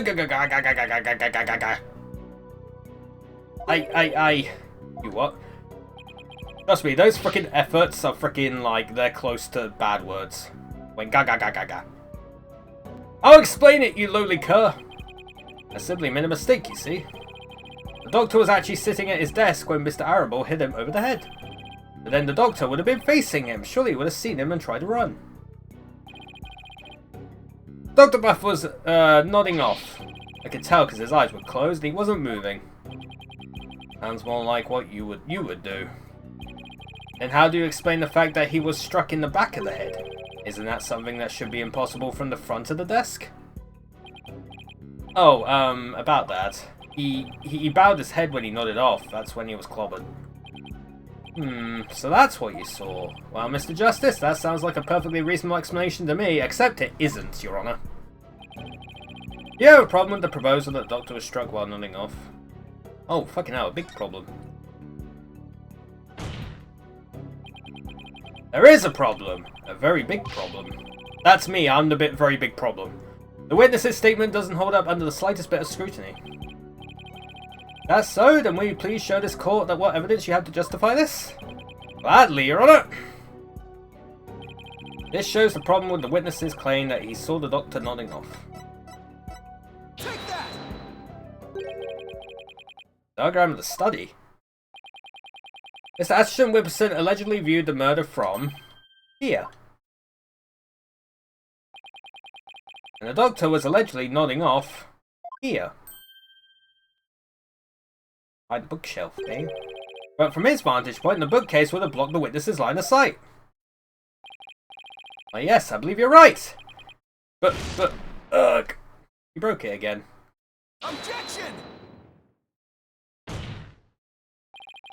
The fact remains, my client knew that the suitcase was the murder weapon. So he definitely has first-hand knowledge of the crime scene. I'm afraid I have to agree with you there, Mr. Wright. But then we have to ask ourselves, from what vantage point did he see the murder? What are you insinuating, Mr. Justice? Note that the desk is not within the visible area. It is not. But there is one place. From what vantage point could Mr. Ashton Wimperson have seen the dozing doctor? Once we determine that, I believe we'll finally see the truth behind this incident. I think I know where he is. The witness saw the murder from right here. It would be from the upper thing, wouldn't it? It'd be right here. Take that! You gotta be kidding! But that's... It is indeed. But everything only makes sense if the witness was there in the study. Inside the study? But that's the scene of the crime! This is just like with Red White, it really is. I know Mr. Ashton Wimperson, the man who claims to be a witness to the murder, was most certainly in that very room. Apollo, are you suggesting... He is the murderer! Mr. Ashton Wimperson! Weren't you the one who actually swung that suitcase? Gah! What you're proposing is ludicrous! Luda! My client is a small, thin man, whereas Mr. Arable has the musculature to pull it off. He has a point, and I gave him a try to lift that thing after one go. That's right, he's the only one who could have lifted such a heavy object. Now do you understand? The rebel that's a rebel is the doctor's killer. As long as the suitcase is the murder weapon, the suspicion falls entirely on Dats. You have to poke a hole in Mr. Wright's argument somehow, Apollo. Oh, I will. With his own technique, no less. If Mr. Ashton Wimperson could swing the suitcase around, we'll just have to consider another way he could have used it as a murder weapon instead. I'm going to turn this case on its head, Mr. Wright, just like you taught me. You talk big, Mr. Justice, but do you have what it takes? Well, this should be interesting. Mr. Ashton Wimperson's testimony has been filled with one inaccuracy after another. First, he stated that Dr. Buff was in front of the bookshelves. Now he claims that the doctor was sitting at his desk. So where was the victim really when he was killed? Also, where was his killer, and how was the murder weapon really used? Ooh, so the important thing here is the position of the victim and killer relative to each other. So, yes, Your Honor, if they were positioned in a certain way, it would be possible to use the suitcase as a weapon without lifting a finger. You can't mean... Oh, was it a fall? Did he push him, like, over the railing or something? I'd like to ask the court to recall the study's layout. It's quite distinctive, as you can see. Now, if Dr. Buff was sitting in a certain spot and his killer was at a certain other spot, the suitcase would become a weapon anyone could use. Oh, was he sitting at the coffee bar? And then you just push it over, right?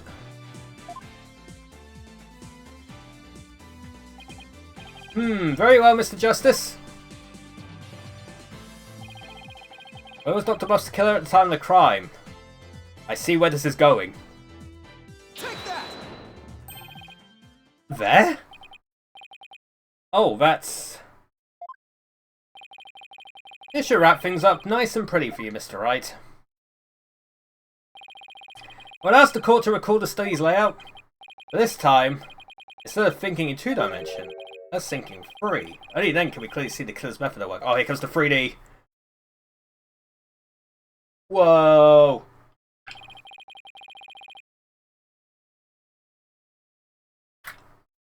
The killer didn't have to swing the suitcase. Just drop it. If he used gravity to his advantage, that is. That's right. It was the plaintiff, one Paul Atterson Wimperson, who used the suitcase. He pushed it from the second floor. Bonk. And sent it hurtling down onto Dr. Buff, who was sitting at the coffee bar. Yuck! Psychology book had been in the coffee bar, no doubt. The doctor must have set it down there after he finished reading it, or the like. But his blood got on it, which is why the killer thought to hide it in that mountain of books. That's quite an entertaining theory you have there, Mr. Justice. But there's no evidence that the murder took place at the coffee bar. I'm not so sure about that, Mr. Wright. I'd say that evidence of the murder occurring at the coffee bar does exist. The evidence does exist. and I'm going to show you. You are? This right here is proof that the murder took place at the coffee bar, because the book is stained with coffee. Take that! This brown stain was determined to be coffee. What's more, it was still a bit damp when we saw it yesterday morning. Ah! One look at this book speaks volumes, I'm afraid, Mr. Wright. It tells us the doctor was having a cup of coffee at the coffee bar. That's when the suitcase came hurtling down, striking him on the head, and then landed perfectly upright. Causing both his blood and his coffee to splatter onto it. I guess fucking Dutz moved it. Well, Mr. Ashton Wimperson?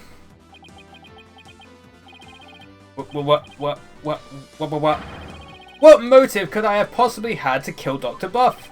And there it is, that final excuse cornered killers are so fond of. Well, the doctor never returned your crystal to you, did he? Instead, he hid it in the cave ruins. Ugh. Telling him that the Defiant Dragons were a dangerous bunch was a huge blunder.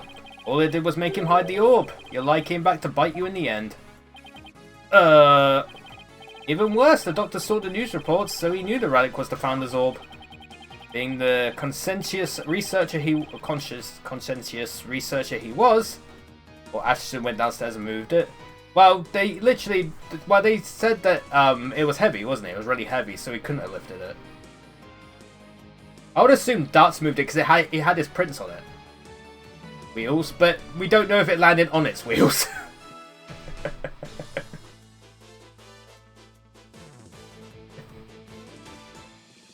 But also Darts' fingerprints were on it, so he could have like moved it afterwards.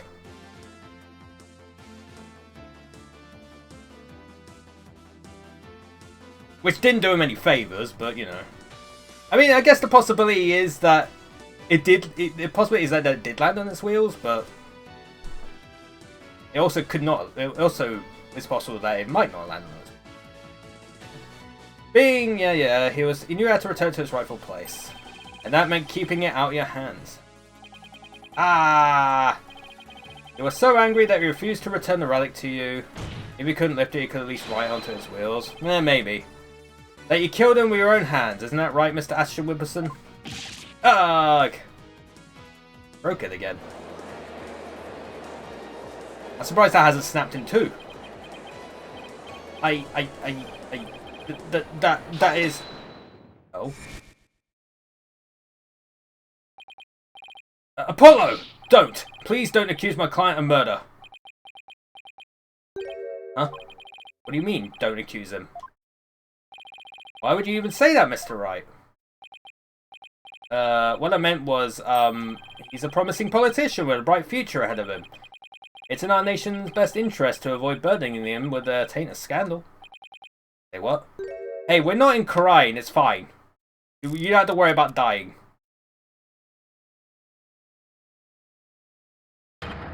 Right, you better do something to change the current courtroom climate, or I'll be charged with murder. And you know what will happen to her if that happens? Oh no. Ugh! What are you talking about? Well, I can ponder that later. For now, Mr. Wright, you can't possibly believe that Mr. Arable is the killer. Are you really going to send an innocent man to prison? I thought you were better than that. Well, Mr. Wright, answer me!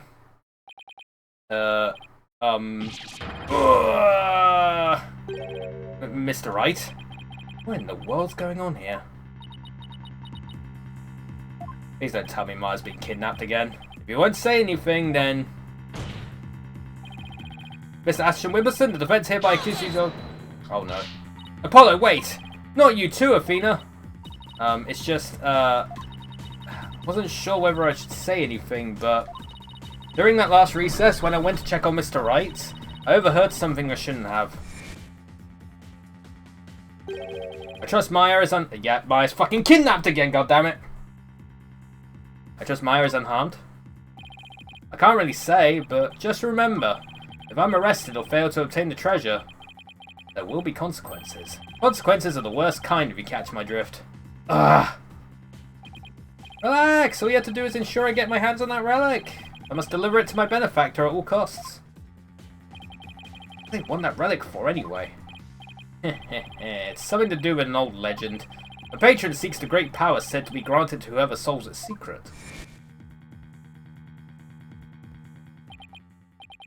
Maya? As in Maya Fey?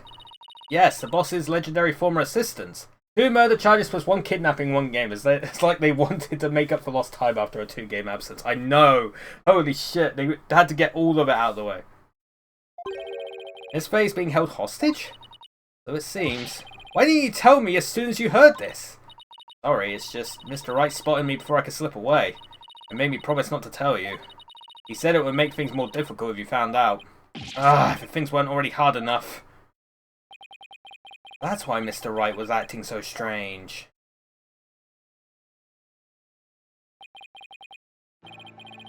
I had no idea. This must have been excruciating for him. Think, Justice. There's got to be something you can do. Mr. Justice, about that last statement of yours. I believe you were in the middle of accusing the plaintiff of murdering Dr. Buff. Would you care to continue? I'm sorry, Apollo. I'm really, really sorry. What's gotten into you two? If I accuse that slime bag, I put Miss Faye's life in jeopardy. Seems you finally caught on. I'm far too important to be accused of murder. After all, our nation's future rests squarely on my shoulders. Either I give up or...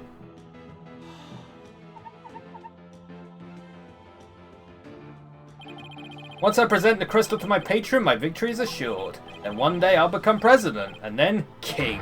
I'll have every politician on my command. Now, retract your accusation. I can't kowtow to him, but... Defense would like to retract the previous accusation. Oh, that's Dirk. Apollo. Dirk? I don't know what's going on here, but a lawyer should never look the way you do right now, with defeat and resignation written all over your face. I'm gonna say the thing. Dragon never yields.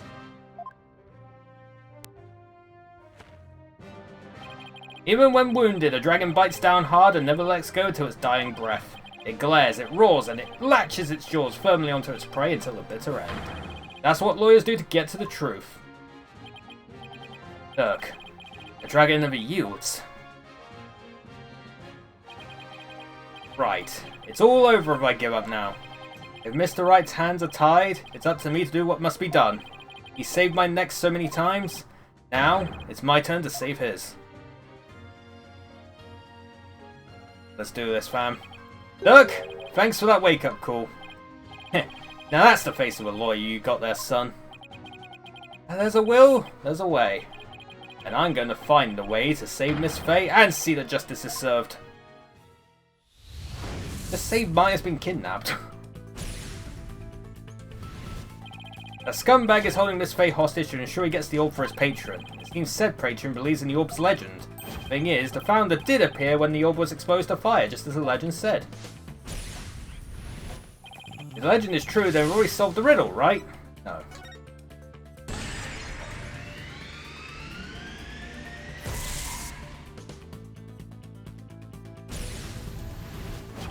Legend says the founder will bestow great spiritual power when she returns. But if that's true, that means we haven't solved the whole riddle yet. How can that be? Are we missing something? Wait, maybe the part about the founder returning should be taken literally. How would it be possible for a dead person to return to the world of the living? Yes, time travel! The founder can return through channeling. Oh, I know, there is a way for the dead to return. Spirit channeling. Of course, you'd have to know what the founder looks like first. But the orb has revealed her face to us, so what if it's a sign that we should channel her? Given the facts, in order to solve the riddle and receive the founder's power, I need a spirit... well, practice channeling, you know?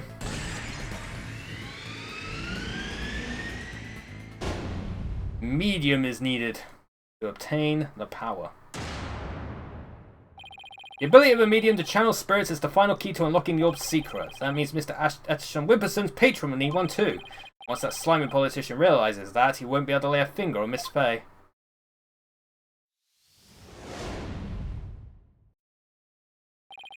Everything's going to be okay, Mr. Wright, because Mr. Paul Ashton Wimperson can't afford to harm a hair on Miss Fey's head. Huh? Mr. Ashton Wimperson! It seems you've chosen the wrong person to take hostage. What do you mean? Your patron seeks to solve the orb's riddle, and thereby receive great spiritual power. However, only Maya Fey can truly give them what they really want. You can? What do you mean, only Maya Fey? Think about what the return of the founder really means. We should have considered it more literally. After all, the orb was made in the kingdom of Karain, the birthplace of spirit mediums. Ah, I think I see now. You need to know what the deceased looks like in order to channel them. But in Koraianism, depicting the face of the founder is taboo. However, her true face was hidden in the orb. So maybe the orb is telling us to try channeling the founder. Exactly. Through a spirit medium, the founder can quite literally return. And if the legend is true, the founder just might bestow spiritual power on someone when she does. Like when Pearls imbued my Magatama with spiritual power.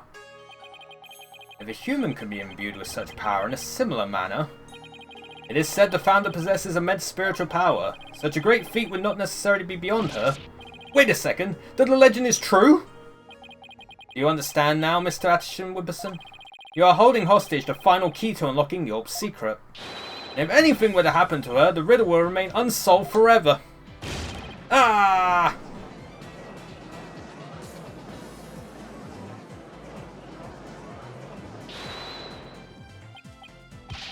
There's always Pearl, Faye. I could simply ask her to help. If she wants money, I have plenty to offer. She's not the kind of person to be tempted by material gain, and she certainly wouldn't help you if anything were to happen to her cousin. Ugh. Or maybe you'd like to go ask the Queen of Karain to channel the founder for you. Could, but he'd probably get executed for requesting such a thing.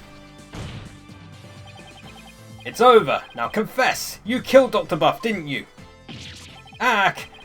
Berg. It wasn't supposed to end this way. Mr. Ashton Wimperson, are you admitting to committing the crime? You're my lawyer, right? Do something. It's true that I'm your lawyer, and as such, it's my job to defend you. However, defending my client isn't the only duty a lawyer has. There's something else that's equally as important. And that is finding the truth. What? Mr. Ashton Wimperson, you have sought to twist the truth in the dirtiest of ways. I was complicit in your hostage-taking, but in a way, I was being held hostage too. Even so, there's still hope for me to make things right, and I owe it all to you, Apollo. Mr. Wright, I can't allow a murderer to walk away scot-free. Therefore, Mr. Ashton Wimperson, I must resign as your attorney. No, no, no, no, no! Does this mean I'm under arrest? No! I wanted a bigger meltdown than that. Come on, man.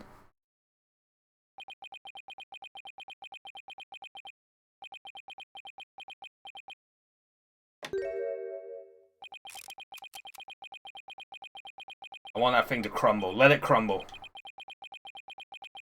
Oh dear. Well? I've nothing to confess. What? I said I've nothing to confess. I don't and I won't, especially not to a plebeian like you. Oh, I love the word of plebeian. Use of plebeian. I love it. This guy doesn't know when to give up. Besides, there's no truth to these allegations. I mean, look at the suitcase. You won't find a single print of mine on it. All that means is you wiped them off, taking care to only leave Mr. Arables. Hehehe. As many a great politician has said before me, no comment. In that case, try switching things up, Apollo. Look at the situation from a different angle. Is there really nothing that points to the suitcase being dropped from up above? Evidence that points to the suitcase being dropped from the second floor. Oh, little girl's statement. He said she was moved. The killer pushed the suitcase from the second floor hallway over the coffee bar.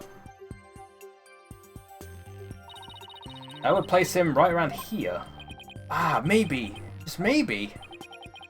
Or something, Apollo? I believe this piece of evidence to be connected to the dropping of the suitcase. Take that! That appears to be a statement, but how is that related to this case? On the night of the murder, Your Honor, Miss Army Buff physically left her room. That's when she saw the doctor burning the orb and subsequently passed out, right above the coffee bar. But with her there in her wheelchair, the killer wouldn't have been able to drop the suitcase down onto the doctor. Good point. However, according to Sarge, she woke up just as someone was trying to move her in her wheelchair. Ah. Yeah, take fingerprints on the wheelchair. Someone was pushing my wheelchair. What? I was so scared I beat a hasty retreat as fast as my wheels could take me. She must have been in the killer's way and had to be moved. Isn't that right, Mr. Ashton Whipperson? Ugh! And if the killer had pushed the wheelchair with his bare hands, we may yet find the conclusive evidence we need. Exactly. Fortunately for us, that evidence slipped right through the killer's fingers. Only he'd been able to hold on to it just a little tighter. But now he is neither able to discard nor alter it. Honestly, that piece of evidence wasn't even supposed to be here in this courtroom today. And yet, it looks like sometimes things do get better. Ugh. But this wasn't supposed to happen. No? Not too bad, because the evidence that sped away from you that night has come back to haunt you right here at this very trial. Ugh! Wah! Your Honor, the defense's final piece of evidence is on this person. Where is she? Take that! That's... On the night of the murder, Sarge passed out, only to come to and find that someone was pushing her wheelchair. That's when she fled back into her room. Didn't physically see a single soul after that. Not until Athena drew her out through that therapy session, that is.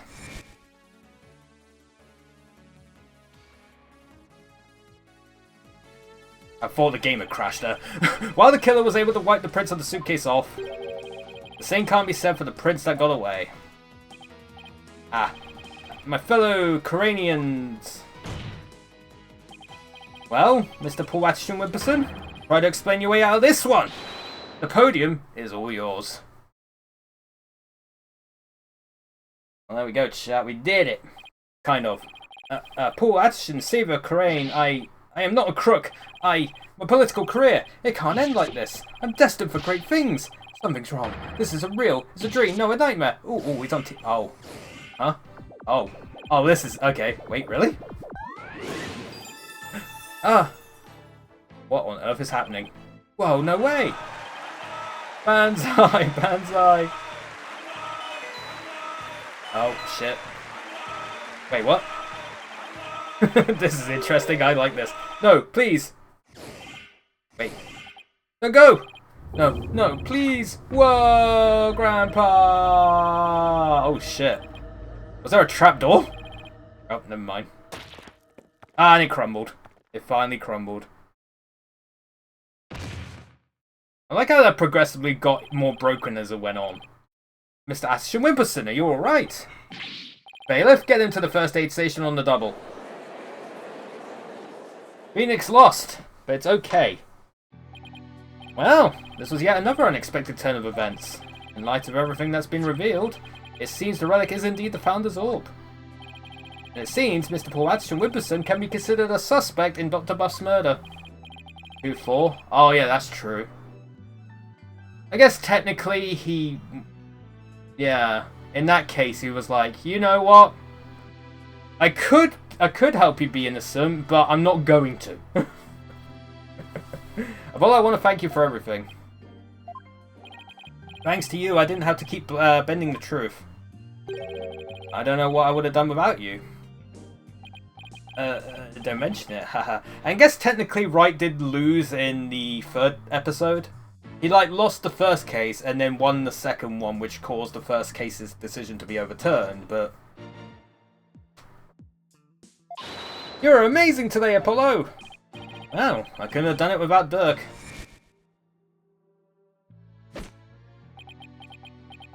A dragon never yields.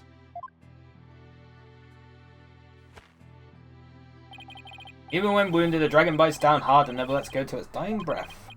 It glares, it roars, and it latches its jaws firmly onto its prey until the bitter end. That's what lawyers do to get the truth. Dragon never yields. Every lawyer should take that to heart. As it seems, both sides have no further objections. But Dirk Sudmadi, please take the stand. It's like 2-4, he's fine with losing, yeah. He doesn't need a perfect record, it's fine. The court awards the orb to the Defiant Dragons per the stated transfer agreement. Oh, I thought that would have been something more substantial there. But hey, confetti. This could have been an episode by itself. I'm surprised the episode keeps going. Do they really want to just keep to the whole, like, 5-episode, like, structure? Should the Kingdom of Khura'in claim ownership, the matter may have to be deliberated in court all over again. I just hope, or shall I say pray, that I'm not the judge presiding over that one. Ha ha ha ha ha. Indeed, a trial like that might spark an international incident. Still, there are bigger and more momentous things astir in the air. Revolution. Dirk's really serious about this. This court is adjourned. Did it. And so you now see why this case is so long. It's actually multiple cases wrapped into one. Yeah, I'm surprised they didn't just like separate these out into different episodes, but whatever. May 17th, District Court, Defendant Lobby number 3. Nice work, son. We've finally broken through the last obstacle on the road to revolution. Revolution? This doesn't seem real. Yes, well, to think you actually defeated the Fighting Phoenix. All I can say is, that's my boy. Ha ha ha ha. Well, Mr. Wright did have his hands tied. Who knows if I'd have won if he'd been able to fight me head on. I see it more like you saved Mr. Wright. Saved him? Yeah, remember what he said? He didn't have to bend the truth anymore and it was all thanks to you. I don't know about that. Still, I guess it is kind of nice to be appreciated. Yeah, because you barely are. Mr. Dirk? Now that the Holy Mother's face has been revealed, are you going to have a spirit medium try channeling her? I, for one, would love to see the return of the legendary founder. Yeah, just think about it. Being able to speak to someone right out of the history books? Unfortunately, it's not that easy.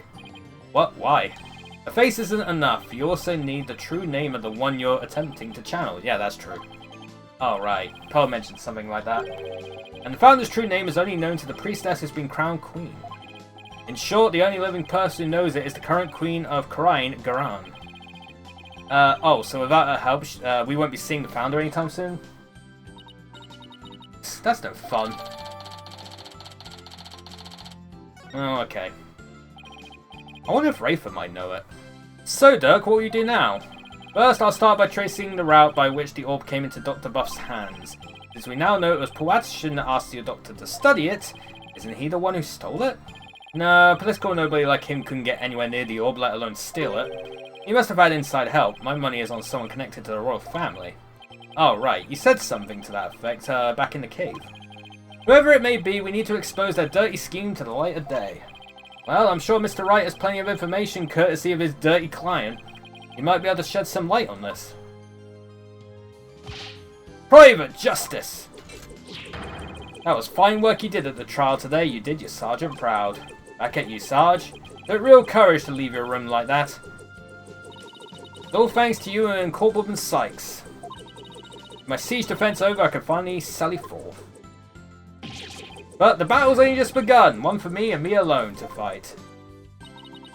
Lose your mother and then your father? What a terrible thing to endure. Yeah, being wheelchair bound doesn't help. Private Justice? I've been thinking. It's about time I stood on my own 2 feet. After all, I no longer have Papa to coddle me. Huh? I'm afraid I don't follow. Take a good look, soldier. This is one small step for man, and one giant leap for me. You gonna stand up? Hold my drone for me, would you, Private Justice? Yes, sir. What is she up to? She's gonna stand up? Oh, hug! What? Oh, that's cute. Whoa. Oh, that's adorable. He's standing? What's this? Sarge, you mean your legs? There. Doctor told me I was ready to walk again months ago, but if I admitted I could walk, I knew I'd have to leave the house. So I faked it. Makes sense, but I kept pretending I couldn't walk. But I know Papa is watching over me now, and I'd hate to disappoint him. So, from this day forth, I'm going to march forward on my own 2 feet. What a brave kid trying to move forward like this. But it must be so hard this soon after her father's death. Don't you ever stop, you just keep on walking, comrade. Stay brave, because there will be days where you'll want to stop. But I have faith you'll find a way to muster the strength to push through them. Yeah, you can do it. Hey, Daddy's back. Hey, man. Why are you looking so glum? Mr. Wright! What's that look on his face for? Oh, Apollo! Is everything alright with Miss Faye? She's safe for now. Well then, we better go save her, quick! Where is she, anyway? I'm afraid I have some bad news. Huh? Maya's not here in the States. She's still in Khura'in. And she's still being held hostage by the mastermind behind this whole thing. Mastermind? That's right, poor Asher Wibberson was nothing more than a pawn. Maya's true abductor is in the kingdom of Khura'in. What? I don't understand, Mr. Wright. What in the world's going on over there?